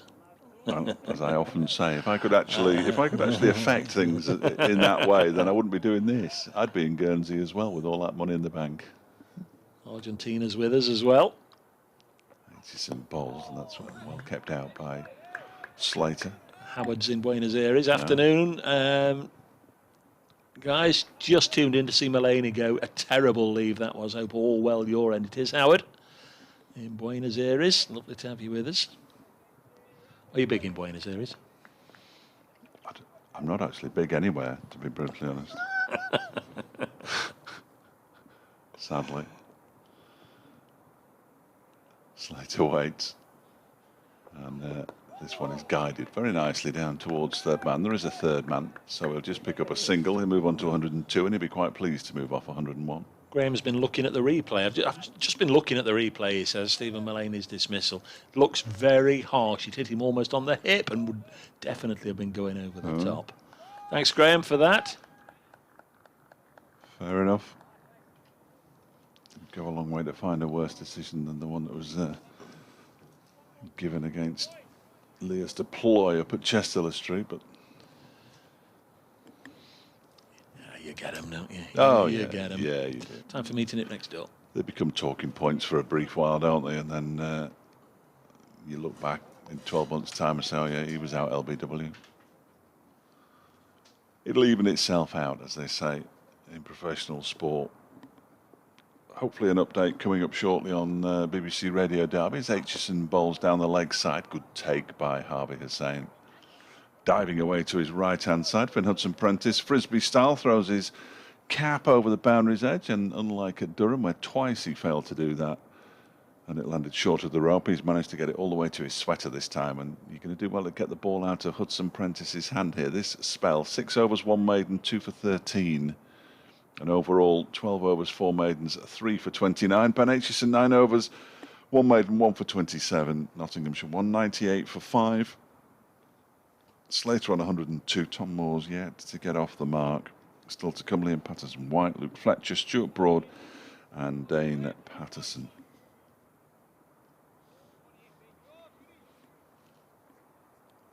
Martin Williams is cooking on the radio at the moment.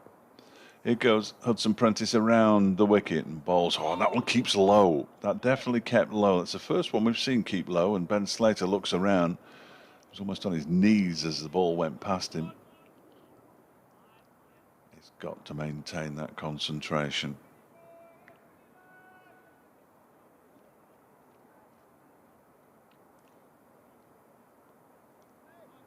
Ball returned to Hudson-Prentice.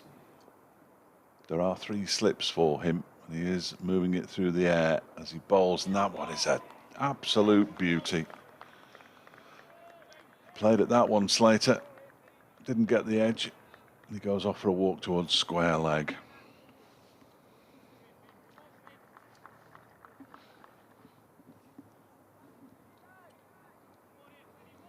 Ball being polished thoroughly by Lewis Rees at mid-off. Big George Scrimshaw at mid-on. 3 slips and a point as this next delivery. It's a good leave by Slater. It goes through to Hussain. I just wonder how much effect the lights have had. They say the ball moves through the air a little bit more under the lights.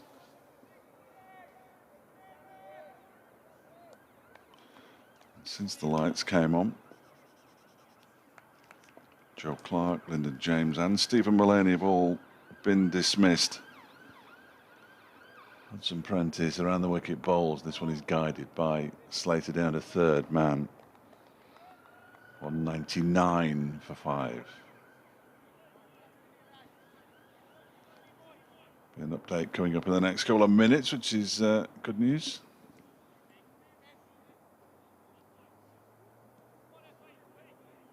Slater moves to 103, incidentally. Tom Moore's on strike for the first time, I think, to bend to Finn Hudson-Prentice, possibly.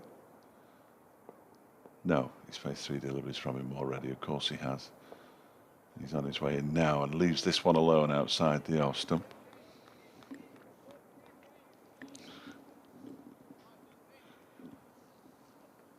$199 for 5 it remains.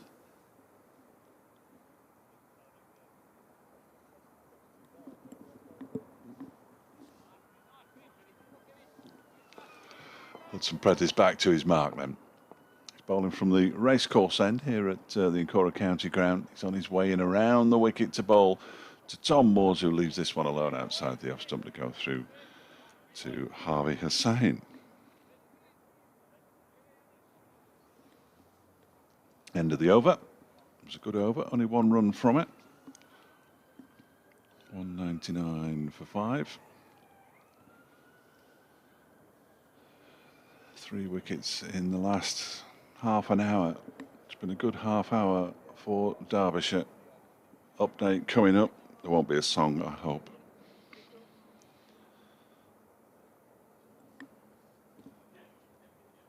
I'm going to see Matt Critchley return for a bit of leg spin. Don't rush, Dave. I haven't done my update yet. Surprisingly.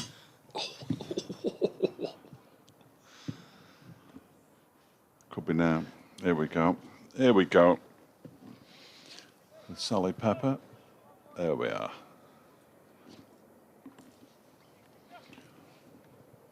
Afternoon, Sally. Yes, Nottinghamshire were put into bat this morning. They're 199 for 5, and that represents quite a fight back from Derbyshire. At one point, they were 194 for 2. But in the last half hour, they've picked up 3 wickets. The first one was Joe Clark. He was out for 66. Lyndon James for 1, and then Stephen Mullaney for 2. He played no shot and was trapped leg before wicket. They've just moved to 200 now, Nottinghamshire, with a single to Ben Slater. He's on 104. The former Derbyshire opener got to his century of 160 balls with 16 fours. He's out there with Tom Moores. He's yet to get off the mark. And Nottinghamshire, having been put into bat this morning, are 200 for 5.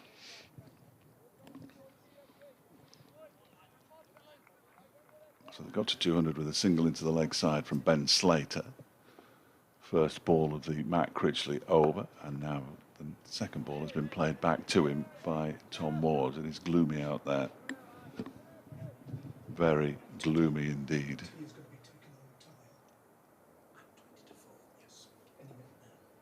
Next delivery from Critchley is turned into the leg side. They pick up a single, and Moores is off the mark. 201 for 5. Exciting news. Well, tea will be taken at 20 to 4, irrespective of overs. So that's an interesting decision. Quite the session this evening, then, isn't it? Yeah. We've still got 43 overs, including this one remaining in the day. Good luck, boys. Wonder why that is. I don't know. Just that little drop of rain has thrown everything into turmoil. Critchley bowls. That one's down the leg side. And Slater thought about trying to work it away, left it in the end, and Harvey Hussain didn't take it cleanly. Have you done your update? Yes. Sorry, yes, I have.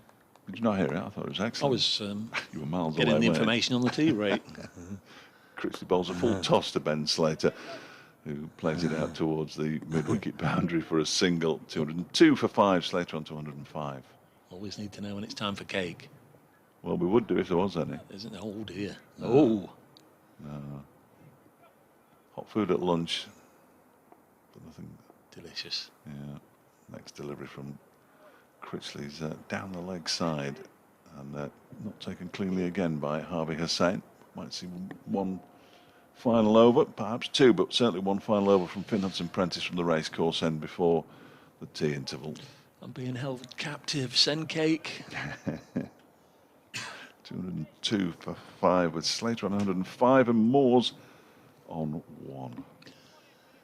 So Derbyshire have very much come back into things over the last 20 minutes, half an hour or so. Runs have dried up, but those 3 wickets have certainly put the game back on probably an even keel. Going forward, it remains to be seen if Notts can build another partnership and whether the lower order can wag, or whether Derbyshire now will just chip away and manage to bowl them out before stumps. Nice full delivery from Hudson-Prentice, and Slater again just throws his head back, and you know he's sort of giving all the signs off there that he feels he's missed out. It was a low full toss or even a half volley, and he punched it into the offside and stopped by Tom Wood in the covers. Hudson-Prentice with those 3 wickets today, 2 in recent times. Lyndon James and Stephen Mullaney. This one to be a quicker delivery than the previous one. It's left alone and just smacks into the gloves of Harvey Hussain. Sign of how well he's bowling. Ben Slater's got a century, and yet 3 slips have been put in there. Just reinforce that catching cordon. Floodlights remain on as they have throughout this afternoon session. You probably need them on as well. Hudson-Prentice bowls, and again Slater happy to block. 202 for 5. He's been fairly free scoring all day has looked in very good order.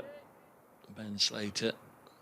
Whether it is, as Dave was suggesting, perhaps the extra responsibility thrust upon his shoulders now where those wickets have gone down, or whether it's just that he's been met by a tidier line and length. Drag this on the onside, probably get a couple of runs there, but certainly didn't mean to play it out towards mid-wicket. He was looking to drive it towards the covers, but 2 runs gratefully received nonetheless. Ben Slater on 107, Notts 204 for 5. Hamid out for naught, Duckett 14, Clark 66, James 1 and Mullaney 2. All the batsmen to be dismissed. You know, the wickets that have fallen since lunch have all fallen since the lights came on, and you do just, I mean, obviously it's different for the batsmen because it's gone darker, but you just wonder what effect these lights are having. 204 for 5. Next one's pushed to backward point. Oh, misfield there. They're not going to take the single. That's Brooke Guest. Just took his eye off the ball. I went and watched a village cricket match last night, evening game, and they were playing with a pink ball. Oh. In no floodlights, no nothing, and just easy to see. Which, you know, you don't need all these decades of ECB testing. You just need a couple of captains just to. Next one is edged safely down into the ground, fielded at third slip by is that Critchley? Yes, it is. 4 for 5. It is. That's T. And the information we got a moment or two ago is absolutely bang on. The players are leaving the field for tea, although should really have another 13 overs? No, another 5 overs. Where are we? I'm looking at there's 59. 40, it should have 9 more overs 9 today. more. Yeah, 9 more overs before tea, but they've gone off for tea, which is bizarre. We'll have 41 overs in the evening session. Ben Slater will still be there. He's on 107. Tom Moores is on 1. If you're watching the live stream, we'll be back in 20 minutes' time with the evening session, a very long one as well.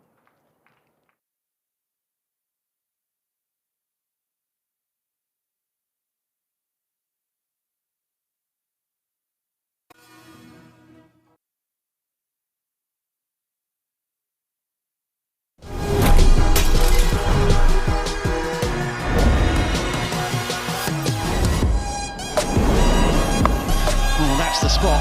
Gone! The breakthrough.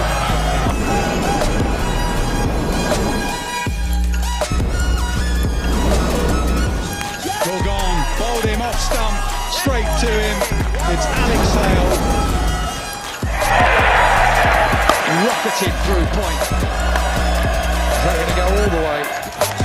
17 years in the making. Finally, they make it to Edgbaston and finals day.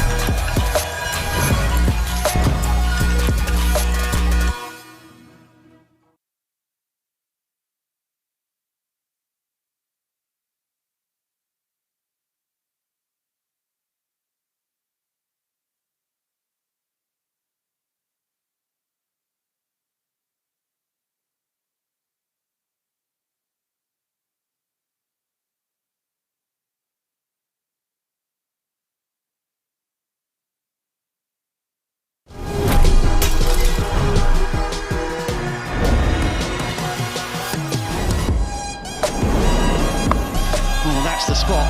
Gone! The breakthrough.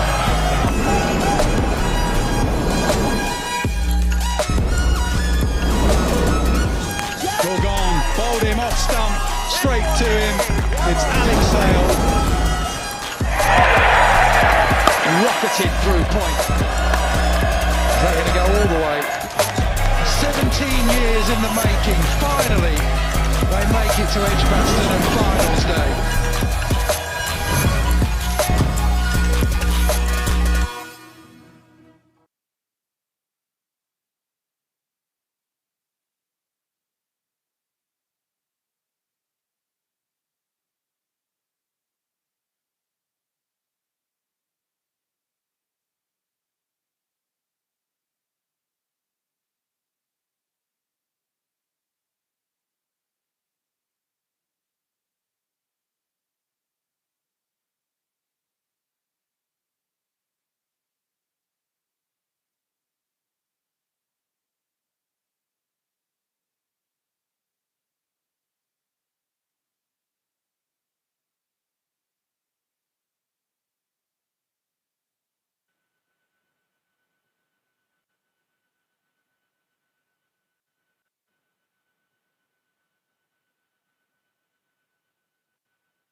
straight to him. It's Alex Sale. Rocketed through point. They're going to go all the way. 17 years in the making. Finally, they make it to Edgbaston and finals day.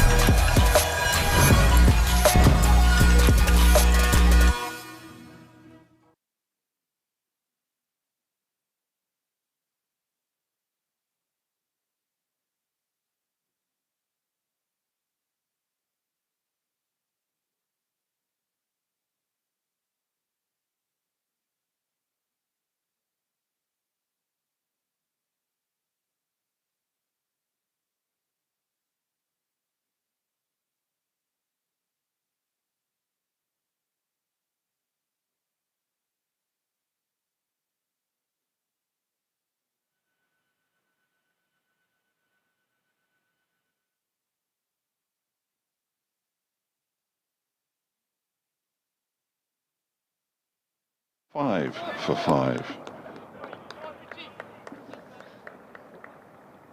Update coming up fairly shortly. Ben Slater back on strike. Been out there since the very start for his 107.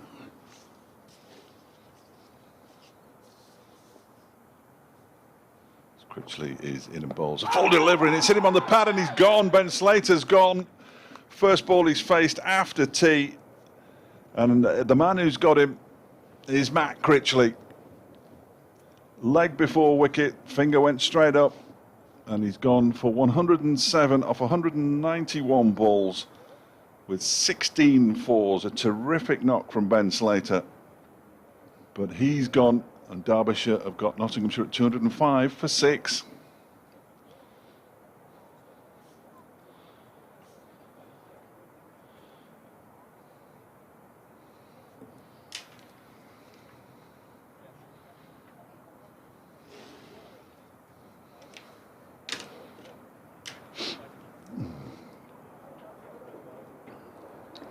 Don't forget me. Update coming up for BBC Radio Derby listeners. Ben Slater leaves the field.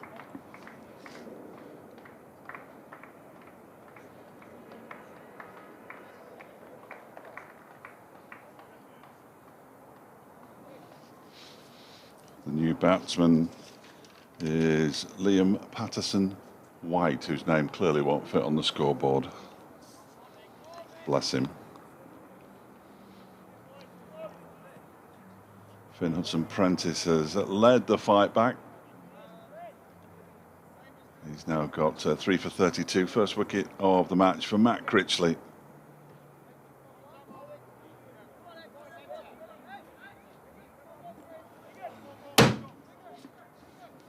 Update coming up fairly shortly. Matt Critchley just has a little practice bowl. Just about to do it now, Dave, sorry.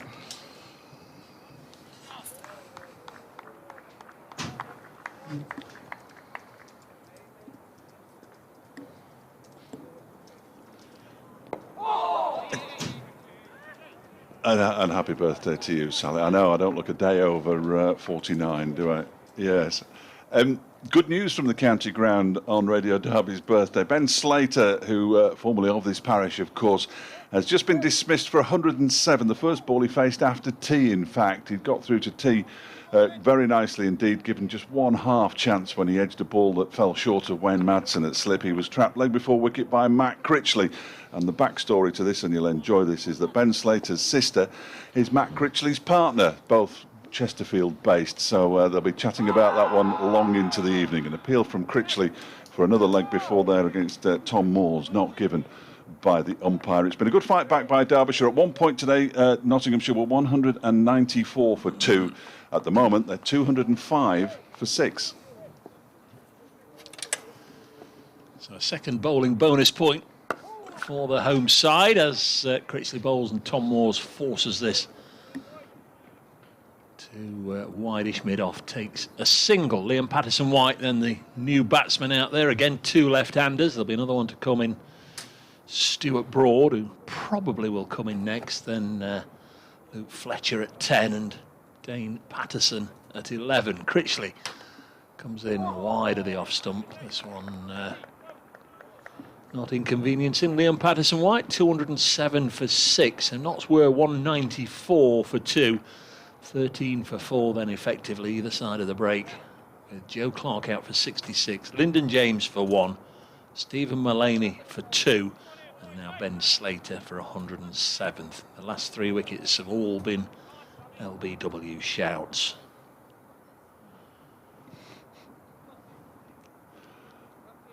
Yes, thanks to Scuba, who says he tunes in for the cricket but stays for the Radio Derby update drama. If only there wasn't any. It'd be a much better and much smoother afternoon and morning. Jim says a massive evening session coming up for Notts. Excellent note by Ben Slater. Was indeed. Yeah, it was. Didn't get going after tea, first ball, and off he went. Well, a little surprised at this that Finn Hudson-Prentice isn't continuing from the racecourse end. He's bowled beautifully had bowled beautifully in his latest spell. He's now got 3 for 32, but they're bringing Sam Connors 7 overs for 37. They're bringing him back on, or at least Wayne Madsen is, from the racecourse end. He's on his way in to bowl now, and that one is guided into the ground by Tom Moore's backward of square on the offside, and there's no run. So I've got to get my eyes sorted here, because one's wearing 23 on his back, one's wearing 22 on his back, which is always good. Even though, bless him, Patterson-White, whose name was never going to fit on the Derbyshire scoreboard, is down as number 87. So that's not confusing in the slightest for a fool like me. That's only bowled from the city end, and I know bowlers have favourite ends, don't they? He's back at his preferred end now, the racecourse end, so he'll be hoping just to calm things down as far as his figures are concerned. 0 for 37, as I say. Moore's waits, and this one is guided very nicely down to third man for a single. The man down in the distance is Hudson-Prentice, who picks it up after a little bobble. They go through for a single. 208 for 6, Moore's on to 4. Lovely to hear from Andy Easom, just bringing us up to date with the Notts seconds. They've pulled off an innings victory over Warwickshire, and of course yesterday Notts scored 660, or yesterday and the day before, and it's the highest score that Notts seconds have ever achieved. Centuries for Montgomery, Everson, Buddinger and Peter Trigo. 660 in a second 11 game. Wow. Next delivery from Connors is pushed out to the offside by Patterson-White. And that's what that's what you want from your twos, isn't it? You want you want guys racking up the runs, trying to put pressure on the top order. It's the only way you're going to force your way in, scoring big runs. But 4 Centurions, that won't have happened too often, and obviously 660 has never happened before for the second. So well done, and they've wrapped it up today with a win. Jack Hayes 5 for 20 today. Well done, Jack. Connors in again, and that one's turned into the leg side by Patterson-White. And there is no run. Who's walking past now? Mr. Moores himself. So we'll not eavesdrop on that one, just turn it down a touch, just in case they're talking about top-class secrets. Top secrets. Yeah, there was a second 11 game a couple of weeks ago involving Derbyshire. Alex Hughes made a double century in the second innings. But unfortunately, all the bowlers that Northampton put out in the first innings had disappeared off to play for the first team. Connors in, and that one is pushed into the offside. They go through for a quick single. There won't be a shot at the stumps from Ben Aitchison. They get through for the single comfortably. Patterson-White goes on to 209 for 6. And of course, Northampton's being skippered at the moment by Ricardo Vasconcelos. Yes. I say that for no other reason than I love saying it. Oh, yes, no, it's great, isn't it? It's great. He provided, decent player as well, actually. Well, he provided me with one of the highlights of the T20 2 or 3 years ago here, when he was knocked off his feet by Lockie Ferguson, the Yorker. He ended up flat on his back, stumps all over the place. It was magnificent. I'm sure he didn't think so. No. Speaking of Northants, we'll start the updates at Headingley. Yorkshire 128 for 5 against Northants. Live, Kohler, Cadmore, Frayne, Balance and Brook are the 5 out. That's in Group 3 of the County Championship. Here's Matt Critchley, England Lion of recent vintage, bowls to Liam Patterson-White, who you'd imagine if his career goes on over the next year or two, he might be somebody that might just attract the attention of the Lions. Former England under-19 Test and one-day player. Critchley bowls to the all-rounder as he eases this to point. You saw him play in the Lions, didn't you, Dave? You were in the West Indies at that? I did the North v South series, which he played in that as well, he played in that after the Lions. Yeah. 209 for 6. Next one is worked away by Patterson-White, gets another run, 210 for 6. At Hove, Sussex 212 for 4 against Lancashire. Glamorgan 17 for 1, replying to Kent's 138 all out at Cardiff. So if they are, if they're one down, Monas Labuschagne is 10 not out. Some player, that boy. Surrey have the lead at the Oval. That shouldn't sound surprising, but it does, in that Hampshire batted first there. Hampshire 92 all out, Surrey 94 for 1. That's in Group 2, as is Middlesex 208 for 4 at Taunton. Next one is tossed up there. Tom Moore tries to whip it away, and maybe bat, maybe pad, but it was along the ground anyway. It's stopped at short leg. Who's under the lid there? Is that Brooke Guest? Yes. Yeah. Next ball, short of a length, and Tom Moores will slap that one into the city centre somewhere. It's gone for 6. Oh dear, that was an absolute long hop, and Tom Moores is only the size of a jockey, but gives it an awful Suffolk punch down the ground for a big 6. 216 for 6. Yes, that was an appalling delivery from Matt Critchley. It's the kind of delivery you see Leggy's bowl, and he dragged it right down, and Moores climbed into it. Got his juices flowing at Worcester the other day, hitting 24 off 5 balls of an over, and then skied the 6th, just almost galloping along too quickly for his own good, but defends this next one. End of the over, 216 for 6. Just quickly, they've had a fair amount of stoppages at Bristol today. Leicestershire are the visitors and the batting, 168 for 3. Essex 150 for 1 at Worcester at tea. That's a slow sounding score, but it was a very slow pitch, of course, that Hamid and Slater were batting on the other day, and Warwickshire all out for 87. Durham just starting. So you're up to speed. Andy says it's spitting up the road here in Long Eaton. Weather radar shows showers, patched work all over the vicinity. Yes. Yeah, you can see showers in the distance down to the south. Certainly they've gone past. And one for you, Howard in Buenos Aires, Argentina. Enlighten me, please. The racecourse end, Dave. Didn't know they had a racecourse. Yeah, well, yes, there was a racecourse here until 1939 when they stopped racing. Sam Connors will just begin a new over here and bowl to Patterson-White, who turns it down to long leg for a single. He moves on to 4, 217 for 6. Forgive me, anybody who's heard me talk about this before, but yeah, they had one of only 6 straight miles in the country. Finishing post was way to our left, where the Players' Pavilion is now. There was the old grandstand there for many, many years. And the cricket pitch, the cricket ground, was sort of inside the race course.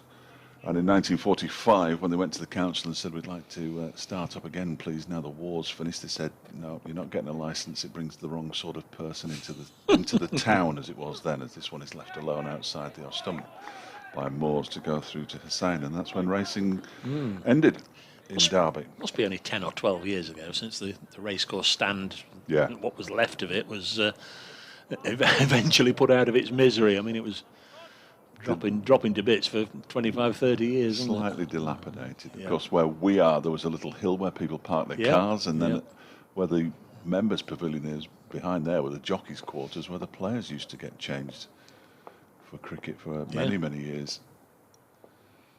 Connors in again, and this one's defended by Moores. Back to him. There's no run. So, yes, it's forever known as the racecourse, and behind us now is just a plethora of football pitches and that kind of thing, and it's called the racecourse playing fields. If you look on Google Earth or Google Maps, this whole area looks the shape of a racecourse even now, with the park behind us. So you can see how it would have been a racecourse back in the day. Lights still on. They weren't around when the racecourse was here, as this one is pushed into the offside by Moores. In comes Crixley to do the fielding. I always think it's a bit of a shame when racecourses go. There's many racecourses up and down the country have disappeared over the years. The one in Manchester went, didn't it? Quite some time ago now. Various others have disappeared. Greyhound tracks are shut in. Speedway stadiums are closing. Yeah, it's a real shame.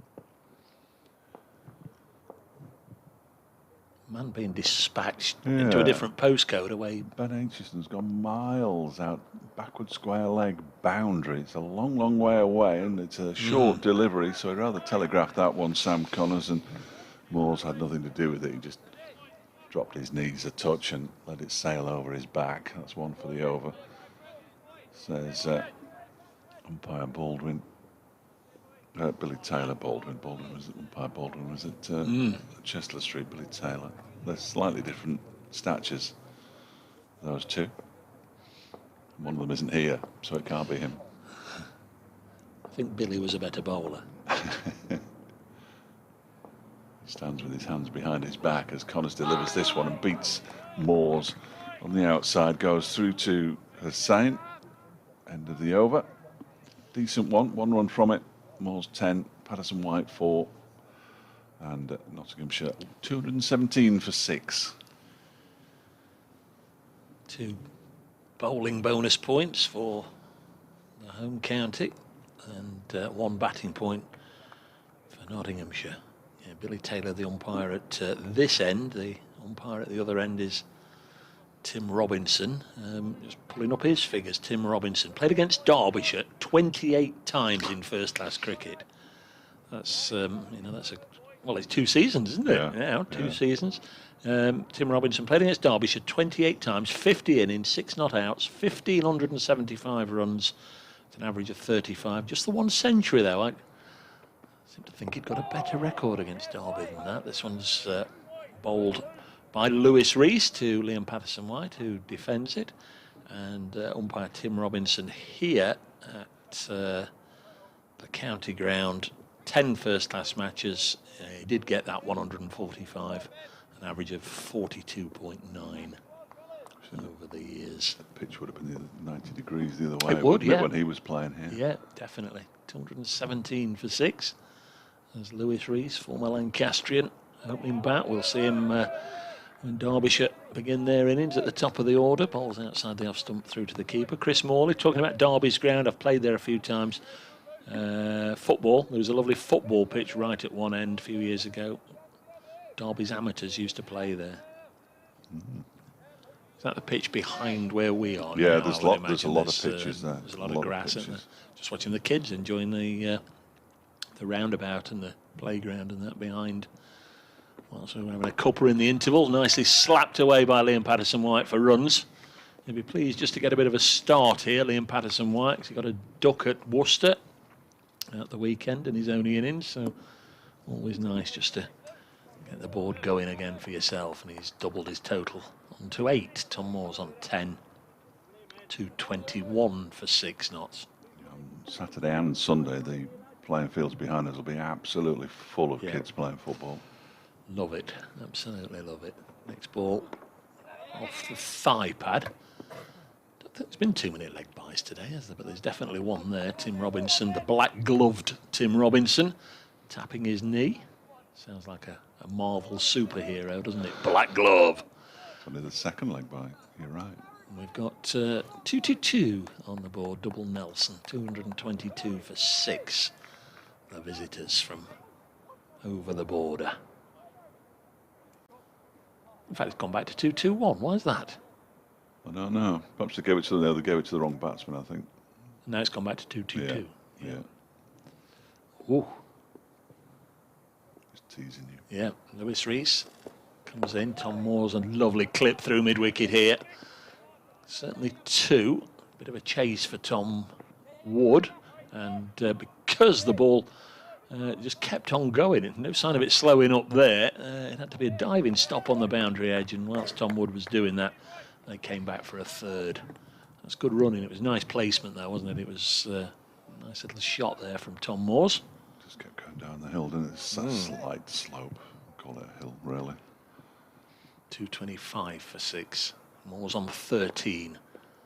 Patterson wide 8. If they stop the bleeding, this pair, Notts were losing wickets at regular intervals either side of tee. End of the over as this one is allowed to pass through into the gloves of the keeper. 225 for 6. If you're just joining us, well, I hope whatever you've been doing all day has now finished, and you can relax with the cricket for a wee while. Notts put into bat this morning by Wayne Madsen skippering in the absence of Billy Godalman. Asiba Mead out. Second ball he faced this morning for naught. Ben Duckett followed for 14 either side of lunch. A partnership of 163 between Joe Clark and Ben Slater. Clark out for 66, and then wickets tumbled. Lyndon James and Stephen Mullaney for 1 and 2 respectively fell to Finn Hudson-Prentice, who's got 3 wickets, and straight after tea Ben Slater went to Matt Critchley for 107. Sam Connors to continue. Ed Dawes tells me he was playing there behind us last night in his fat ball with his fat ball team. That's what it's called. I'm not being rude in any way. First delivery is pushed out into the offside. I don't know how he manages to get into that side, quite frankly, because Ed's in shape. Quite what that shape is, I'm not entirely sure, but he's in shape. He's certainly a better shape than I am. And he is 40 years younger than me. 225 for 6 as Connors turns at the top of his mark. Sets off, Moore's waits, tapping his bat, and he pulls this one around the corner violently for 4 runs. Blimey, that raced away to the boundary. Short arm jab as much as anything.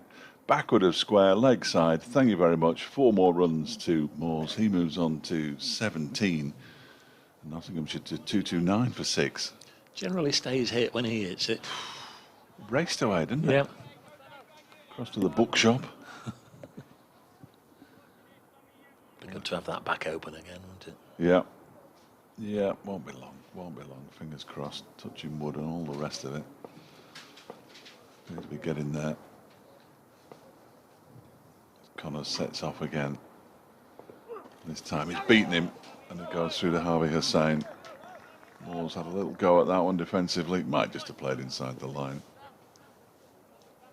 He'll tell us he did. We won't bother arguing. Matt Critchley in animated conversation with Tom Wood. Conversation with anybody who'll listen, in all honesty, Matt Critchley, but does like a chat when he's out in the field. Likes to be in the thick of the action as often as he possibly can. As Moores waits and pushes this one square on the offside to Brooke Guest. Connors in his 10th over of the day. Conceded 44 runs so far, so a little expensive for him. So Guest playing obviously purely as a batsman. Yeah. He's been coming in at what, 7? Specialist number 7. Yeah. It's something that Derbyshire have had over the last 12 months. Certainly, Anuj Dal was a specialist number 7. Yeah. He wasn't. We were told he wasn't going to bowl this year because it hurts his back. No, he's not playing. Connors in, and that one just keeps a little bit low and is taken down by his bootstraps by Harvey Hussain after Moores leaves it alone. We were told that Guest was going to bat at 3, but that never materialised. And interesting, he batted 4 times in the pre-season friendly against Lancashire at Old Trafford. He was only out 3 times, so that's probably a triumph. It was a very strange match. 4 days. Connors bowls and is driven for 4 runs by Moores, beautifully out to the cover boundary. It's merely a fetching exercise for Brooke Guest. That was a delightful shot, over-pitched by Sam Connors and driven away. He moves on to 21 at the end of the over. 200. No, he's moved on to 25. The scoreboard hasn't caught up yet. He's on 25, and the score is 237 for 6. Beautiful shot. You've got great faith in the fact that it hasn't changed yet, haven't you? I'm not so No, sure. I think it has actually. Yeah. No, on second thoughts, it's beaten me. Yeah, Morse is on 21 and it's 233 for 6, and I can only offer my apologies. Yeah, they have managed to beat me. If he stays there for any length of time, of course, as we've already seen, Tom Moore scores his runs quickly. He doesn't hang about. If he has to run, he'll be turning ones into twos and twos into threes also, which we've seen so far. But just like to give it a good old whack. Patterson White's on strike now, and he gets one that just seemed to keep a fraction low, or maybe it was his reactions that made us believe that. 2 or 3 have. Ben Slater got one that kept a bit low just before tea, and certainly that one in the last over went through quite low. 233 for 6.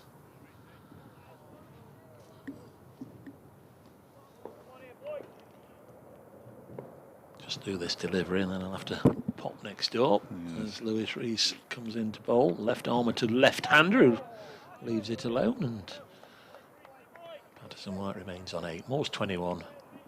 Nottinghamshire put into bat this morning by Wayne Madsen. 233 for 6. Thank you, Dave. Dave will be back with us in the fullness of time. I only got the hand gestures once you'd made your own mind up, which is quite right, I think. That works out nicely. Here comes Lewis Rees from the City end bowls, and it's pushed up towards mid-off by Liam Patterson-White. They've got a Liam Patterson-White and a Dane Patterson, so we've got to use Patterson-White's full name, which takes a while. But we get there in the end. I'm not happy with Kevin's back. The Clarks of Surrey, one with one without an E. Yeah. Our Ricky and our Jordan. Yes. Distant cousins. Here is Lewis Rees again. This is a slower delivery, I think, almost potentially back of the hand stuff from Lewis Rees. It's pushed back towards him by Patterson White. Sun at this time of the day is not ideal in the commentary box. No? But, well, no, because it comes around and it's still quite low. Right. It moves across to our right because apparently it sets in the west, and it always does that. It never changes, even in the winter or anything. No. And it gets in my eyes. I'm sorry. As Rees bowls that's edged and gone flashing past Wayne Madsen, it would have gone straight to a third slip. Rees standing there with his hands on his hips, can't believe it. Patterson White's picked up another boundary. He moves on to 12, 237 for 6. Genuine edge. Chucking it down south, or to our south rather, not down south. Absolutely chucking it down. But it turned the queue up, I suppose, hadn't I, really?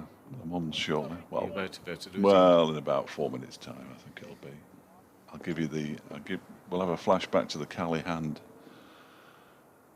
as Rees bowls. That strikes the pad. There's a big appeal, too high, I fancy. It sounded a bit woody as well from here. But the umpire is unmoved, and it's the end of the over. Patterson White has 12, Moores has 21, Knott's 237 for 6. Hand sanitisation break. I've got that, what's it, Pompeii? What were they called? What's that band called? You know the one who did the song Pompeii?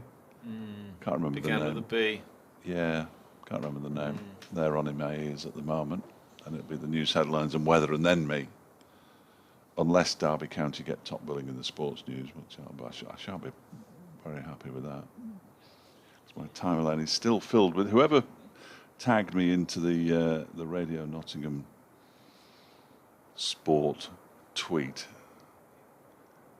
Thanks very much.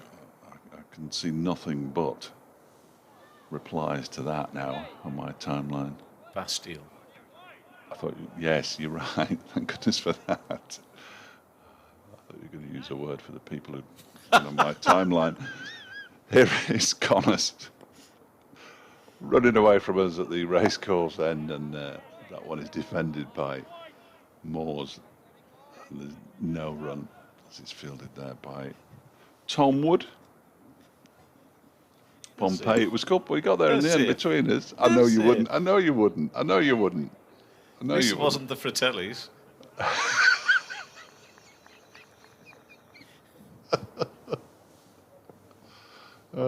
Marvellous. God.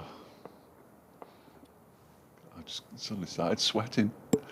Connors in again, bowls, and that one is driven fairly aerially, but straight and straight back past Connors by Moores. 4 more. He moves to 25, 241 for 6, and he looks in the mood. Does Tom Moores? That was his. It was only his 3rd 4, but he's got a 6 as well off Matt Critchley. We're in the news. You're all right. You can talk, Kevin. He always looks in the mood, this Tom. Well, yes. Yeah, it's a bit of a worry, isn't it? But then again, Slater and Clark looked in the mood as well, didn't they? And they've gone. So I shouldn't get too down. Like I get too down. I know there is one listener out there who thinks I'm slightly too pessimistic. I prefer to think of it as realistic. Come on, Kev. I'm not pessimistic. I'm realistic. Here's Connors. In again, and that one's wide of the off stump and allowed to go through to the keeper. I shouldn't read the comments on Facebook, I know. But I just thought, harsh. I did get... No, I shouldn't say that out loud. I'll just tell you later on at some point. No. Yeah. Because if I tell you that, then I'll get bombarded again. One of the Bradford City fans took exception to me at one point while I was covering them. You can't please everybody all the time, though, can you? No, but please some people, some of the time, Fletch would be good. I'm trying, mate. I'm trying. Here's Connors again, bowls, and that one's turned into the leg side. Very nicely, very gently this time by Tom Moores for a single. He moves to 26, 242 for 6. I've just heard the word cricket mentioned, which is good news after the weather. I'll actually listen to the weather as well, actually, for you, and I'll try and... Oh, April showers. All the way through to the weekend. It's not good, is it?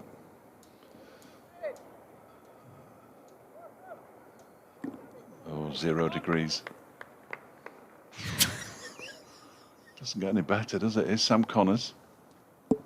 Ball into Patterson White and gets a full toss, strikes him in the pad. There's a half-hearted appeal for leg before wicket. I fancy his leg was outside leg stump though. And it was a fairly optimistic shout from Sam Connors and wasn't really joined by any of his teammates, was he? No. Stop it. I know, it's awkward that you can't hear the feed, but I understand that. Anyway, here we go. Update coming up. And it's one of those, excuse me, one of those updates where I have to sort of recap the day's play. Is Sam Connors in and bowls. 242 for 6 now at Nottinghamshire, having been asked to bat this morning. At one point they were 31 for 2 with Hasib Hamid going to the 8th delivery of the day for Norton. Ben Duckett out for 14. Derbyshire looked like the decision to bowl first was going to pay off, but then we saw a terrific stand between Ben Slater and Joe Clark. They added 163 for the 3rd wicket before Clark went for 66. Slater had already reached his century by that point, 160 balls with 16 fours for the former Derbyshire opener. But then there was a clatter of wickets. Lyndon James was out, Stephen Mullaney went as well before tea, and the first ball he faced after tea, Ben Slater fell to Matt Critchley for 107. 16 fours in an innings that lasted for 191 balls. Since then, Patterson White and Moores have batted quite nicely with few alarms, and Patterson White is on 12, Moores is on 26, and Nottinghamshire are 242 for 6.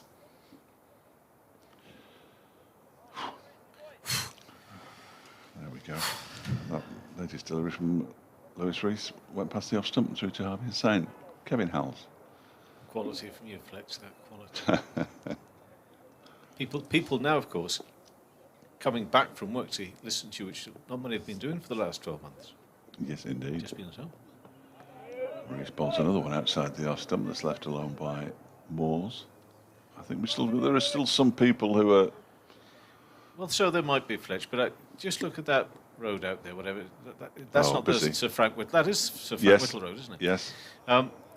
If that doesn't look like normality at 4:30 on a weekday afternoon, Rush hour traffic and jam. I have to tell you, I've never known to get so emotional about a traffic jam. Rees bowls left alone by Moores. That's not true. I've been emotional about traffic jams many times, but not in a good way. Yes, yeah. Bastille. No, I think, look, I don't pass any major comments on anything in the world because clearly it's pretty horrific in certain India and the like, and who knows here. But you're breathing just a bit of a sigh of relief when you look around some of the things you're seeing now and feeling as if just maybe we're making some progress, and that's wonderful. Let's get some people back in the ground as well. 20th of May. This next delivery is defended by Moores to backward point. And goes straight to Brooke Guess. Yeah, they're queuing up to join the Pentagon Island. I was going to call it a roundabout, but I don't think you can have a Pentagon that's round, can you? But you know what I mean. Junction. Fletch. What? It's a roundabout. It is a roundabout. Yeah, of course it is. Don't you get all worried about somebody on Twitter making it? Don't encourage them. That's what that was about. It's a roundabout. Don't encourage them. This next delivery is slammed up in the air, and there's going to be a catch, and it's a simple catch for George Scrimshaw. It was played up in the air by Tom Moores, and he's rather thrown it away. Lewis Rees has a second wicket. Scrimshaw had to retreat about 10, 12 yards, takes the simple catch. Moores goes for 26 and knocks a 242 for 7. Do you know, certainly in the last hour and well, just previous to the tea interval as well, they've started really to deserve these wickets. I mean, I didn't see them coming for that spell from Finn Hudson-Prentice wasn't entirely true. They had improved. The bowling had improved. They're asking more questions. But that explosion of wickets, if you like, seemed to come from nowhere. And now they're just pegging away, aren't they? And getting now, in more latter times, their rewards for it. I mean, that wasn't the greatest of shots, in fairness. Of course, giving it away a bit there. But, you know, they've been working hard, and, you know, those deliveries are sort of from Connors at this end as well. You know, those are good balls. They've got good pace and carry past the off stump, and so things have improved here for the home side. And look at that score. Okay, if you want to take the 11:30 score when it was 2 down for not very many, and then that big partnership, obviously that wasn't great from Derbyshire's point of view, but overall, you know, they take another few quick wickets and they get them out for 250, 270. That's not going to be a bad day's work. Or first, there'll be plenty more work to be done with the bat later, but because we've got quite a lot of overs left. But that's okay. That's okay. Well, in an hour and a half, it's 48 for 5. Well, there we are. Yeah. So. And you may disagree, but Hudson-Prentice started all that off. Yeah. Oh no, no question about it. Yeah, he's one of those. I said, I'm not sure if you were on or if it was Dave Bracegirdle, but he's just one of those cricketers. He's warming himself up again now because he'll come back fairly shortly. You would have thought, but he's one of those cricketers that quite often makes things happen, and there's no rhyme or reason to it. Quite often, as Rees balls to Patterson White, the batsman crossed as the ball was in the air. The new batsman is Stuart Broad. Good to see him on the Incora County ground. He won't have been here very many times, I wouldn't have thought. He may well have done, who knows, and I'm not going to check it because that would involve research.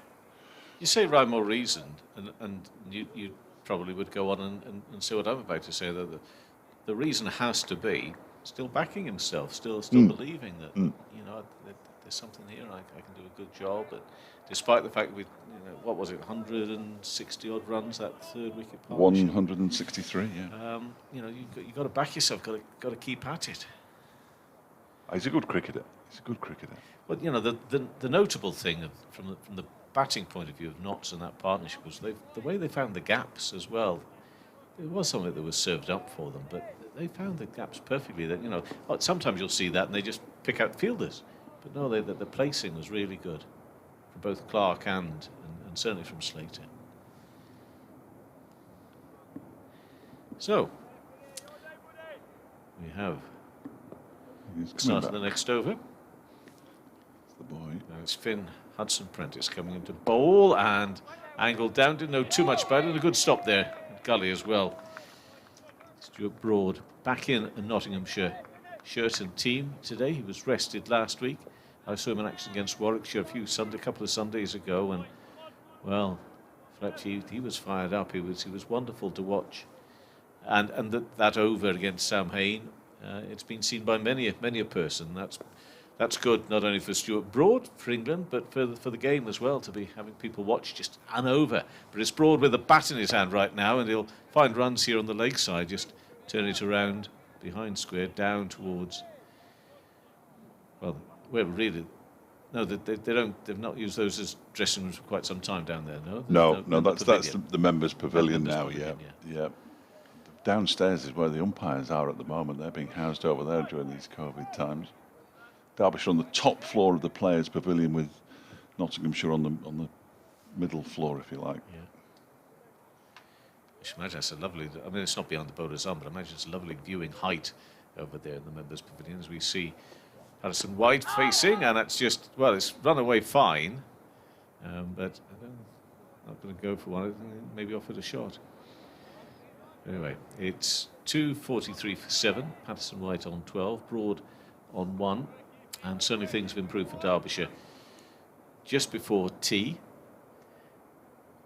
No idea why tea was at 41 overs. No, I'm still not. But you know, there's not much to be said for growing older, Fletch. But I'll say this for it in a moment after we see Hudson Prentice coming around the wicket in the bowls. LBW appeal, but only half-hearted.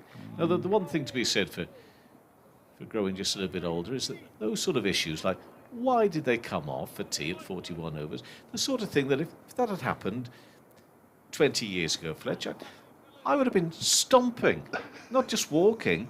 I'd have been stomping to a match official's office to demand to know why. What on earth is happening? But now I'm thinking, I'm mildly curious, but I think I can leave it there.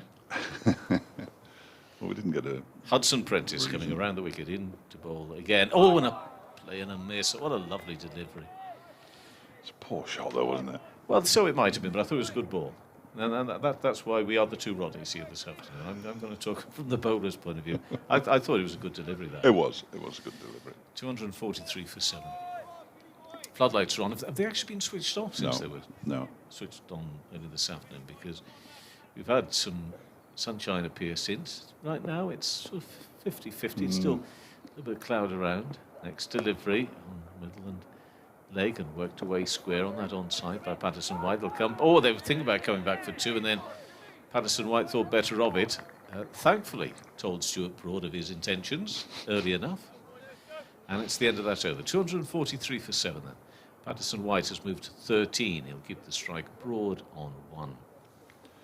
I'm just trying to find out, and there is clearly a way of doing it there. That's the way of doing it. Look, how many times Stuart Broad's faced Derbyshire over the years? Should be fairly straightforward, shouldn't it? Really, you would have thought. Man of my intellect, blimey. No, not that one, you fool. Lewis Rees, wrong button. Continuing from the city end, bowls, and Patterson White plays it up towards mid-on. It's fielded by Tom Wood, and there's no run. That's the one I want. There we go.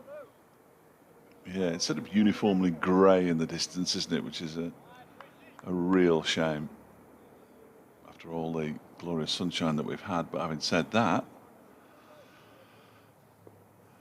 they're playing cricket, and that's we should be grateful for that. In comes Rees again, and Patterson White gets one that just keeps a little bit low, manages to get his bat down on it and plays it out towards mid-on once again. Derbyshire would certainly have taken this current situation if they'd been offered it. He's played 5 matches against Derbyshire, as in first-class cricket, that is. As Stuart Broad, he's got a top scorer, oh dear, 91 not out, an average of 237. I'm sorry, I actually looked it up now, my apologies. 244 for 7. Rees is in and bowls. That's edged over the slips, and all the way down to third man for 4. And Lewis Rees isn't having an awful lot of luck here. He's had a few edges go either to the side of the slips or over the slips now. Patterson White moves on to 17, and they approach the 250 knots. 248 for 7. Again, if you're going to swing hard. Is it an idiom? Is that an idiom? I think it probably is an idiom. I don't know what an idiom Idiom, is. did you say? Idiom, yeah. Yeah, I did. You know what I said, Kevin. It's an idiom, I think. Patterson White waits, and this time he plays it into the leg side. There's a misfield there by Ben Aitchison, who went down to try and field it and let it through his grasp, and they've picked up 2 more, and the 250's up for Nottinghamshire. The 250 coming up in the 66th over, which means that the run rate has dropped, but not significantly. It's still around about 3.8, which is decent. I've had it very close to 4 on a number of occasions over the course of this first innings, Nottinghamshire. And even if they were to get out now, the game has moved on quite nicely already as Reese bowls outside the off stump. And Patterson White allows it to go through to Hussain. Not quite moved on at the pace of some of the other games around the country, which I haven't looked at for some time, so I'm going to like to know what's happening in this group. Essex are 182 for 1 against Worcestershire at New Road, having chosen to bat this morning, and Durham are 10 without loss against Warwickshire, who they dismissed for 87 earlier on today. 87. Reese bowls, and that is driven beautifully by Patterson White for 4 runs out to the extra cover boundary, right to the middle of the members' pavilion. Glorious shot to finish the over. He moves on to 23, 254 for 7.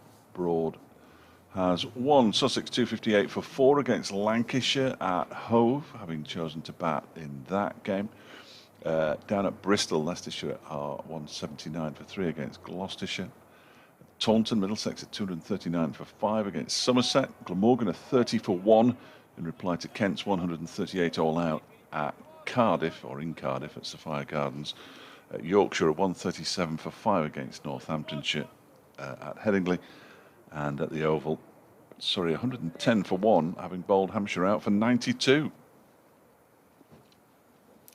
Start of the next over, bowled to Broad by Hudson Prentice. And no runs, so it means 254 for 7. Approaching 10 to 5 on the Thursday afternoon, but the first day of this latest round 4 of the championship matches. And of course, should you desire, you can hear a commentary of all 9 games going on the BBC Sport website and app. All at the same time?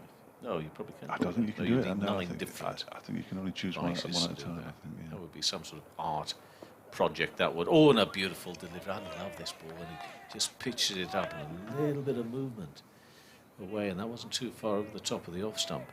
Broad goes to have a look at that, and he'll be having a look at it because he wants to score a few runs, just a few runs, but he'll also be looking at it thinking, yeah, and I've got the ball in my hand. Well, I think the last time you were here, you may have been back since, I don't recall. It was the Lancashire game where Graham Onions and Jimmy Anderson destroyed Derbyshire. Don't. Next delivery, ball, and that's driven. Falls just, where's that gone? Brooke guessed. What's terrific theatricals there. He chests it, then he thinks it's flown over him, and he looks behind him, he jumps up, looks around again. Where's it gone, everybody? It's right in front of you, Brooke. But I love that. It was a cartoon jump back up, wasn't it? It was fantastic. I'd love to see that again if I could. Well done, Brooke. If only there were a string. Next delivery is bowled, and this time it's. He's a bit jumpy on that one as well. Yeah. I think he's keeping warm out there, to be honest with you. Well, he's in conversation as well with Matt Critchley, who's fielding in the covers, and a bit of Critchley's rubbing off on Brooke Guest, which is either a good thing or a bad thing, but I'll leave people out there to decide. But lots of smiles. Yeah, Critchley's a very animated figure in the field. Likes to, I said to Bryce before, he likes to be at the centre of everything, and that's not a bad trait. Hudson Prentice bowls full and driven to man just down in front of us. Tom Wood looking after matters at mid-off. Yeah, we're hoping for yet another thrilling round of championship matches. We've had some cracking finishes, some really good team performances. We've had some marvellous individual performances, whether it be the bowlers. But you just can't quite get your head around the way that the spinners have played a part this year. It being still April. Hudson Prentice around the wicket, in the bowls, another delivery on a good length, and just moves away a little from Stuart Broad, who shadows a leave, but He's trying to kid everybody there, and he's Stuart Broad. 254 for 7. Patterson White on 23 and Broad on 1. And we're in a little phase here where anything could happen. Batter could get hold of it, it could fly over the boundary, or there could be the clatter of wickets or a top edge and a bit of a skyer, and it's absorbing cricket here. It is. Enjoying it. And it has been for most of the season so far, as you correctly say. I mean, certainly from a Derbyshire perspective, whenever they've been out on the field, you haven't really been able to take your eyes off it. They were a little fortunate at Edgbaston when the snow arrived, and it meant that they were able to survive on the third day. There were 5 down, and then Critchley and Hussain came to their rescue on day 4. You see a change in bowling here, incidentally. Ben Aitchison's going to come back on from the City, and they were on top for massive amounts against Worcestershire and couldn't get it over the line. And they were behind for a lot of the game up at Chester Street as well, but still came out with a comfortable draw in the end. Here's Ben Aitchison in and bowls to Patterson White, who leaves one alone outside the off stump to go through to Harvey Hussain. 254 for 7 here, and at 194 for 2, they appeared to be a long way behind in this game, but they fought back really nicely, Derbyshire. 254 for 7. Picking up 5 wickets since lunch. After that big stand between Clark and Slater, Aitchison is in again and bowls, and off the back foot, Patterson White punches it out into the offside, where it's fielded by Brooke Guest, and there's no run. Very tight as well, Group 1. And with Warwickshire winning at Essex, or against Essex, it might have been at Edgbaston. It was at Edgbaston, wasn't it? It just, yes, it yeah, was. You yeah. carry on, it doesn't matter where it was, does it? Well, no, but that sort of opened the group up a little bit, I think, as this one traps him in front, and he's gone. Ben Aitchison has another wicket, and Patterson White has gone for 23, went back into his stumps. He was trapped right in front, and the umpire had absolutely no doubt about that one. They're 8 down now, Notts. 254 for 8. He said with a note of surprise in his voice that shouldn't really have been there, because they bowled nicely. Pretty much since lunch, they bowled better, haven't they? When you were with us earlier on, you were saying how you were enjoying the way that the bowlers had fought back. They bowled poorly this morning, effectively. Derbyshire bowled poorly this morning. They bowled much better since lunch, and that's continued after tea. Yeah, you can push me off the chair for making this point. I would say that perhaps half an hour after lunch, being a bit picky. No, that's maybe okay. not immediately after the break, but not far off. And I enjoyed Scrimshaw. I thought George Scrimshaw had a look at something. He could be making things happen. But as was the case, as we're still seeing here from time to time, that there are those deliveries that are either over pitched or just offer a bit too much width to them, and they're finding the boundary. So it's no sort of bowler, a bad ball or not such a good ball, then it'll get you a one or a couple. They're going to the boundary, aren't they? Big Luke's in. Former Derbyshire player, of course, as he defends this one back to Ben Aitchison. I say that with tongue-in-cheek. He had 3 games on loan here at the start of the 2016 season, I think it was. He played, certainly, it must have been, because he played in the first game that I covered for Radio Derby down at Bristol. Toiled and toiled and toiled on a desperately poor pitch that was just so flat. It was ridiculous. Ben Aitchison, full start from the City end. He's now picked up a couple of wickets. Ben Aitchison, 2 for 27, his figures. As he comes in and bowls 2, Fletcher leaves this one alone outside the off stump with a very exaggerated lead. You won't find 2 taller batsmen batting together, I wouldn't have thought, around the country at the moment. Hey, wait until if you've got Scrimshaw and Big Billy out there. Yeah, we're in trouble, aren't we? I think you'll find we're in trouble. Mind your head. George hasn't shone with the bat yet this season. He's only played 1 game and had 1 innings. This next delivery, he was not out edged and caught by Wayne Madsen very, very simple catch for Wayne Madsen at second slip. Luke Fletcher went for the wide one, got the edge, and Aitchison has a second wicket in the over. It's a double wicket maiden for Ben Aitchison. He's now picked up 3 wickets, 3 for 27. Fletcher goes without scoring, and Nottinghamshire 254 for 9. The question, which I think we probably won't get answered, perhaps until we see Nottinghamshire bowl stroke Derbyshire bat on this, is that whilst the comeback has been good by Derbyshire's bowlers, and if they're all out now for what, 260, I mean it's 254, it could be all out for 254, something like this one, will be actually on winning the toss this morning. This shows what should have been done a little bit earlier. Oh yes, no question. That's and to how much damage? How many overs we got left now of the day? 28. So that's a lot of overs. It is, isn't it? Yeah. So let's save any sort of supposed wise utterings of. Well, there'll be no triumphalism from this seat, certainly, of Kevin. the day. No, but of the day, because the story could be a very clear one come 6:30 Yes. tonight. Yeah, no, absolutely, absolutely. Whereas at the moment you're just left wondering, because you know, as I say, you've got to give credit to the batters as well. And Slater, I thought, played really well. So Yes. Yeah. Lost his concentration a couple of times, yeah, but still managed to battle his way back yeah. and get the century. He was eventually dismissed for 107 for first ball he faced after tea. So Hudson Prentice is start of the next over, and he's in and bowls. And this is Broad, who will find some runs out through extra cover. There are fielders in pursuit. It won't go all the way to the boundary. He will pick up 2. Matt Critchley gets the ball, retrieves it with a right arm throw. And the score now to 256 for 9. This is the moment at which poor old Tom Wood at mid-on, I think he's only playing in about his 6th or 7th first-class match, having been released by the county in 2017 and now given a second chance. He starts to warm up. 60 for 7 Nottinghamshire since Clark went. Hudson Prentice round the wicket into the body of Broad, but taken down the leg side by Hussain. Shot's not in the handbook, is it, that one? In the MCC coaching manual. Have you ever seen the MCC? No, coaching? I don't So, think so it is. you may actually be telling a fib there, for all you know, really. Well, there is that. Yeah, there is that. I can't imagine that shot is in it, though. Well, I think we need to go to buy the book.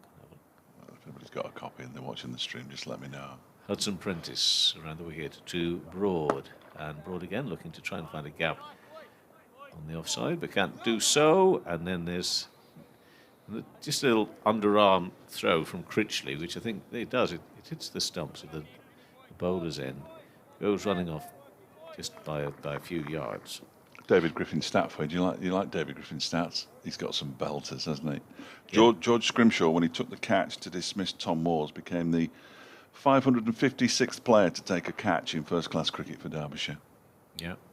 Griff, that's just amazing. I don't know where he... Hudson Prentice in bowls now. This has gone in the air. It's gone a long way in the air. Will it be caught? He comes round, takes the catch. Oh, that's a really good catch.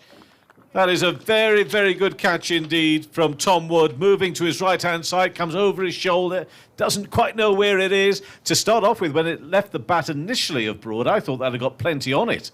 But in the end, it comes down and is well taken, and that is a good comeback by Derbyshire. Time will tell before the close of this opening day just how good a score or not this is for Nottinghamshire, but they're all out for 256. And that is Broad, who's been dismissed. He's gone for 3. It's another wicket for Hudson Prentice and a good catch from Tom Wood. Whilst he was doing all his warming up and getting himself ready exercises, it proved worthwhile because he was very nimble in moving around, but also kept composure and on taking the catch held onto it as well, if that doesn't make obvious sense, but came crashing down to the ground, held onto it. Oh, I enjoyed that. Good catch. And a good comeback by Derbyshire, but also good runs from Slater and from Joe Clark earlier on as well in that very big partnership of 163 for the 3rd wicket. So, with, we reckon, something like 25 overs, should the light be okay, of play tonight, we'll get a far better idea of that score from Nottinghamshire put into bat. But there has to be, Dave, a little bit of concern, I think, if you're a Derbyshire supporter, that what the bowlers achieved during the major part of that afternoon session and post-tea. Probably pitch and everything, and maybe a little bit cloud cover and all that sort of round, that perhaps they should have done all that just a little bit early. Yeah, no, I think you're right. I think you're right. They may well rue the fact that they didn't bowl particularly well in the morning session and in that first half hour after lunch before Finn Hudson-Prentice came.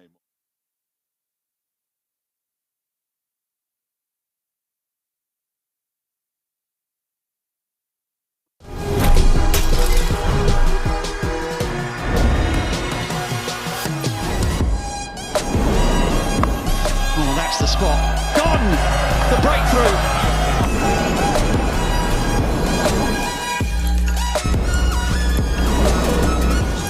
All gone. Bowled him off stump.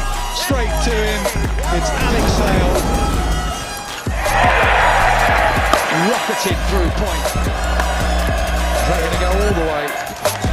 17 years in the making. Finally, they make it to Edgbaston and finals day.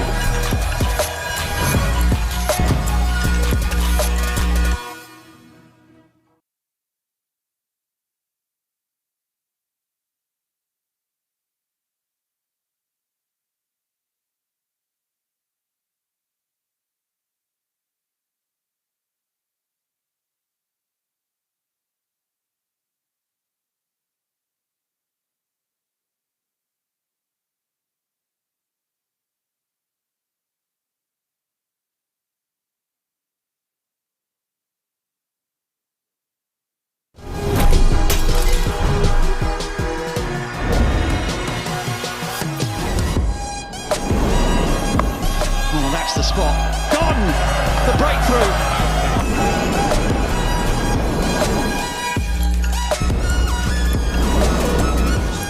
All gone. Bowled him off stump. Straight to him. It's Alex Sale. Rocketed through point. They're going to go all the way. 17 years in the making. Finally, they make it to Edgbaston and finals day.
That he'd run in and tried his heart out. Not that I think anybody watching on the live stream would have sort of levelled anything against him. He gave his all. He really wanted to win that day, and Stewart, I'm sure, will be fired up for this. He's the sort of player I know that will have been a little frustrated that he couldn't play last week. He does want to play as much cricket for Notts as he can, but understandably he knows he's got a tough workload for England, and they're his paymasters. So he goes along with their recommendations of when to bowl and when not, and he's going to kick things off. It's interesting, Warwickshire all out for 87, Durham 26 for no wicket in reply. I mean, that could change quite quickly, but there's a similar tale. Hampshire all out for 92, Surrey 128 for 1 in reply. Such contrast. Lewis Rees, he's one of those on a Saturday, I'm the captain, it's my bat, it's my ball, and everything. He opens the bowling, he opens the batting, and he's on strike here to Stuart Broad. First ball left alone, goes through to the keeper.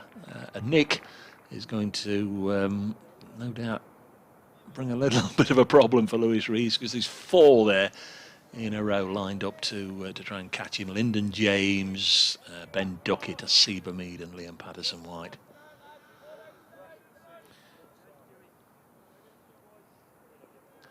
Brian, sorry Dave, another poor finish from Notts. Let's hope the bowlers can do better. Here's Broad. Best conditions of the day, really. Oh, super delivery from Broad. That one took off, and no surprise to see Lewis Rees going down and start gardening. And Lewis Rees, who bowled very nicely earlier on in the day, quite a hefty workload for Lewis Rees. 18 overs he sent down. He's now getting a little bit of a feel of what it's like on the other end of it. Yeah, we could be in for a bit of a broad masterclass here, so I'll concentrate on this, but I have to make the point that celebrating his 45th birthday tomorrow is Darren Stevens. Already taken the first 2 wickets for Kent against Glamorgan, including Labuschagne, out for 11 LBWs, also removed Cook. Glamorgan 43 for 2 after Kent were bowled out for 138, but happy birthday to Darren Stevens. Very much so, yeah. Tomorrow, of course, but one of the cricketers of the year. Yep. 5 slips now. Stephen Mullaney's gone on the end of the row. There's Broad into bowls, and oh crikey, if there'd been a 6 slip in there, it's going to run away for 4 probably. Yep, gone away for 4. And a full shot from Lewis Rees. And crikey, that was very nearly a good call from Mullaney, wasn't it? He moved into a 5th slip position. He's certainly not a gully, because he's almost next to Liam Patterson-White, flung himself to his left, couldn't get there, and the ball raced away. It's Lyndon James who fetched that. So Lyndon has been fielding at first slip, and there's my binoculars. Let's have a look who's down there in the slip cordon. I don't need the binoculars to tell me that they feel it's a bit chilly. Oh, it's Joe Clark. Joe Clark's gone in at first. Here's Broad. Round the wicket. Balls. It's gone through. It's burst through the gloves. Tom Moores gets it and lobs it back to the stumps, but they've scrambled a bite. And Derbyshire on to 5. Yeah, well, Tim Robinson's taken his gloves off during the changeover. The former England opener umpire in here, he's had black gloves on all day, but he's taken them off. So, well, you'd imagine the sun seems to be a little bit brighter. That would make it a little bit warmer, but you're not so sure. Well, not looking at that slip course. 4 slips now for the right-handed Tom Wood. And a short leg in. Here comes Broad. Steaming in. Balls. And this one just comes back a touch. Tom Wood leaves it alone. Goes through to Moores. Lots of encouragement for Broady. Almost certainly hear the shouts for yourself. Could be an interesting passage of play. Luke Fletcher's at mid-on, not seen him warm up. Down at long leg, we've got Dane Patterson, who he didn't get a chance to show us any of his big booming hits. He's either been all or nothing his 2 or 3 brief innings for Nottinghamshire. Got a first baller at Worcester the other day. This one has hit Wood above the knee roll. And that's the end of An entertaining opening over. 4 runs from the bat and the bye, so Derbyshire 5 without loss here on BBC Radio Derby, BBC Radio Nottingham. Notts all out for 256. Ben Slater 107, Joe Clark 66, putting 163 on. Not too much else. It's been a good day for trying to work out what the story is, Dave, really, isn't it? And, you know, Stuart Broad is a leading bowler in the world, so the comparisons that you draw from what we've just seen there, but just from that one over, and it's new ball and all that, so again, you just got to hold back maybe on some of the judgment, but just looking at that, you've got to wonder that Derbyshire just might have missed a trick with their bowling, whilst giving credit to Slater and Clark. Yeah, I certainly think the second half of the morning, they gave Clark and Slater too many. I mean, there were a couple of long hops that Joe Clark pulled away for sixes. Luke Fletcher doesn't very often bowl to 4 slips, so that tells you pretty much everything you need to know about how Nottinghamshire are going to go about this and how they feel it will assist Fletcher. There's Kevin Howells. And it's Fletcher coming in to bowl to Rees, and that's delivery which goes over the top of the off stump. One of those deliveries that almost seem a little suspended from the moment of pitching and going past. But Fletcher bowling from the city end, coming in to bowl to Rees, as he will do for his second delivery in a moment.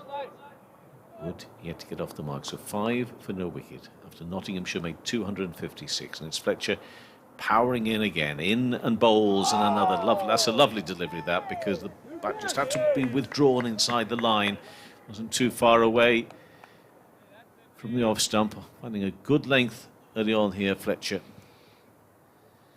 I'm hoping to talk to him a little bit later on tonight, so I hope he doesn't get himself so tired that he can't speak to me on an interview about a certain book and other things, which we hope to hear over the weekend over on 5 Live Sports Extra. But it's Fletcher here in the meantime, more importantly for Nottinghamshire, coming in and bowling, and that's another lovely delivery, just a little bit fuller, just a little bit of movement away. I don't know if you saw at Worcester last week, but he actually, for the second time in his career, the second time in 12 years, he ran somebody out with a direct hit.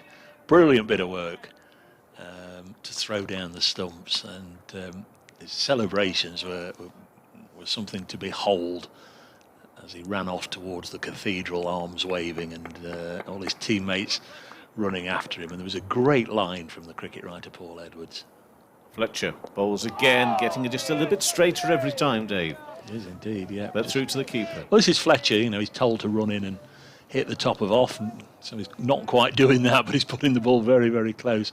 But yeah, Fletcher ran off, celebrating, running towards the cathedral at Worcester, and the esteemed cricket writer Paul Edwards, that a lot of people will know and enjoy his work, but he ran off towards the cathedral as if in search of God, to see if he fancied high-fiving an equal. It was... oh, really? Yeah. Of course, there'll be a time you get into trouble for that sort of Indeed. thing. Fletcher in and bowls, and defensively, and that one just a little bit fuller, but it didn't have the better of Rees. Do you know, I've so much enjoyed this over. I swear that he's already bowled 6, but clearly not.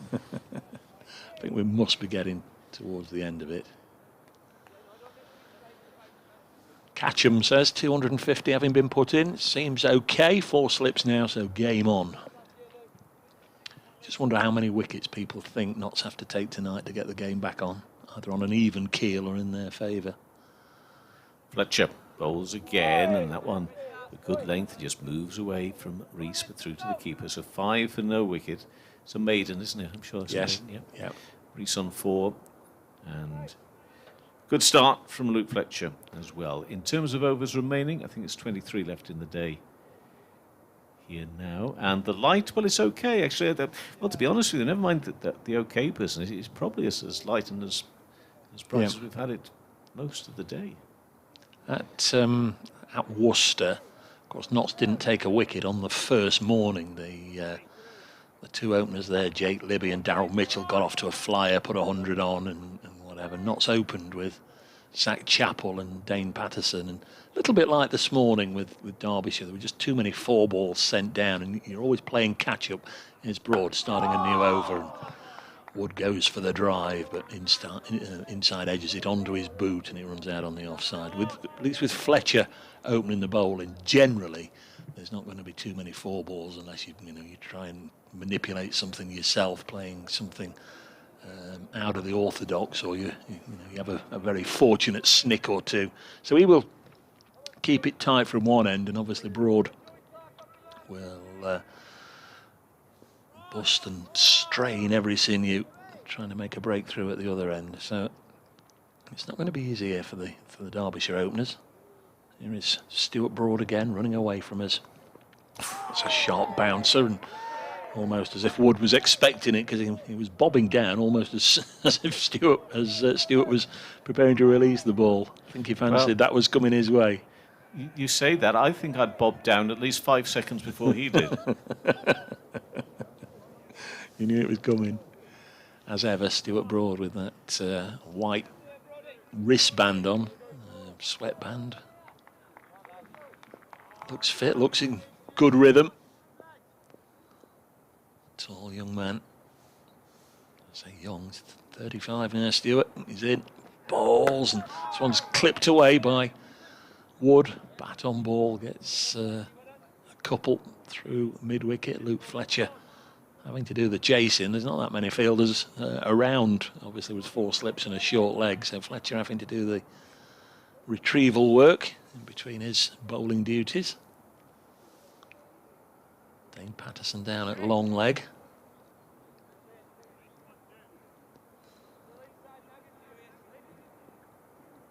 Can hear Stephen Mullaney. Plenty of chirping out there, plenty of geeing up his troops. And here comes Broad. In to bowl, another bouncer taken by Tom Moores. 7 without loss. Just imagine, if you will, for a moment, those of you, especially those of you that's not played much cricket, what it looks like to either stand where Tom Moores is or stand where one of the slips is as Stuart Broad comes tearing in. It must be exhilarating and at the same time terrifying. You know that edge will inevitably pick you out. You've got to want it, haven't you? You've got to want it to come to you. It's those that aren't expecting it that generally put down the chances. Here's Broad. In again, bowling, and a play and a miss from Wood. It's a good line from Stuart Broad. Turns, makes his way back, gets a comment from Stephen Mullaney, but doesn't look as if he engages in any wisecracks or comments back. He's got his business head on, hasn't he? Broad? Yeah. Just a bit. Well, he missed last week, as you say. Obviously, you follow them, you know that. But I think he just might be picking up from about 5:40 last Sunday. Yeah. He's trying to work Tom Wood out here. What's he got for him here? Comes in and bowls wide of the off stump. Taken by Moores. A couple of runs from the over. Wood is away with 2. Lewis Rees has 4. Derbyshire 7 without loss here on BBC Radio Derby, BBC Radio Nottingham. Dave Fletcher, myself, Dave Bracegirdle, and Kevin Howells. Got a couple of we got head scout now, James Taylor, former Nottinghamshire man, of course, here, and others as well looking on. I do, when I see that, and it's so obvious that they're here. There was a time when anybody in sort of selection panels or anything like that, they would hide themselves away, but it's not so easy to hide yourself away when there isn't any crowd in or anything like that. Next delivery, it's Fletcher bowling, and that one is not too far away from middle and off on a good length through to the keeper. But they're there, and 4 players. I mean, Stuart Broad, it's not going to bother him a little bit, but others will be looking at that and thinking, I've got to impress here. And of course, the answer they would always give is, well, we always set out to do well. We always set out to take wickets. We always take runs. But I bet there is just a little bit, there's something in the mind which just makes them just think a little bit. Do you think? And yeah, I do. Well, that's hold on. Next delivery through to the keeper and no run. Yes, I do. And then that's the challenge for them to put it out of their minds and to absorb themselves totally in what is at play in the game. Otherwise, they won't actually perform. They know that. I know that. But I certainly know of times. I mean, the one that was a very clear moment for me was Jimmy Anderson many, many years ago up at Durham. The selector was on the ground, and he'd been bowling quite well for Lancashire. He just went all to pot. Even Jimmy Anderson, many, many years ago, of course. Fletcher in bowls and pushed into the offside, and there will be no run. Crikey. Tom Moore as well. I'm not too sure. I think they've picked the gymnastics team for the Olympics. It's a bit of a loose throw from his captain. Stephen Mullane. Tom Moore's had to dive a long way to get that. I'm not so sure. In this day and age, I think it's all about featuring heavily on the scorecard, whether it's with bat or ball, because you've got to presume that even if they're not there in person, there's people watching on the live streams up and down the country. Fletcher in bowls. Now this is in the air, but it's going to be safe over mid-wicket. It's not going to have the legs out. Well, it might do have the legs to go all the way to the boundary. No, it won't. I didn't think so, actually. But Patterson will chase that down, Dane Patterson, and they'll go through for 3 in the end. Yes. Yeah. Score up to 10 for no wicket. Dave, you're quite right. I mean, that's part of what has been suggested as to why there's perhaps been a little bit of a tinkering with the selection process for England. The fact that now, so easily, people can see. They can sit in the front room and they can see that, I don't know, James Vince is batting for Hampshire, so we'll have a look at that. Or that, Tom Kohler-Cadmore's batting for Yorkshire, we'll have a look at that, or whatever. What I've heard said, not to disagree with that, but just to add to it really, is that what those choosing and picking team selectors would add to it, not take away from what you just said, is Fletcher's in and bowls. Edged, Dropped. And dropped. He's just been dropped. Has he not? A simple chance, it looked, at 4th slip. Liam Patterson-White. Liam Patterson-White. Was that right? Yeah. It was straight into his hands. Yeah. And straight back out again. And apologies for the rude word from Mr. Fletcher if you pick that up on a... yeah, Dave Fletcher says that. We've given up apologising for you years ago, mate. It's Luke we're talking about here. Fletcher, Luke in, bowls and edged down towards the gully area, and there'll be no run. Forgive me for sounding so incredulous on that, but I just couldn't quite believe it. Straight in and out, wasn't it? And it's 10 for no wicket. Well, just quickly to add to that, what they say sometimes is that it is runs, it is wickets, quite clearly it is, but add to that, they get a feeling for how players cope with certain situations which you can actually best pick up at the ground, they claim. Yeah. You get a feel for what's going on. And as we've seen over the years, a selector can drive 200 miles to see somebody and they won't get on the field that day. Whereas, if you sat at home, you know that, yes, you can't get as much on a live stream, admittedly, but you can just have a look and keep refreshing yourself with the scorecards. And if there are 2 or 3 players you want to look at, you can watch their innings. Here's Stuart Broad. I'm going to have to go next door. I'll just watch this delivery, which goes through to the keeper, and it's 10 without loss. I'll pick up the rest of this over, and then Dave will come in. That is Dave. Fletcher will come in. So, we've seen one drop. I mean, it happens. It happens.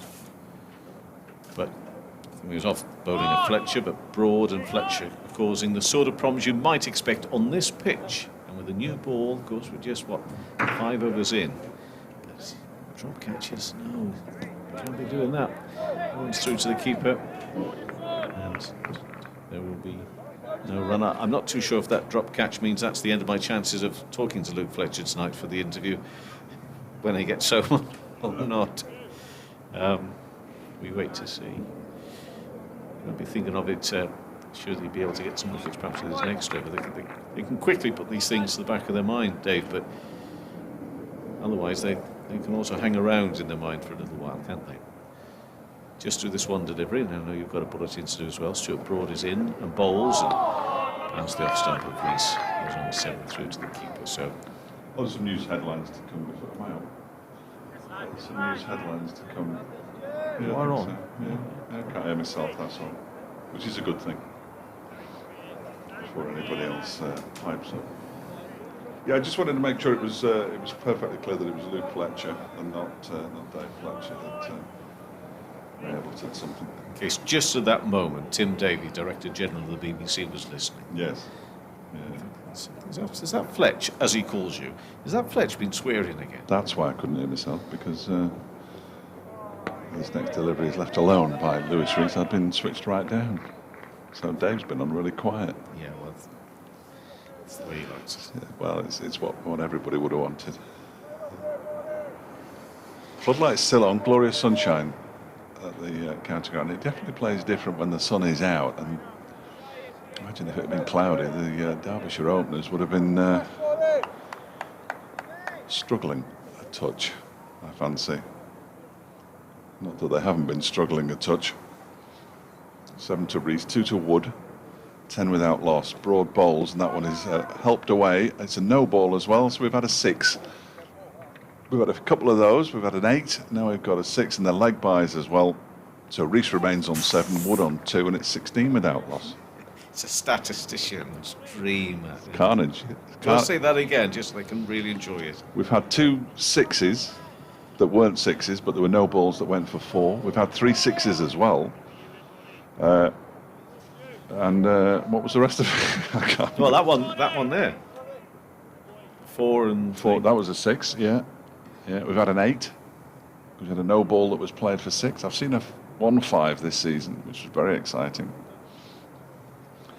Broad is in and bowls. That's outside the off stump, left alone by Lewis Rees, and immediately Stuart Broad says, "I need a drink. I need a drink." So he signals to the mine's a pint of heavy, and it's the end of the over. 14 without loss. Still 21 overs to go today. Must be 20 now, isn't it? Yeah, it's 20 now. Update coming up shortly. When I say shortly, what I mean is soon, at some point.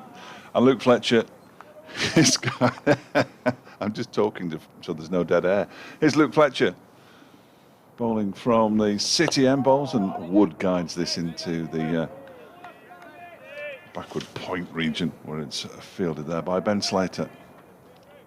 There's no run. He made 107 earlier today, Ben Slater, in his first class match back here since leaving Derbyshire. Blimey, Dave's back. That's quick. Update for BBC Radio Derby listeners coming up into the sports news. Here we go. As Luke Fletcher's on his way in once again. 4 slips in place, and this one is played into the ground, into the offside. Still shiny new ball. It's just 5 overs and 2 balls old.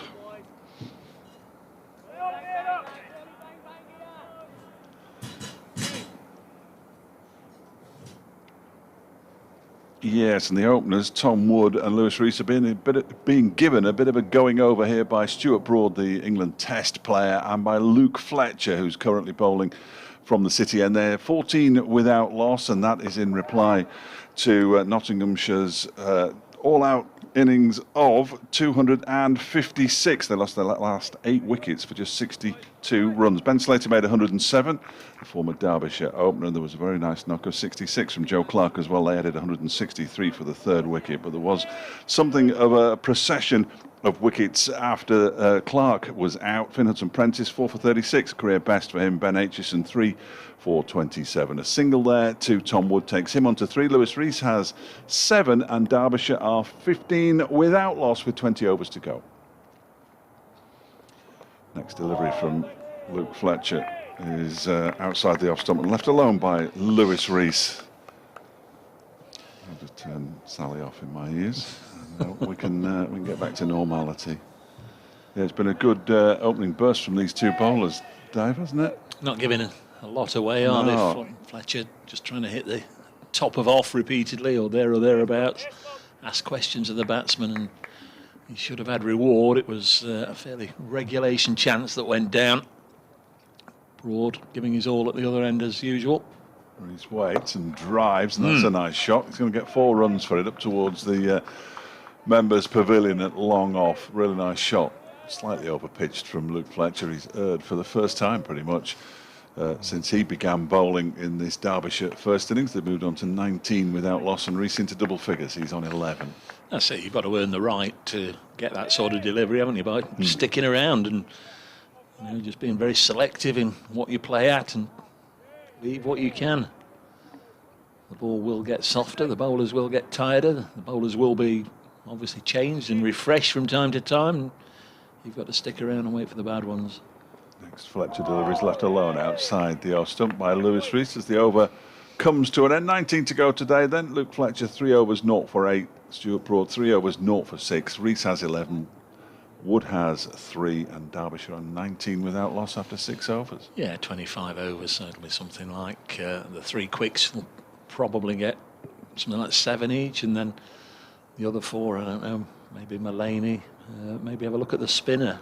It's interesting, there's not been too many games that Liam Patterson-White's played in so far where there's been a left arm bowler of any description in the opposition. Of course, with Lewis Rees in the Derbyshire side, bowling left arm over on that side, and 1 or 2 of the other Derbyshire bowlers bowled round the wicket to Nottinghamshire's left-handers. Perhaps there will be a little bit there, or certainly as the game goes on there might be a little bit there, because he's not had an awful lot to go at so far in the game. But certainly Liam had an opportunity there to make his mark, but grasped that chance from Tom Ward. He'll be hoping that another one comes his way very shortly so he can make amends.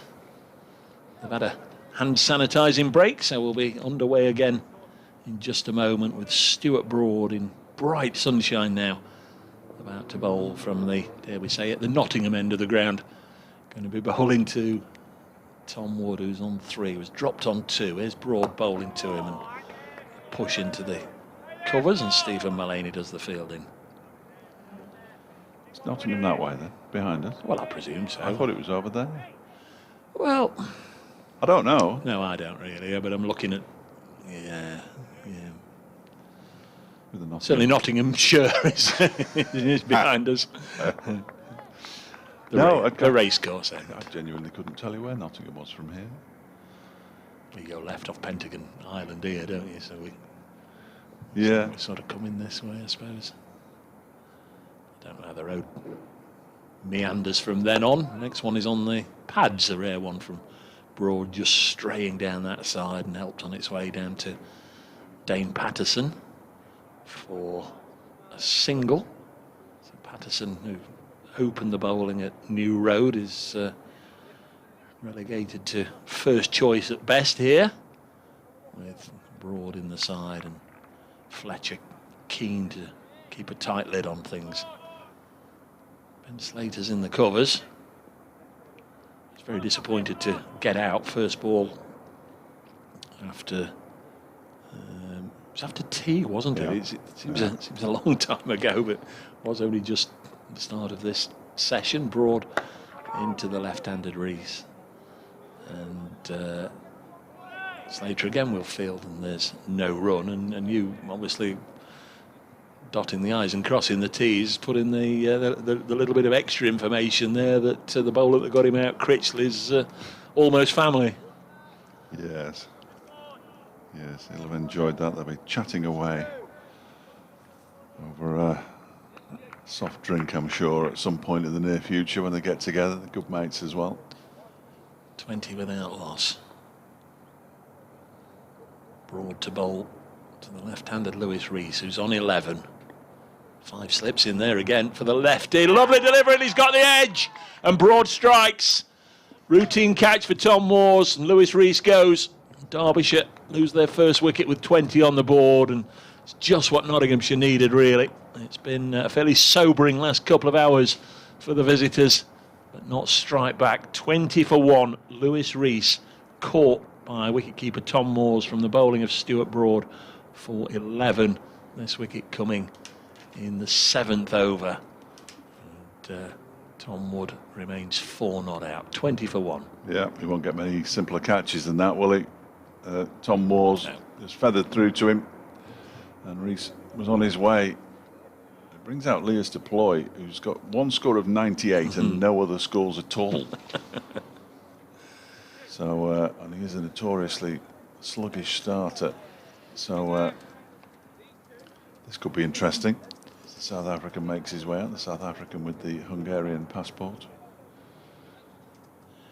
We did, at the time, if I remember rightly, just cocker an eye or two at the tactics Notts employed against him last year when he had a 10th wicket partnership, a lengthy 10th wicket partnership at Trent Bridge, and he sort of monopolised the strike, didn't he? All the fielders on the boundary, and he went from something like 70 not out to 130 not out at the very end of. Well, Sam Connors made 5 at the other end. Yeah, I do sometimes get a little bewildered at all that.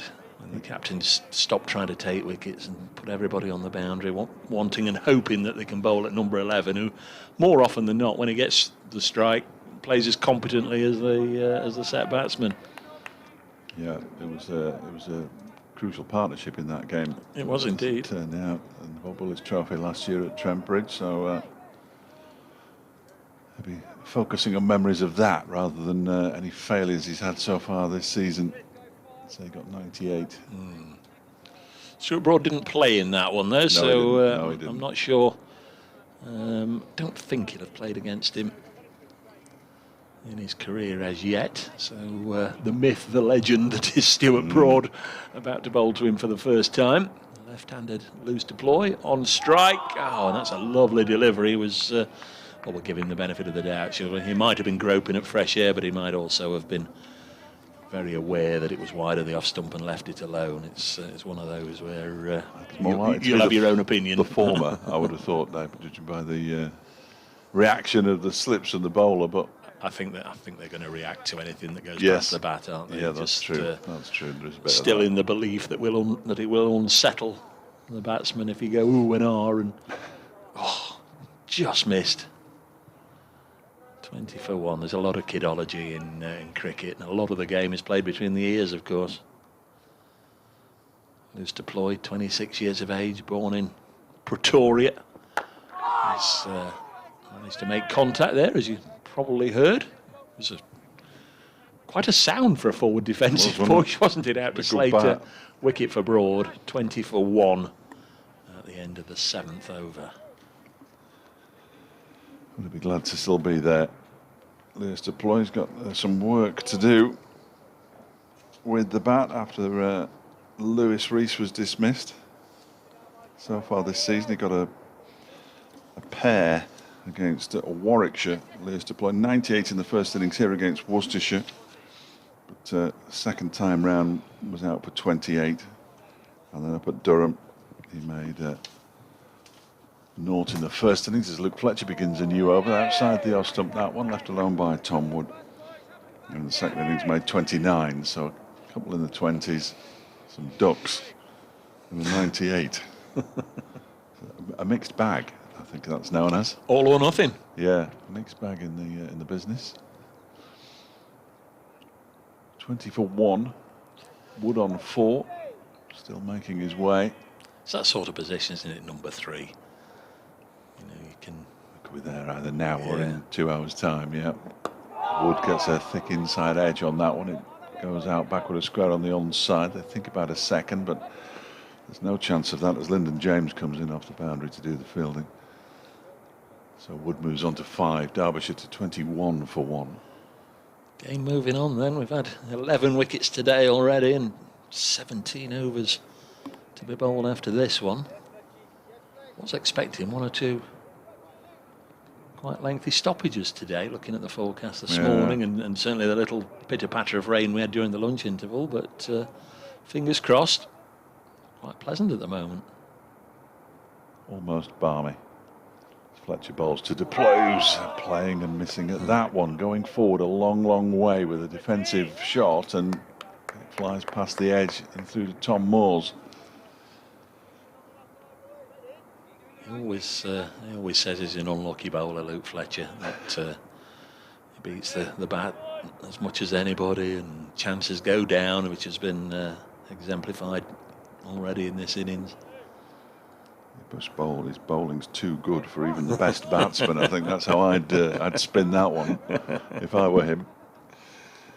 You can have that one on me, Luke. 21 for 1. Loose deploy on strike, yet to get off the mark. Fletcher bowls to him. Bat was definitely, well, I was going to say the bat was definitely withdrawn inside the line, but deploy just flung his head round straight away to look where it had gone, as if perhaps he feared he'd nicked it. And sometimes you do that, don't you? Just making sure the keeper had caught it. Yeah. It's very strange if it was an orthodox leave. He had a fiddle at it, didn't he? It did. A little strange to see Joe Clark in there at first slip. Lyndon James has put 1 or 2 down in that position, so he's got the opportunity to have a bit of a runabout today, and Clark's gone in at first slip. There's Fletcher in to bowl, and deploy is away, just angling it down to Ben Slater, who we can see down below us here has clearly got those protective shin pads on under his flannel, so that doesn't make chasing round the boundary particularly easy, does it? Good for the calves, though, I'd imagine. I think his calves have had enough of a workout today. Yeah, quite. 22 for 1, his 2nd century of the week. That's not a bad thing to say, is it? No. 100 on Sunday, 100 today. He's kept his part of the bargain. Yeah, they want Ben Slater in there. Perhaps heard Stephen Maloney say, "Yep, in you go." So Well, no Tom Wood, certainly Ben Slater, because Wood was released by Derbyshire in 2017 and then re-signed last season for white ball cricket, but there wasn't any 50-over cricket, which is what the contract was for. So he's been given another go, which is good. 6th first-class game. He's only got a high score of 26 so far. That'll improve. This is pushed out to Maloney at point, or fair to say if it doesn't improve, he won't be around the game for too long. Indeed. Indeed. He's one of those cricketers, he's been the leading batsman in Derbyshire Premier League cricket for a number of years, so obviously deserves an opportunity. And in the second team, after he was released, he used to play second team cricket and always used to score runs. So it's that step up, though, isn't it? It's a massive step. Went to school in Heena. Tom Wood. 5 slips now. Most of the field is slips. Stuart Broad begins a new over from the racecourse end at 22 for 1. Bowls to deploy, who leaves this one alone to go through to Tom Moores. Not even a hint of a play at that one from deploy. He steps away. Arrived from South Africa with a first-class average of over 50. Leah's deploy, but of course there are 2 tiers, aren't there, in South Africa? You've got to be good to maintain that. Yeah, absolutely. And he's a magnificent white ball player. Conditions in South Africa up on the high veld in Pretoria. Slightly different to Derby on a Thursday in April, as Broad bowls a full delivery and he leaves that one alone as well. Goes through at a fair old lick to Tom Moores. The last time Kevin Howells was here, it's bizarre how these things happen, isn't it? The last time he was here, Lancashire included Jimmy Anderson and Graham Onions and just ran through Derbyshire twice. And now it's Stuart Broad's turn. He picks his game, though, lad. He picks his games. Jimmy Anderson's partner in crime for so many years. Who knows, for many years to come, but there's somebody from the ECB here to watch Stuart Broad. Oh, James Taylor's down there, yeah. James Taylor, is it? Yeah. Just in case they weren't sure what he was like. Around the wicket he goes, and deploy leaves this one, and it leaves deploy after it goes past the stumps, and he's taken rather awkwardly, diving to his left by Tom Moores, right in front of Clark. At first slip, he's got his hands thrust deep into his pockets. It's clearly still cold out there. I mean, you wonder which of the other 21 players in the game would sort of be attracting the attention of the selectors, but you know, you'd like to think what Matt Critchley's done at the start of this season hasn't gone unnoticed. So too, you know, Harvey Hussain has seemingly been around for decades, yet he's only got 24. Just in case the ball was going to slip past 5th slip, they brought a 6th in. Oh, crikey, yeah. Yeah, six slips now. That's got to be worth a picture, isn't it? Yeah. As Broad is in, and that one is left alone by Deploy. So 6 slips, and the rest of the field is a cover, a mid-wicket, and a long leg. And that's it. There are no more fielders available. Mentioned it last week at New Road, Worcester. New Road is the only ground I've seen a 9-0 field, and that was when Glenn McGrath was playing for Worcester. He was so accurate, so accurate. He had them all on one side. Incredible stuff. He's got one on either side of the wicket, either side of the pitch rather, and one down at long leg. There's Stuart Broad who bowls, and that one is driven for 4 runs along the floor through the slip cordon, or to the side of the slip cordon. It's got the legs to get all the way down to the boundary in front of the East Midlands demolition stand. And Leas Deploy moves on to 5, joins Tom Wood there, in fact, and it's 26 for 1.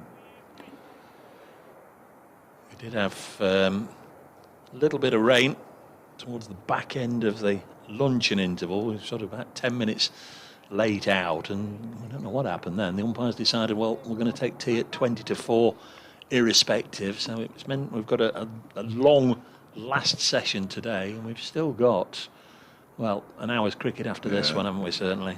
Yeah, I'll say.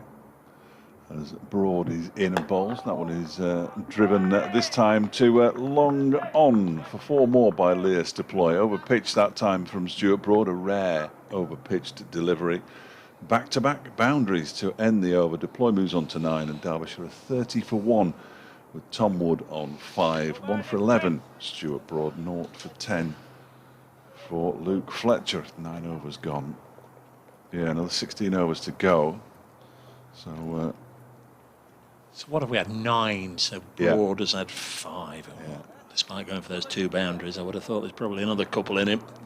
Stephen Mullane would want another couple. Yeah. Might as well just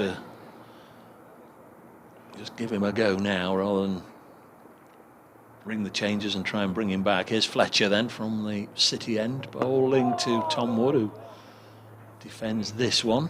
Where's Dane Patterson gone? Patterson's at mid-on, just looking at the ball. Doesn't appear to be getting himself ready for a bowl anytime soon. And Broad, in truth, hasn't asked for his cap to be brought out to him, so you'd imagine he's going to continue. Cap or floppy sun out, which he usually wears. Shoelaces come undone. Yeah, 30 for 1. Comes Luke Fletcher.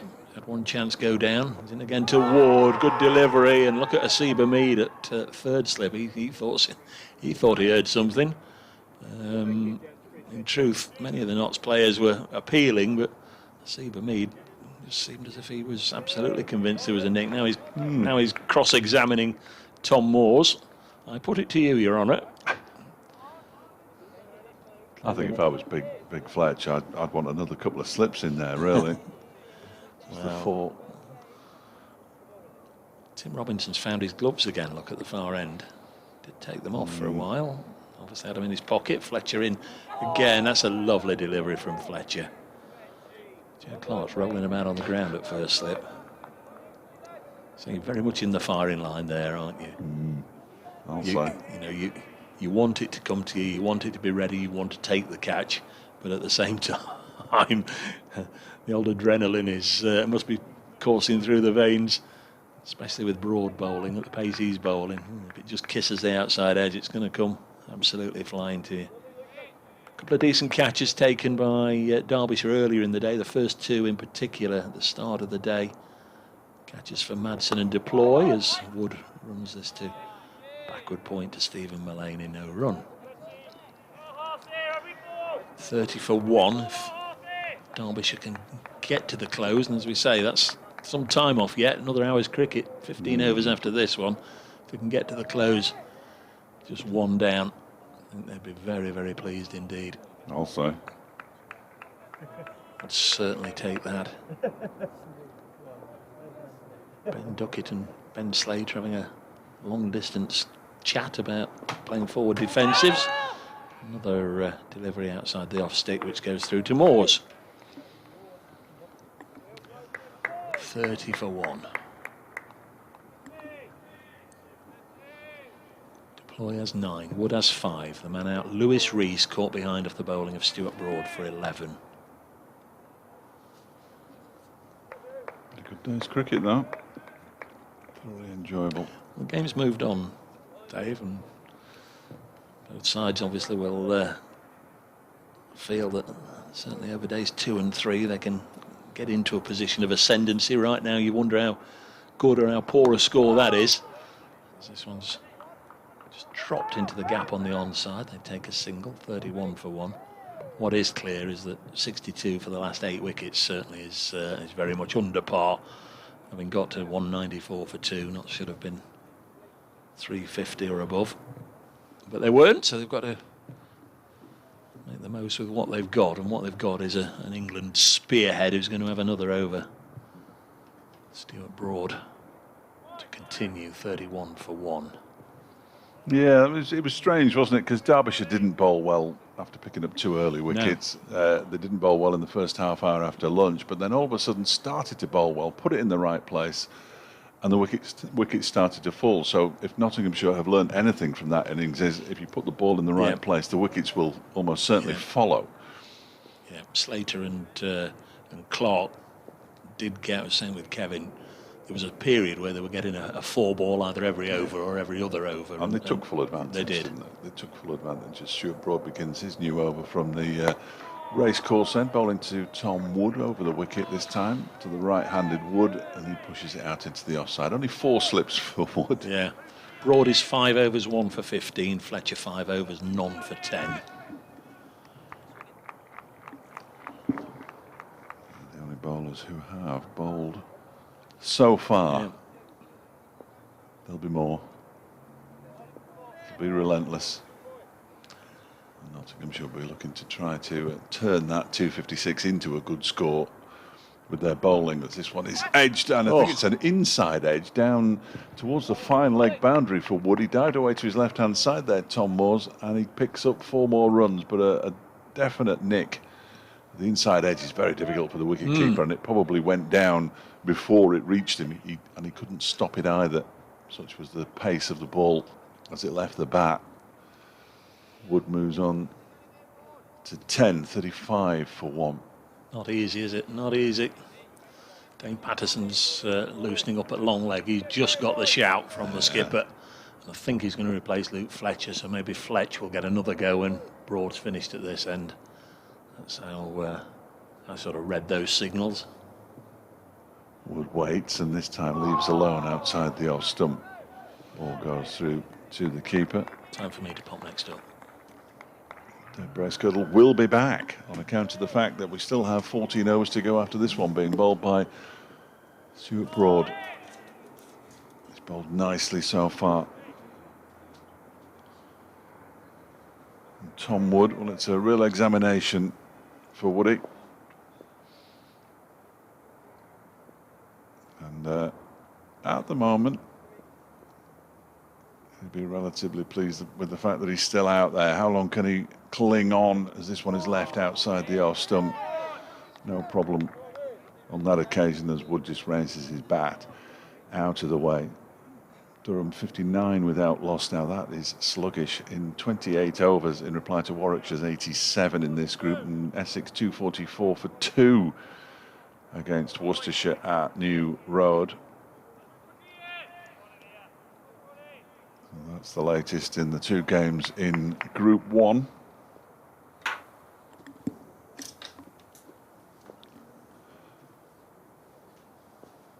Broad is on his way again from the racecourse end. Bowles left alone, ball too wide of the off stump on that occasion. As Dave was saying, Tom Wood's highest score in first class cricket, just 26. So he's not got too far to go to better that here. His first class average 13.88. Leicester Ploys has come down to 45, and it did start when he arrived here hovering around the 50 mark. Kevin Howells is back, but I just have to do my 6 o'clock first, Kevin, if that's all right.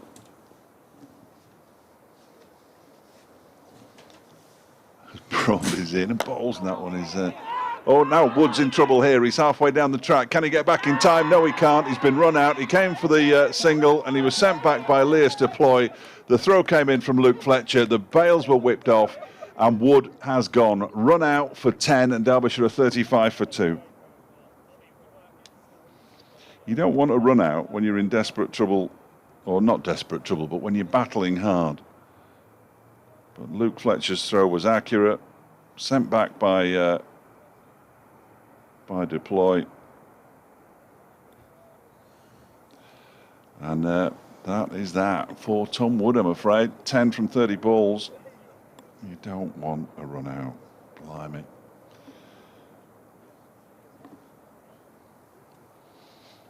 You don't. I'm telling you. I'm getting nothing from my co-commentator, I'm afraid. Well, you can't hear anything anyway, because you don't need that in. No. Oh. Suit yourself then. I don't need to, I can hear you loud enough. I thought you were doing... well, it'll be in another minute's time. Okay, well, what have I got to say about that? They were virtually shoulder to shoulder when he got turned round, so he's got not a chance. No. I don't think there was a single there. No, I don't. I think he was a little ahead of himself. However, he was then sold short by the fact that he got no chance of getting back. And to make matters even worse, I don't know who does his laundry, but somebody's got a lot of work to do there, because there's a lot of dirt on his cricket top now. Yeah, there is. From throwing himself in. But the point is, as you say, you've got Broad just bowling so beautifully. And they're hanging in there. They're battling hard. They're battling well with a bit of fortune, and then they go and do that. I think they're going to ignore me in this bulletin, you know, which is outrageous. Oh, you're not going to do another 2 o'clock on us, are you? I mean, I started to. I don't know why I'm not on at 6 o'clock. I started to worry about you. Well, I might be. Oh, here we are. Yeah, the 35 for 2 here, Jack, in reply to Nottinghamshire's 256 all out. Finn Hudson-Prentice with 4 for 36. Aitchison 3 for 27 and a century from Ben Slater, the former Derbyshire opener. But we've just seen a calamitous run out. Tom Wood was sent back by Lewis Deploy. Accurate throw by Luke Fletcher. Bales whipped off. He was out for 10. Lewis Rees made 11, and Derbyshire are 35 for 2 with 14 overs remaining.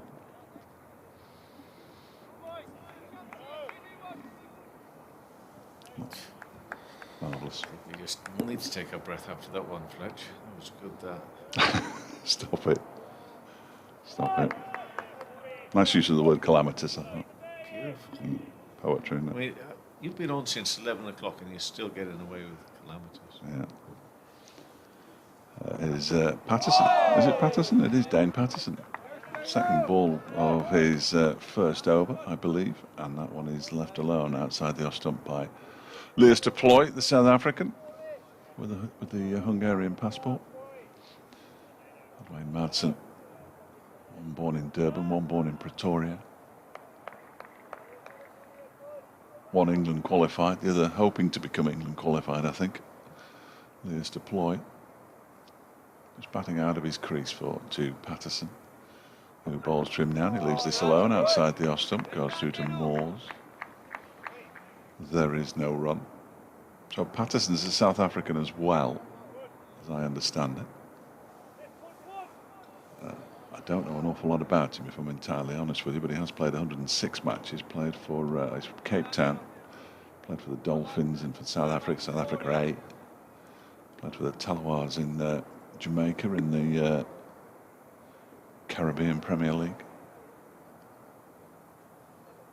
He's in and bowls to Lewis Deploy, dabs it out into the offside. You could hear Wayne Madsen's immediate cry of no, I'm not risking that one. Western Province as well. So plenty of experience, the lad. 35 for 2, Derbyshire. Deploy 9, Madsen yet to face a delivery. He's at the non-strikers end. Two overs, 2 balls to go in this over. Patterson turns at the city end and is in and bowls, and that's off the back foot, punched into the offside by Deploy, and there's no run. I might not be able to leave my post I might not, because I'm not sure when I'm going to be on the sports show between 6 and 7. I just thought I'd mention that. But I'm just saying. Patterson's played a couple of tests. Did you mention that? I didn't realise he had. No, I didn't. I knew he'd played. Well, I said he'd played for South Africa, but I didn't realise how many tests he'd played. This next delivery is off a thick inside edge, and it's driven. Stuart Broad rather stiffly chases it, and they come back for a second. Including against England, where he made his debut. And ODIs and T20 internationals, but not in great number. 2 tests for ODIs and 8 T20 internationals. I believe he's now turned his back on South Africa to throw it all in with Nottinghamshire, so he's here as a permanent fixture. Stuart Broad's going to continue. Why wouldn't he? 1 for 19 from 6 overs. I saw him bowl a good spell post-lunch on the final day against Warwickshire, where Sam Hain and, for the life of me, anyway, a couple, if not 3, Warwickshire batters were looking pretty well set, and he just produced a really good spell and turned it on his head. However, then we had Bresnan in that case, and Warwickshire still went on to win the game, but he's capable of doing things out there, of making things happen. So too is Stuart Broad, and he's bowling to Madsen now, and that's a delivery which flies high over the off stump and through to the keeper. With this cord and the 4 slip fielders for Stuart Broad, who I've described, and I have been known to perhaps over-egg things, but a privilege to be watching Stuart. I don't know why I'm considering it to be a privilege. I know we're not behind the bowlers, I'm not behind Stuart Broad's bowling here right now, but there's something about this height we're watching at, and Stuart Broad, international world-class bowler, I'm thinking, how lucky are we to see this? Absolutely. And this next delivery is bowled to Madsen. I'm thinking of running out there and saying to Ed Madsen right now, do you know, I think it's a real privilege to watch Stuart Broad bowling at the moment. What do you think? I'm going to make Kev, I'm concentrating here. But what I'm saying is, perhaps it wouldn't be such a privilege if I was facing it, but just to watch him. As I say, there's just something about this position here now. Well, it's a terrific vantage point we have at Derby these days, and when you consider where we have been, where various commentators have been over the years. When I first started, we were at mid-wicket. Broad in bowls. Too much with the, there's one thing I imagine that Madsen is not going to be tempted with in his experience, is to go chasing it. If it's something that's coming perhaps more at him, that might be a little bit prone to an error, but I don't think he's going to go chasing Stuart Broad. You wouldn't be surprised to see a little dab over the slips if it was really short and he thought he could lift it over them, because he does like that shot. He does like that shot. I mean, he plays a lot of it in one-day cricket, obviously, but he likes that shot. Well, there's something clear that Stuart Broad's not just for the sake of it. There clearly is something that he thinks perhaps he can tempt him to do. That one does come back in at him, and he works it away to Fletcher on the onside. And if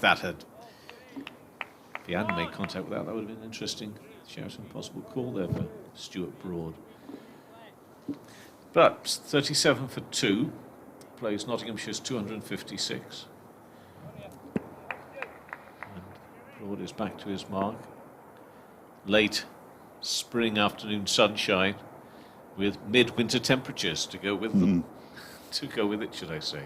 Madsen yet to get off the mark, and Stuart Broad bowls to him now. LBW appeal, or ball. LBW, yes!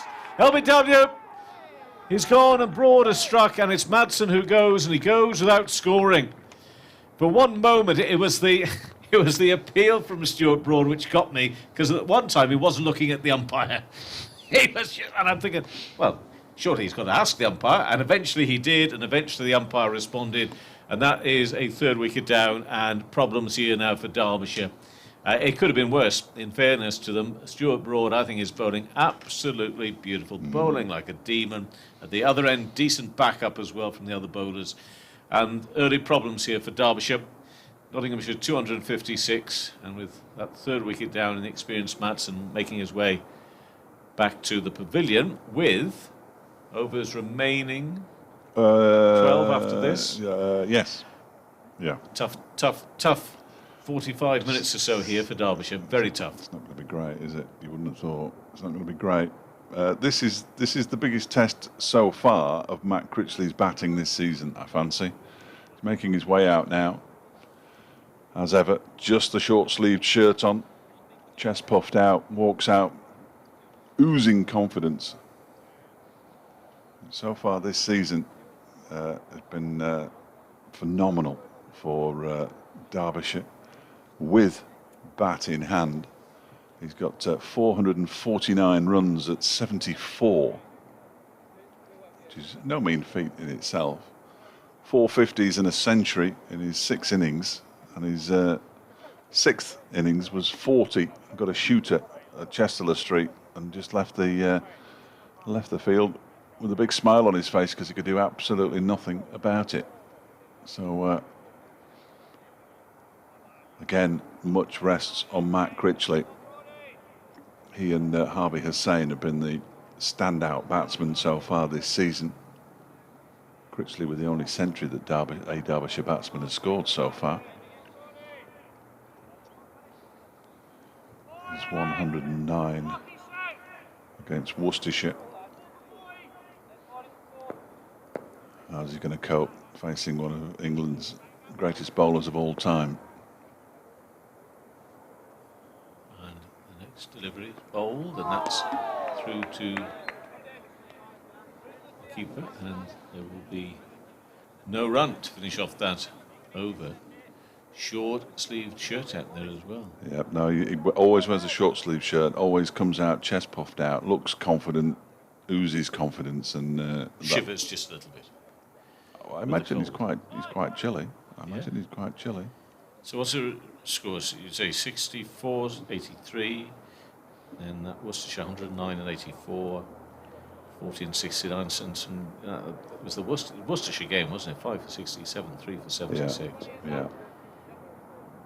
Get a 5 and 2 scores of 50 plus, including a century. It's not a bad effort. Not a bad 4 days' work, is it? And that was just a couple of weeks ago here. Yeah. He's at the non-strikers then now, having negotiated the end of that over from Stuart Broad successfully. Only faced one delivery. Here's Patterson in and bowls to Leas Deploy, who pushes this one out into the offside. These two may have come up against each other back in South Africa. I know it's a big place. I did guess the other week that perhaps Leas Deploy and who was Pretoria obviously, and Michael Cohen, who's Cape Town, hadn't come into contact with each other and had played in the same South African Invitational 11 against Bangladesh back in the day. So, but you didn't get an invitation, so how were you tonight? Exactly. Patterson bowls left alone by Deploy. That one's bowled from over the wicket, so it goes across the left-hander and is well taken by Moores. That must upset you when you spend so long, Fletch, doing your research ahead of a game, that something like that just sneaks past. Disappointing. Yeah. There are so many things that have sneaked past me over the years, Kevin. So many things. We're deciding to turn a little bit more from the west now, as Patterson bowls to Deploy and he leaves that one alone. Goes through to Tom Moores once again. Oohs and ahs, I think we can ignore them for the most part. It's whether Leas Deploy can ignore them that's more important, possibly, with Derbyshire 37 for 3. It's not an unusual position for Derbyshire to find themselves in, though. Against Warwickshire in that game, they were 7 for 3 and 17 for 3 in the 2 innings. Just getting going. Yeah, just getting going. They'll be absolutely fine. Don't have a problem with that. Absolutely fine. Deploy waits, and that one is down the leg side and flicked away off something. No, off nothing. Buys 4 of them. Poor delivery from Patterson. Score moves on to 41 for 3. He's actually quoted here on this. Who is? Matt Critchley, yeah. It says here, began his life as a Lancashire age group player. He once put his development down to, quote, a lot of hours in the cold bowling at my dad. Oh, okay. So he does feel the cold to know that it was cold. But perhaps it was during that time that he realised that short sleeves are okay. Yeah, yeah. Also regards himself as a bowler. His batting average of 70 odd, whatever it is not bad for a bowler. Bowler's found its way back to Dane Patterson, who's on his way in once again. It's Lea Saploy who's on strike, and he leaves this one alone. These two would desperately like to be there tomorrow morning, but still 11 overs and 1 ball to negotiate this evening. It's going to be a very long 11 overs as well. About 66 balls long, I would have thought. That kind of distance. Still watery sunshine now. Floodlights remain on. Dark clouds around the Incora County ground. Deploy goes back into his crease and pushes the ball back to Dane Patterson. It's the end of the over. Just those 4 byes from it. Derbyshire have moved on to 41 for 3. Deploy remains on 11, and Critchley having faced just 1 delivery from Stuart Broad, who's just come back onto the field. I couldn't see him for a moment there, but he's just trotted back out of the changing room away to our left. Somebody else has gone off then, because Zach Chappell's still on. Unless they're trying to sneak an extra one on, but Zach Chappell spotted the fact that Stuart Broad's come back on, so somebody else is off. You're right. That would be sneaky, Dave, if they were trying to get 12 out there. Anything goes in an East Midlands derby, Kev. Anything goes. It doesn't have quite the nastiness of some of the other derbies, though, does it? Like actually the one I can think of. Oh, really? I'm not talking about your feelings towards it, Flesh. I'm talking about their feelings towards it. I think the Derbyshire play, perhaps Derbyshire feel it more than Nottinghamshire. I don't know. Okay. Relative size of the two clubs. Well, I tell you what, there's a battle here now. It's Broad versus Critchley. Full. And it's driven. That's going to hurt the man who's there at forward short leg. Bless him, it's Ben Slater. So he's got him out, now he's broken his left hand. He hasn't broken his left hand at all, he's out there, but it hurts, yeah. Good stop, that was travelling. He'd whipped that one away, but couldn't get it past him. Right now he's wishing it hadn't gone past him, but effected a good stop. 4 slip fielders. Did you see it before when there were 6 of them? Very steep. Terrific, wasn't it? Cordon. And Broad, once again. The floodlight shadows cast off. Those floodlights now is in and bowls and width. We saw that in the ahead of the Madsen dismissal. A couple of deliveries, pretty wide. And you got one was just back in, darted back in or full on the pads.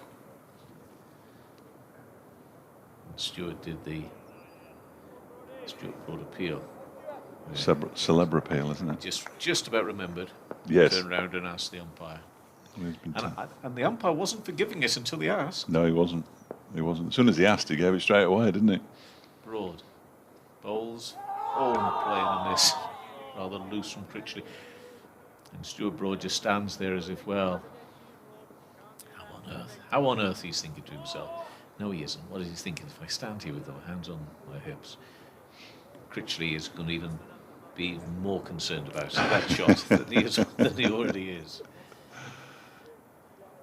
Isn't it wonderful? You mentioned Onions and Anderson a couple of years ago. That was great, wasn't it? Isn't this wonderful? Broad is turning up and putting this in. I think so.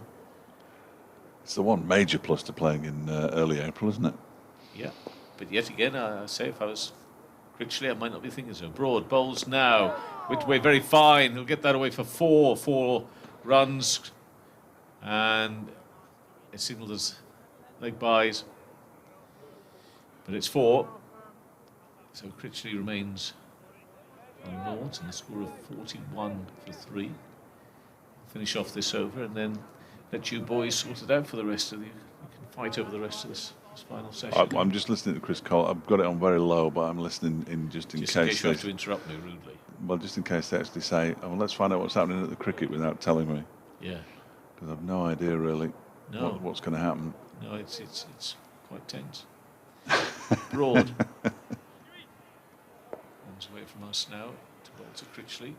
Score is 45 for 3. Does get bat on that. Plays it nicely through extra cover. Mullaney will go chasing it. Can he get to it before he gets to the rope? He's going to throw himself at it, and he does pull it back in.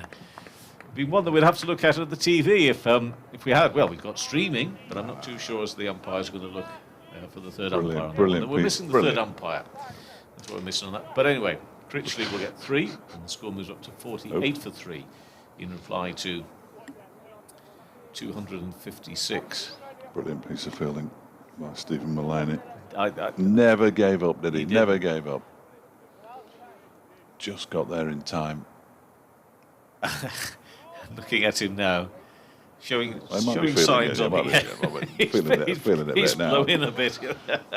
But he would have winded himself slightly, I reckon, in going down anyway. Where do you want me to go? What, over there? Oh, no, you're the captain, Steve. Yeah. You can go where you like. Oh, we're going to have 5 slips. He's saying, I'm going to put myself in the slips here because if that ball goes to the boundary again, I'm back in the ball.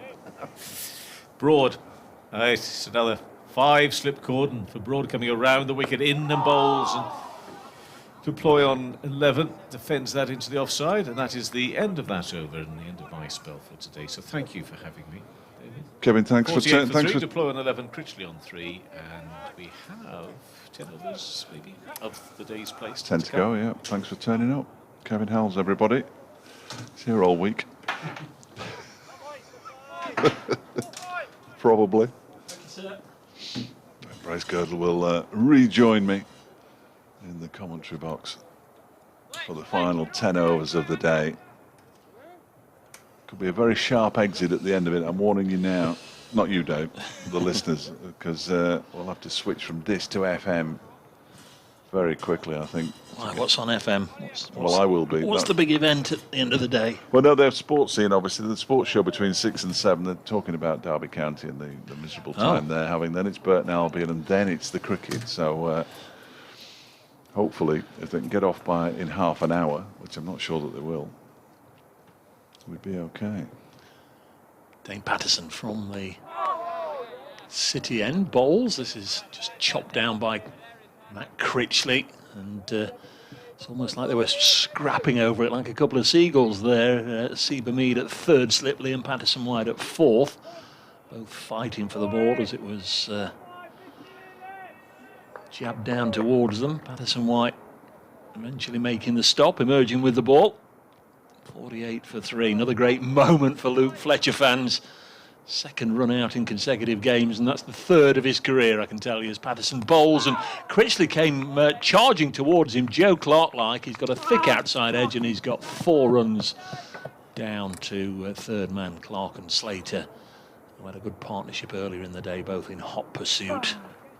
48 for 3, that's Joe Clark exhaling as he hurls the ball back in. He's an aggressive batsman, Matt Critchley, but you're right, there was a couple of steps down the track there, wasn't there? Very much like Clark. It is becoming something of a fashion.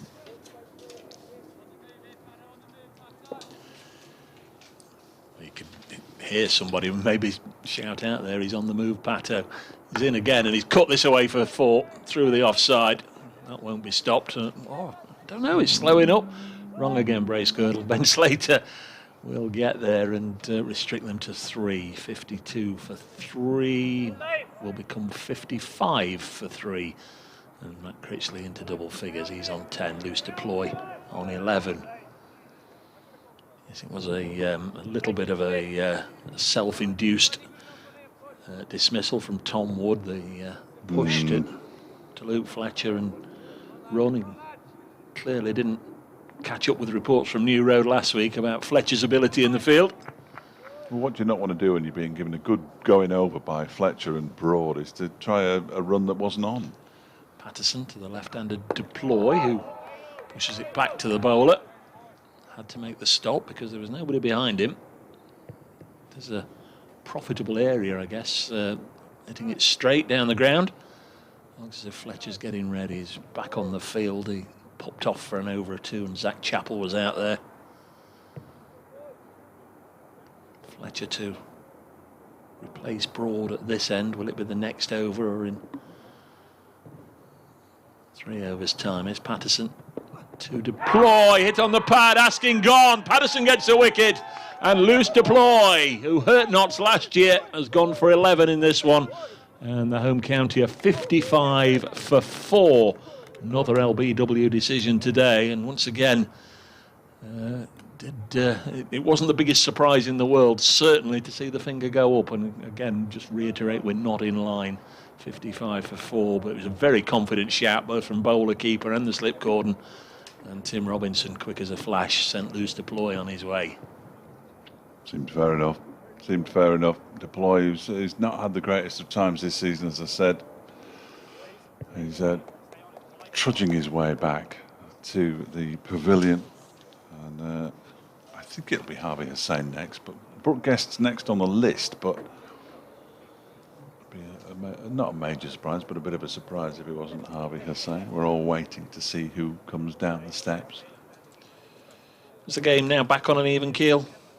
Even? Yeah. No, not so miles in Feel front. Notts are ahead now? Yeah, miles in front. Derbyshire are still 201 behind. They need that big stand, don't they? They needed the big stand early on, really, but they need a big partnership between two batsmen to level things up here. Nobody looks willing to come out. Is Ben Aitchison going to come out as a night watchman? It's a bit early for that, 9 overs. Yeah, well, he did do it at Durham and got out. Let's have a look. Looks like Harvey Hussain to me. So he's another one that's been in reasonable form with the bat. Well, these are the two batsmen, aren't they? Critchley and Hussain, who basically scored the bulk of Derbyshire's runs this season.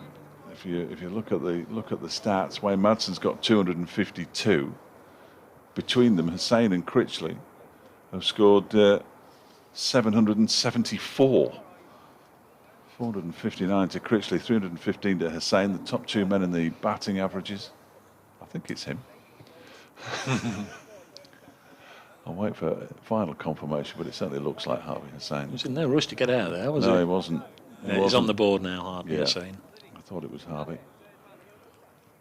So, only denied a fifth successive half-century in the second innings at Durham by the fact that they shook hands with 4 overs remaining. And the game ended in a draw. 6th LBW out of 14 dismissals today. I don't know what that tells us, but that's what it is anyway. Been bowling straight. Must keep an eye on the clock, so I've still got a 6:30 to do. Tim Singleton, evening gents, from a chilly Saddleworth. I'm joining you after a busy day at work and doing my mum's shopping. Blimey, 4 down now, hard yards needed over the next 9 overs. Well, you say work, Tim. Patterson is in. Oh, that was looser than the loosest thing in Loosetown from Harvey Hussain. He went a-fishing, folks, outside the off stump. He did everything but offered up a catch for either Moores or the slips. Chased a wide one, didn't nick it. 55 for 4. Yes. Yeah, that was a very, very poor shot first up by Harvey Hussain. Perhaps that'll just be why would he need a wake-up call? But it's the warning that you can't mess around with these Nottinghamshire bowlers. The only good thing you can say about it from his perspective, he didn't nick it. Yeah. That would have been it was a long old walk out. Would have been an even longer one back, wouldn't it? In fact, he'd have headed straight for the car park, I imagine, if he'd chased that wide one and nicked it. They need to score runs, but they need to keep these wickets intact until tomorrow morning. It's going to be a bit of a test for them with 9 overs to go. Luke Fletcher is, as Dave Bracegirdle said, coming on from the racecourse end. Just have to nip next door, but out with you shortly. No worries, Dave. No worries at all. Dave Bracegirdle will be back for the majority of these final 9 overs. Big Luke is getting himself ready. And he's on his way in now with 4 slips in place to bowl to Matt Critchley. And Critchley pushes this out into the offside. And there is no run.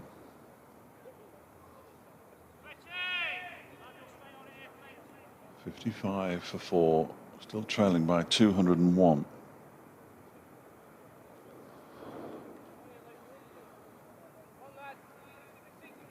Just 16 overs and 1 ball of this Derbyshire innings have been bowled as Critchley plays it back, almost straight back to Luke Fletcher. He might pick up 3 here if they run quickly enough. Critchley's thinking about it, then he declines the third as it's reached by Stephen Mullaney. But that wasn't too far away. It was very much a leading edge kind of shot from Matt Critchley.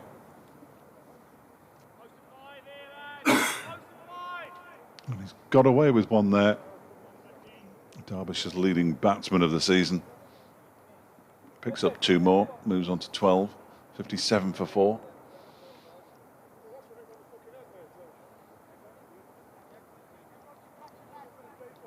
And he's ready again, is Critchley.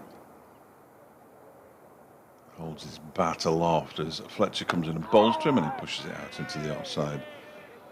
And there is no run.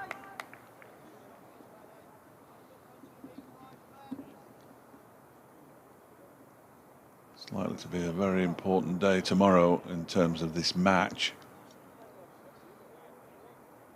If these two can stay together until the close, as they did on the end of day 3 at Edgbaston, when Derbyshire were in desperate trouble, 71 for 5 they closed on at the end of day 3. Then they have a chance as Critchley pushes this out into the offside and they sneak through for a comfortable single. Critchley moves to 13, 58 for 4.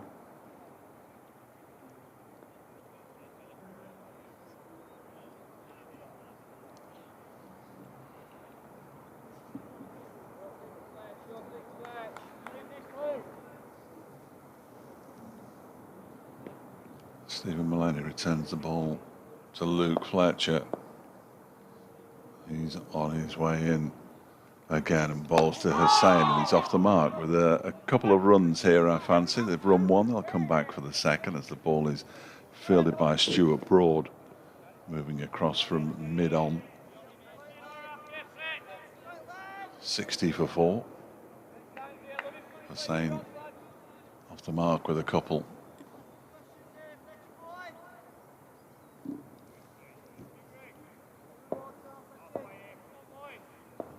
Fletcher turns, bowling from the racecourse end, in and bowls to Hussain, who pushes it out into the offside. There's no run. Mullaney does the fielding. End of the over.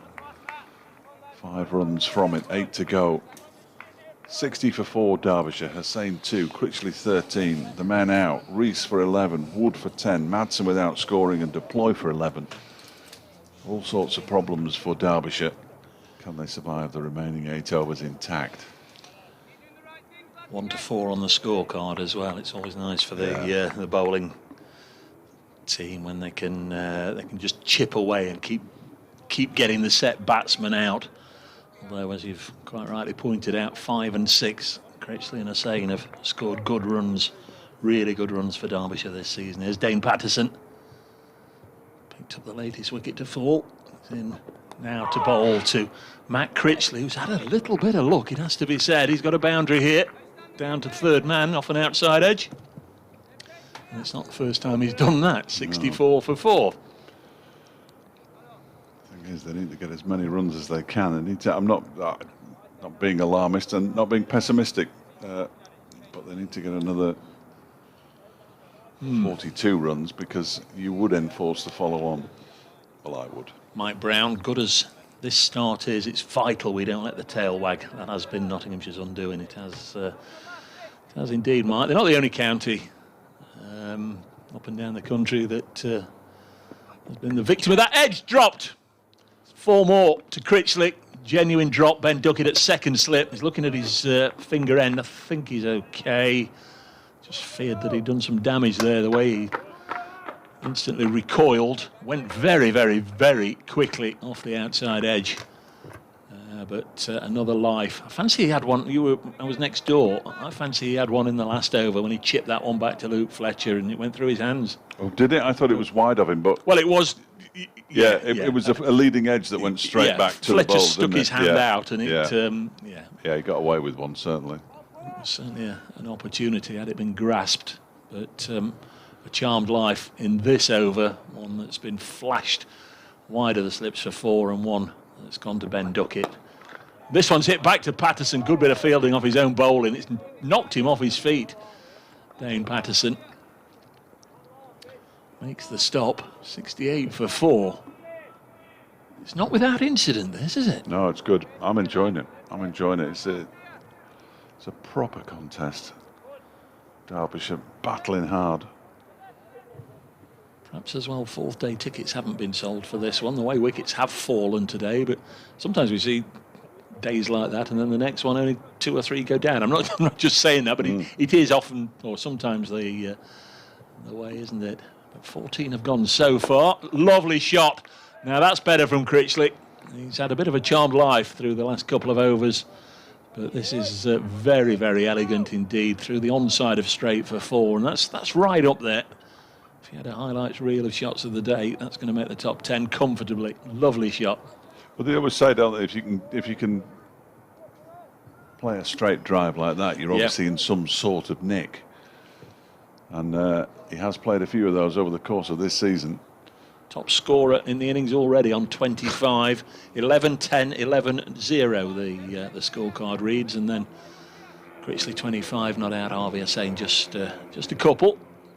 Next ball from Patterson, 3 boundaries in the over so far, and pushes it back to the South African Dane Patterson, who went to shy at the stumps but didn't release the ball. 7 overs to go after this one. You're on tenterhooks as if you're waiting to be interrupted at any second, is that? They've just gone on to Burton Albion now. Well, normally we have the last 10 minutes of the show, but that clearly isn't going to happen unless they do something clever. Are you not the Burton Albion correspondent? I am, but they've got Tony, my summariser, on at the moment. I can hear him in my ears. 72 as I so often can. Patterson passed umpire Tim Robinson. Bouncer pulled away. There will be runs here, but only one. In fact, Luke Fletcher's down at long leg and did just about manage to peer away to my left to see where it was. It's the end of the over, so Critchley will keep strike. He's making hay whilst the sun is shining. 73 for 4, Critchley 26. He got 13 in that over. Yes. Harvey saying with a couple. It's going to be Luke Fletcher again. 17 these two have added, which isn't quite the highest partnership, but it's not far off. The 20 for the opening stand and 18 for the fourth wicket, so they've equalled that, but they need more, many more. Critchley waits as Luke Fletcher begins a new over from the racecourse then, bowls, and that one is pushed up to Stuart Broad, who very cleverly with his right foot just taps it into his hand. Always like to see a player do that. Don't know what's happening elsewhere, I'll be perfectly honest. I've not looked for an hour. No, I haven't actually, no. Durham doing well, 75 without loss at Chesterley Street, replying to Warwickshire's 87 all out. They've finished for the day at Worcester. Essex 266 for 2, a century for Alistair Cook there. Fletcher bowls and Critchley leaves alone, and Moores can't take it cleanly as it dives on him, and he dives to his right, gets something behind it, stops it from going anywhere. So they're the 2 games in Group 1. 2 of them in Group 2 have finished. Middlesex 308 for 6 at Taunton against Somerset. Surrey 131 for 1 at Stumps, having bowled Hampshire out for 92 earlier, and now they've finished at Bristol as well. Leicestershire 264 for 4. So they're the 3 games in Group 2. I'll give you Group 3 in just a second. Critchley waits, 4 slips in place, crouched down now as Fletcher bowls, and it's left alone outside the off stump. In Group 3 at Hove, they've finished for the day. Sussex 318 for 7 against Lancashire. Play still going on at Cardiff, where Glamorgan are 100 for 2, replying to Kent's 138. And at Headingley, where Yorkshire 206 all out. Northants just started 12 without loss. Very slow going at Chesterley Street. I know they lost an hour this morning, but the run rate isn't massive either, is it? So Durham being very watchful up there. Critchley waits, and Fletcher strikes the bat. I thought there was some bat in there, but I don't think Luke did. Well, I thought the sound of it was the thigh pad, and if so, it was certainly too high. Yeah, it didn't sound like batting pad, did it? No. It didn't sound like batting pad at all. Martin's just tweeted, still 8 overs to go here on day 1, so they're obviously running on a sort of a par with this one, a little behind time. They'll get some overtime tomorrow as well. Be able to add that extra hour. I mean, we are well behind, aren't we? 20 to 7, and still with 6 to go after this one. Some way. Fletcher bowls and strikes the pad, and again stifled appeals this time.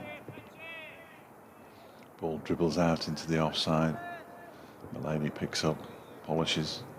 Just the extra accuracy, if you like, of Fletcher. Slightly less pace than Patterson. And Chris is having trouble getting him away. If you remember the last over, with all the pace that Patterson was putting on it, and Critchley was throwing the bat and got a couple of fours through third man, one off Ben Duckett's fingertips, and hit one down the ground for 4. Can't get Fletcher away yet. This next time he takes a couple of steps down the track, then leaves it alone. There's a shy at the stumps from Tom Moores, because he may have been out of his ground. He just stood there and turned around, and all of a sudden it looked like he was panicking a bit there, Matt Critchley, but he survived. The ball didn't hit the stumps, either on the way past from the bowler or on the way back from the wicketkeeper.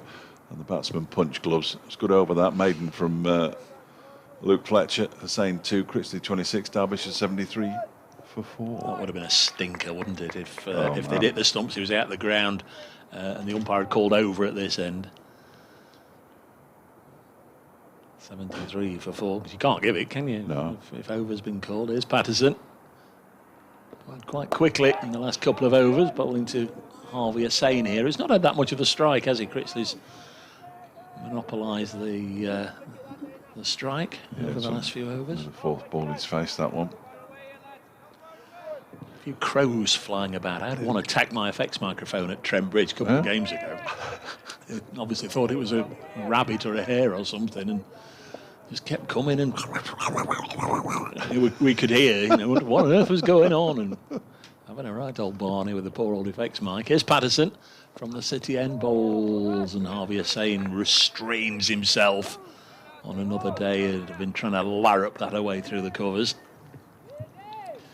He knows there's a waiting trap, and that trap is Joe Clark at first slip, Ben Duckett at second, Asiba Mead at third, and Liam Patterson wide at 4th. Slater's at backward point, and Stuart Broad extra cover makes up the 6 on the offside. Mulaney, James and Fletcher on the leg side. There's Patterson past umpire Robinson. Another good leave. Got well, he's certainly knocked off that initial rustiness, Dane Patterson now. Really did look as if he was in need of a bowl. First game or two, having not played for a year, understandable. Yeah. But obviously he's worked hard with Kevin Shine, and he's worked hard through the games, in truth, the games he's played. So is that apprehension as well as when you come back. Yeah. And is it still there? Can I still do it? And he is again got the wicket of loose deploy. And Hussain chops this to Slater at backward point. Don't know if he knows loose deploy. I know South Africa's a big country, and just the fact they're both South Africans, but I don't know if Patterson and deploy have any previous history. It's funny. I mean, I think he's Cape Town, is he? Patterson. Deploy is obviously Pretoria, and I suggested Mikey Cohen, who's from Cape Town as well, that it's a big country. They probably won't have grown up playing against each other. They played together in an invitation 11 South African, so they may have come across each other. 73 for 4, Derbyshire. Next ball wide of the off stump, end of the over. No, it's not. Miscounted again. Just joining us, Derbyshire won the toss this morning, still without Billy Godalman, so they had an unchanged side from the team that played against Durham last week. Notts made one change, Stuart Broad coming in for Zach Chappell. Wayne Madsen won the toss. That's Notts to bat first. At lunch they were 113 for 2, having lost to Asiba Mead for 0 and Ben Duckett for 14. By tea they were 204 for 5. You just couldn't imagine the carnage that was to come in the last session, as this is clipped to mid-on. Tea 204 for 5. Does seem a long time ago. Yeah, it does, doesn't it?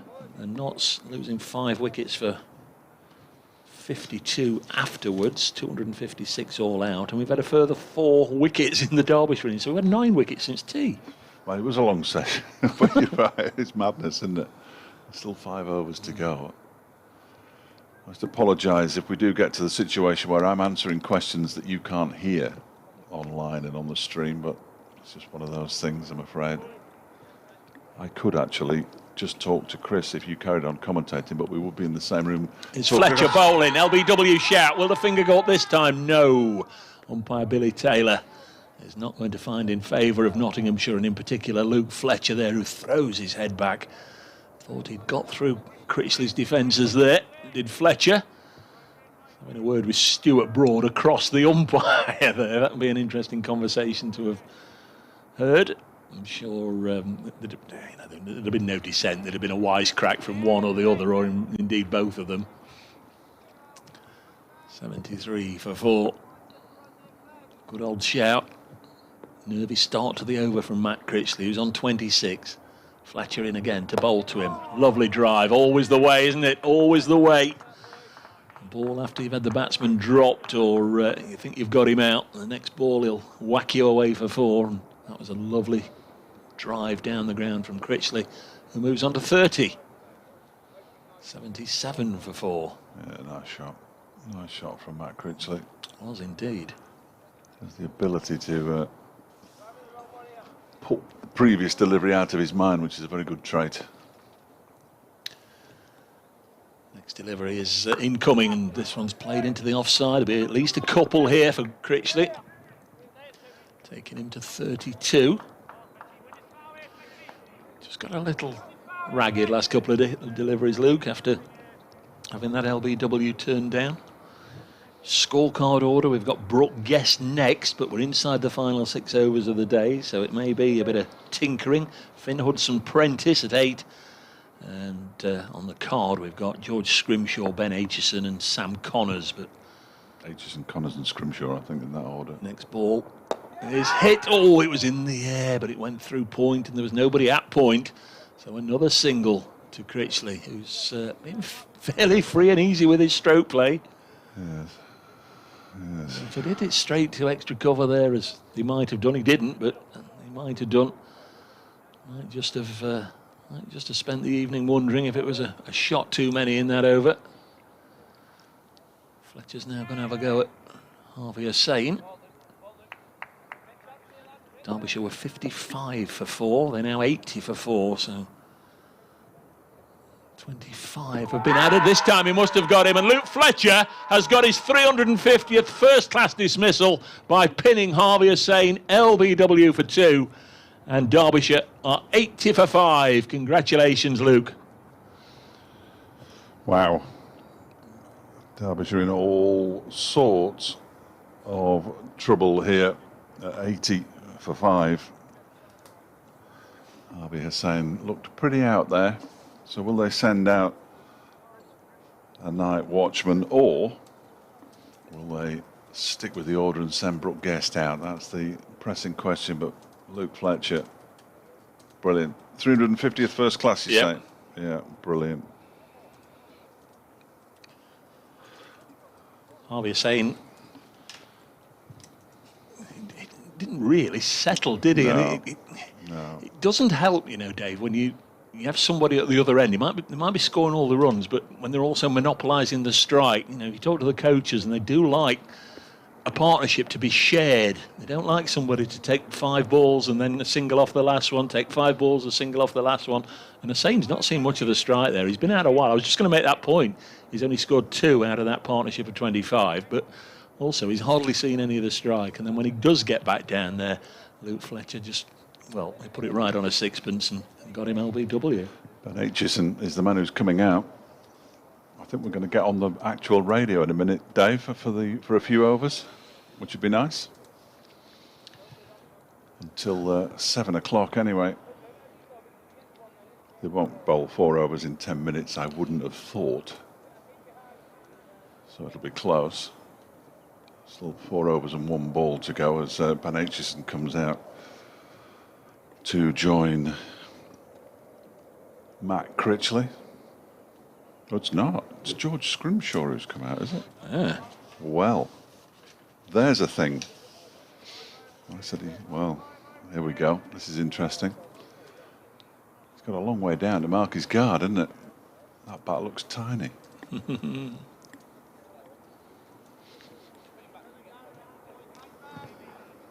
80 for 5. Does indeed, yeah. Almost looks like a toothpick. There's Fletcher to bowl to him. Volunteered to come in at number 7, and that's a lovely delivery from Fletcher. Well left, young man.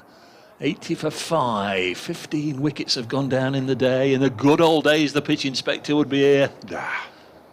Doesn't happen Nothing nowadays. wrong with the pitch. No. Nothing wrong with the pitch.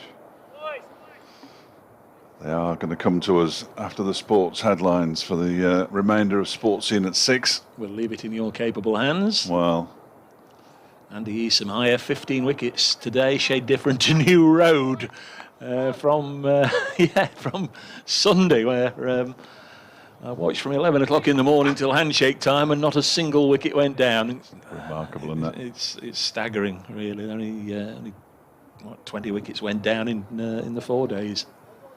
80 for 5. There's Dane Patterson. Bowling from the City end, and he's bowling to Matt Critchley, who plays at that one. He's gone. He's been caught behind, and Matt Critchley goes, and Derbyshire are on the ropes here.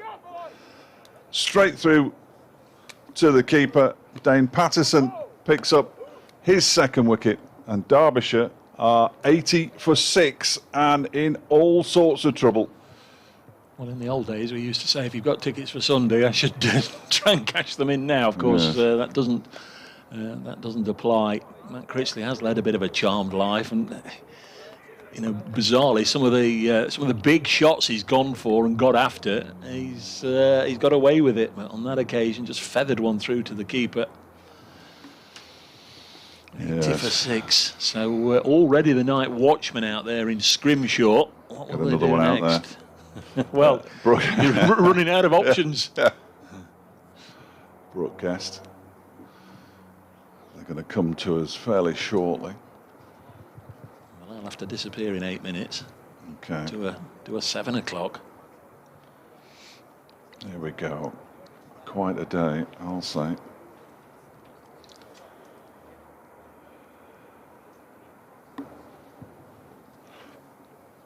Yeah, thank you, Chris. Welcome along to the Incora County Ground, where Derbyshire are now 80 for 6 in reply to Nottinghamshire's 256 all out. A remarkable day's play, which has seen a very big stand between Ben Slater and who was it between, Dave? Help me out Joe here. Clark. Joe Clark, of course it was. Joe Clark. They added 163 for the third wicket in the Nottinghamshire innings, but once Clark was out, wickets started to fall, and they haven't stopped falling since. We've seen the back of all of the Derbyshire batsmen, bar Finn Hudson-Prentice pretty much, and Brooke Guest, and the new batsman is Brooke Guest. George Scrimshaw's out there as a night watchman. Matt Critchley's just gone for 33. He's the leading scorer in this innings. It's been utter carnage in the evening session, a 41 over evening session. Derbyshire had 25 overs to bat through till the close. There are still 3 overs and 5 balls left of those 25 overs, so you wouldn't rule out them being dismissed this evening, as Dane Patterson, who's picked up a couple of wickets, comes in and bowls to Guest outside the off stump and through to keeper Tom Moores. He was the man who took the catch to dismiss Critchley off the bowling of Patterson.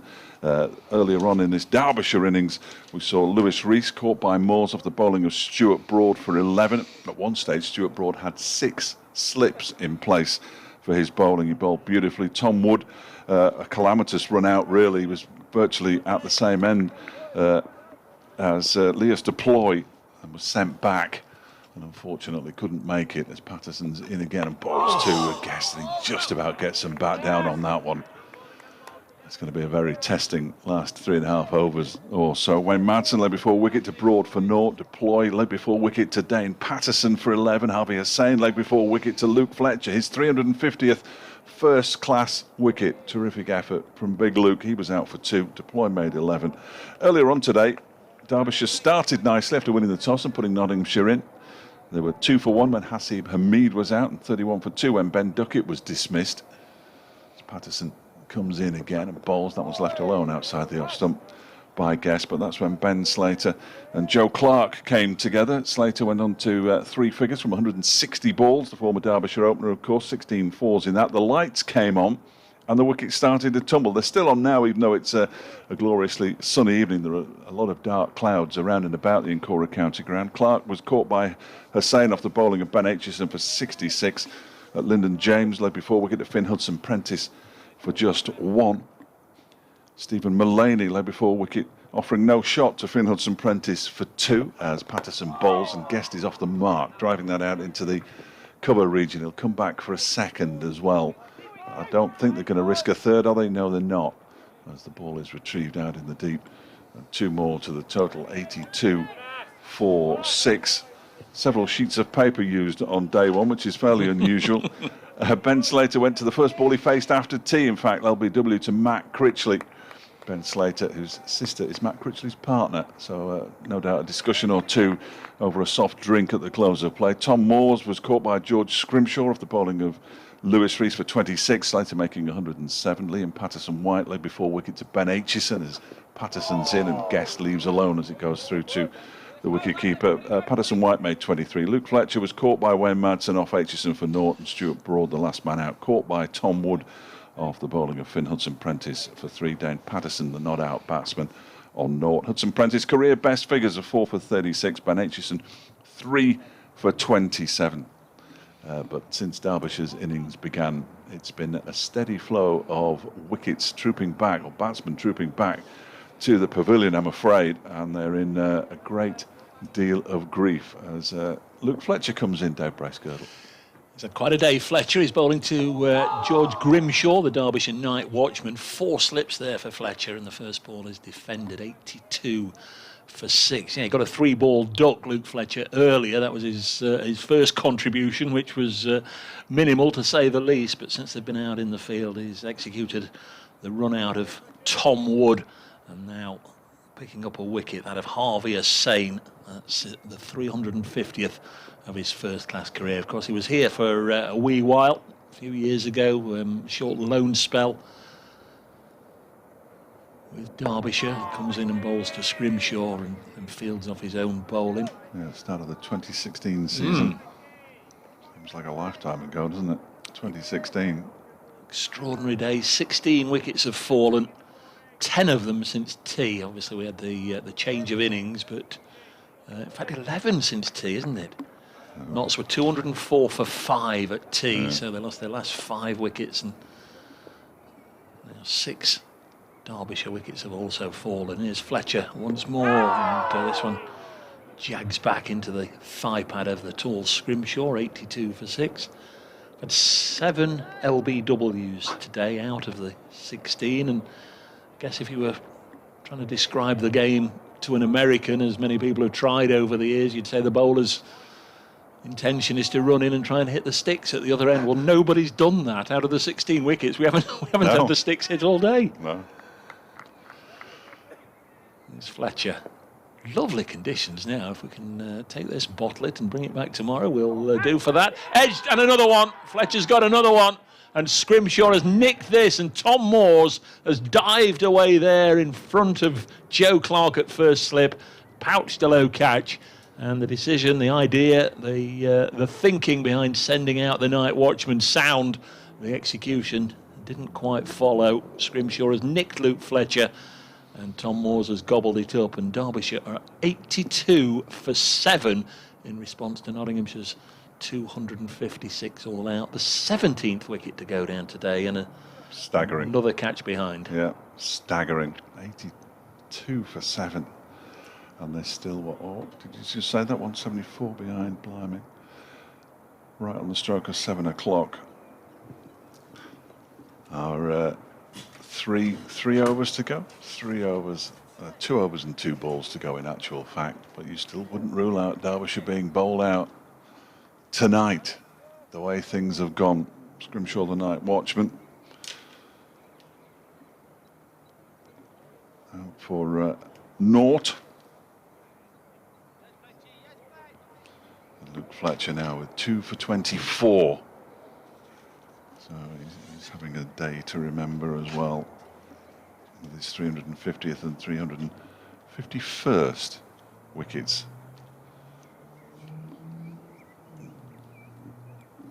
He's going to continue to bowl from the City end.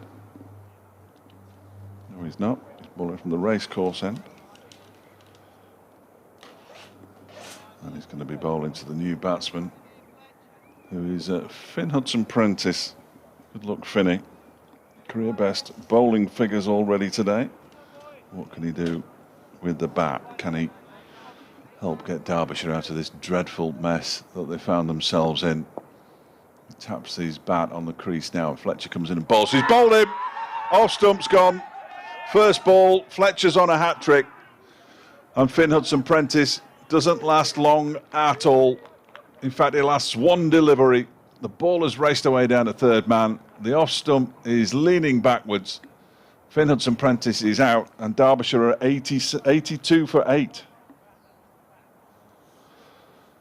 First man to be bowled in this match, and we've had 18 wickets.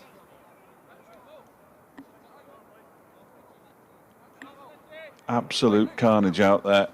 As Hudson-Prentice, whose name's only just appeared on the scoreboard, bless him, he's on his way back. It can only be one of two now, either Ben Aitchison or Sam Connors. And this is horrible for Derbyshire because, well, they're still 174 runs behind. So with the threat of the follow-on still looming large, and 2 overs to go today. Well, one ball remains in this Luke Fletcher over his 9th. 3 for 23. Top of off. Perfect bit of bowling.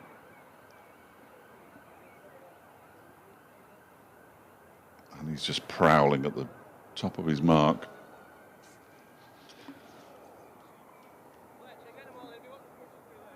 He's going to have as many close fielders as he likes.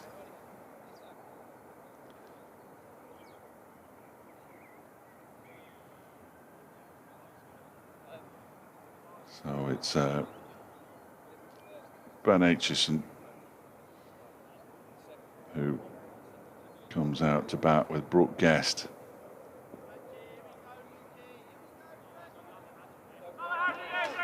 And it's a hat-trick ball for Luke Fletcher. Final ball of the over. Luke Fletcher just shakes his right hand, making sure everything's absolutely right. Ben Aitchison on strike. Fletcher on a hat-trick. Comes in now and bowls to Aitchison, who defends it out into the offside. It's always an anticlimax, a hat-trick ball. Always an anticlimax. And Luke Fletcher's over ends 9 overs, 2 maidens. Oh, 9 overs, 3 maidens. 3 for 23.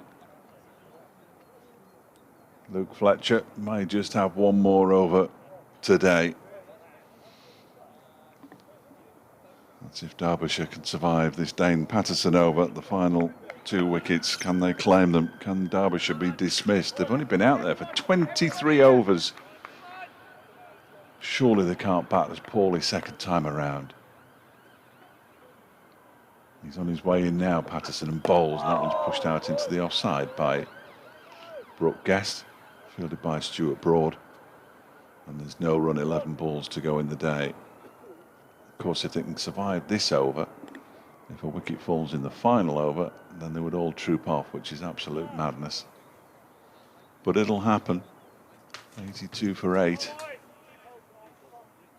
Always an anticlimax, those hat-trick balls, Dave, you know that. Well, not always, but more often than not. More often than not. Patterson's in again from the city end. Full delivery, driven down the ground by Guest. 4 runs, nice shot. 86 for 8. Brooke Guest moves on to 6. 10 deliveries remain today. Of course, I'm just saying there, if Luke Fletcher picks up his 4th wicket, one hasn't fallen in this over, then they'd go off, which I've never quite understood. Derbyshire would come back with their last pair tomorrow. I don't think it makes a huge amount of difference. 170 the Nottinghamshire lead as things stand. They were dismissed for 256. Derbyshire are 86 for 8. As I said, only in the 24th over of their innings. So even if there had only been 32 overs after tea, they still could have dismissed them. Patterson in and bowls. Guest turns this into the leg side. Well, of course, the follow-on might be something that we talk about in the morning. I think so. 170 behind. Talk about, giving your bowlers a rest. Well, the best way to give them a rest, surely, is to Have an entire night's sleep in between innings. Well, that as well, but also to to finish a match a day and a half or 2 days early. Yes, true. Certainly not counting any chickens, though, of course. Coming into this game with that long run without a win. Patterson in, bowls to Guest, who pushes it out into the offside. There's no run. Ben Aitchison yet only faced the one ball so far. This is good from Patterson, because Broad and Fletcher set this up with a really accurate opening burst. They didn't give too much away. They kept it tight. They winkled out a couple of wickets, and very often that can all then dissipate if the change bowler comes on and he can't find his line and length, and there's an easing of pressure. But Patterson's maintained it, hasn't he? He has.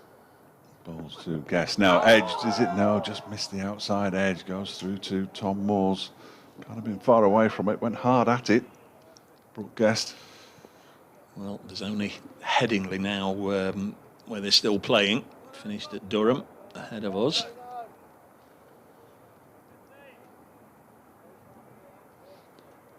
"18 wickets have gone down. Shambles from Derbyshire's batsmen, I'm afraid. 13 since tea. Yeah, some terrific bowling, but really, 86 for 8. Guest waits. Patterson bowls too, and he pushes it out into the offside, and that will ensure that Derbyshire will not be dismissed this evening, which is an exceptionally small mercy, with just Sam Connors to come. Brooke Guest is the senior batsman, and he's only playing in about his 7th first-class match. 1 over left. Yeah. Big Luke's going to bowl it. Of course he's going to bowl it. Why wouldn't he? Well, Fletcher 9 overs, 3 for 23. Broad 8 overs, 2 for 22. Patterson 7 overs, 2 for 28. Got the job done. And some of those runs they did concede. Obviously, some of them were from very, very fine shots indeed, but some of them were streaky snicks as well, as Fletcher comes in trying to end the day with the 9th wicket. This one goes through to the keeper. Somebody yells, "I thought he'd hit it." 86 for 8, 170 behind Derbyshire. I'm sure. Bold Knott's out for 256. The home side will have thought they'd had a good, certainly 2/3 of the day, putting Knots in and bowling them out for that. Especially as there was a partnership of 163. In that 256, Fletcher in again, nicely defended by Ben Aitchison. Brooke Guest has 6. Top scorer, Matt Critchley. Not a lot else, in truth, on that card. Critchley 33, and then a couple of 11s and a 10. Well, it's a fairly sorry sight, isn't it, the Derbyshire batting card? 13 extras out of the 86. There's Fletcher getting all the encouragement in the world. He's still bowling to 4 slips. Again, nicely defended by Aitchison. It is just starting to get a bit gloomy, Dave. I'm not sure how much longer they would have been able to go on had there been any more cricket required. It's always a bad sign when extras is the 2nd top scorer, isn't it? Yeah. Fair point. Stephen Mullaney's still tinkering with his field. I'm not sure where we are. Are we 4 balls through this final over? Must be something like that now. 86 for 8. Aitchison's nearly there. Just bobs down, and then he's got away with one a little bit. He was inconvenienced by a ball that sort of got up round about his ribs and seemed in 2 minds as whether to pull it away for a handsome shot or to defend it. And in the end, the ball just popped up, I think, off the bat handle, but Ben Slater was unable to scoop it up at short leg. And 86 for 8. We're close to the end. Not counted, I don't know if you have, David. I don't know if there's 1 left or 2, but this might be the last delivery of the day. 4 slips, short leg, leg gully. Stephen Mullaney's in there. Fletcher to bowl. to Aitchison, and it's gone past the outside edge. No movement from the umpires or anybody else, so there's another opportunity for Luke Fletcher. Men out in their sittings. Lewis Rees for 11, Tom Wood run out for 10, Lewis Deploy for 11, Wayne Madsen without scoring, Critchley 33, Hussain 2, Scrimshaw, the night watchman, was sent in at 7. He didn't score, nor did Finn Hudson-Prentice. They've got a first baller bowled by Luke Fletcher, just as I said, nobody did the stumps all day. And still got it. 86 for 8. Fletcher in, and it's gone through to the keeper, and that, ladies and gentlemen, will be the end of your entertainment for the day. We could sit here and I think talk for the next 2 hours about what we've seen, but I think we'll just sum it up by saying an extraordinary, extraordinary day's cricket. Yeah, absolutely. And Derbyshire close on 86 for 8. They're 170 runs behind. If you're watching the stream, we will be back tomorrow morning at 11. Unfortunately, so will Ben Aitchison and Brooke Guest. We'll see you then.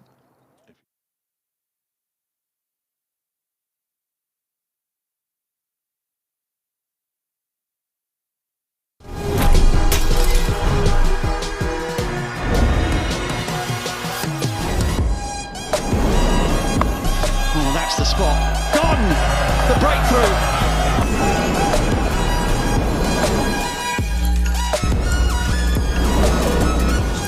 All gone. Bowled him off stump. Straight to him. It's Alex Sale. Rocketed through point. They're going to go all the way. 17 years in the making. Finally, they make it to Edgbaston and finals day.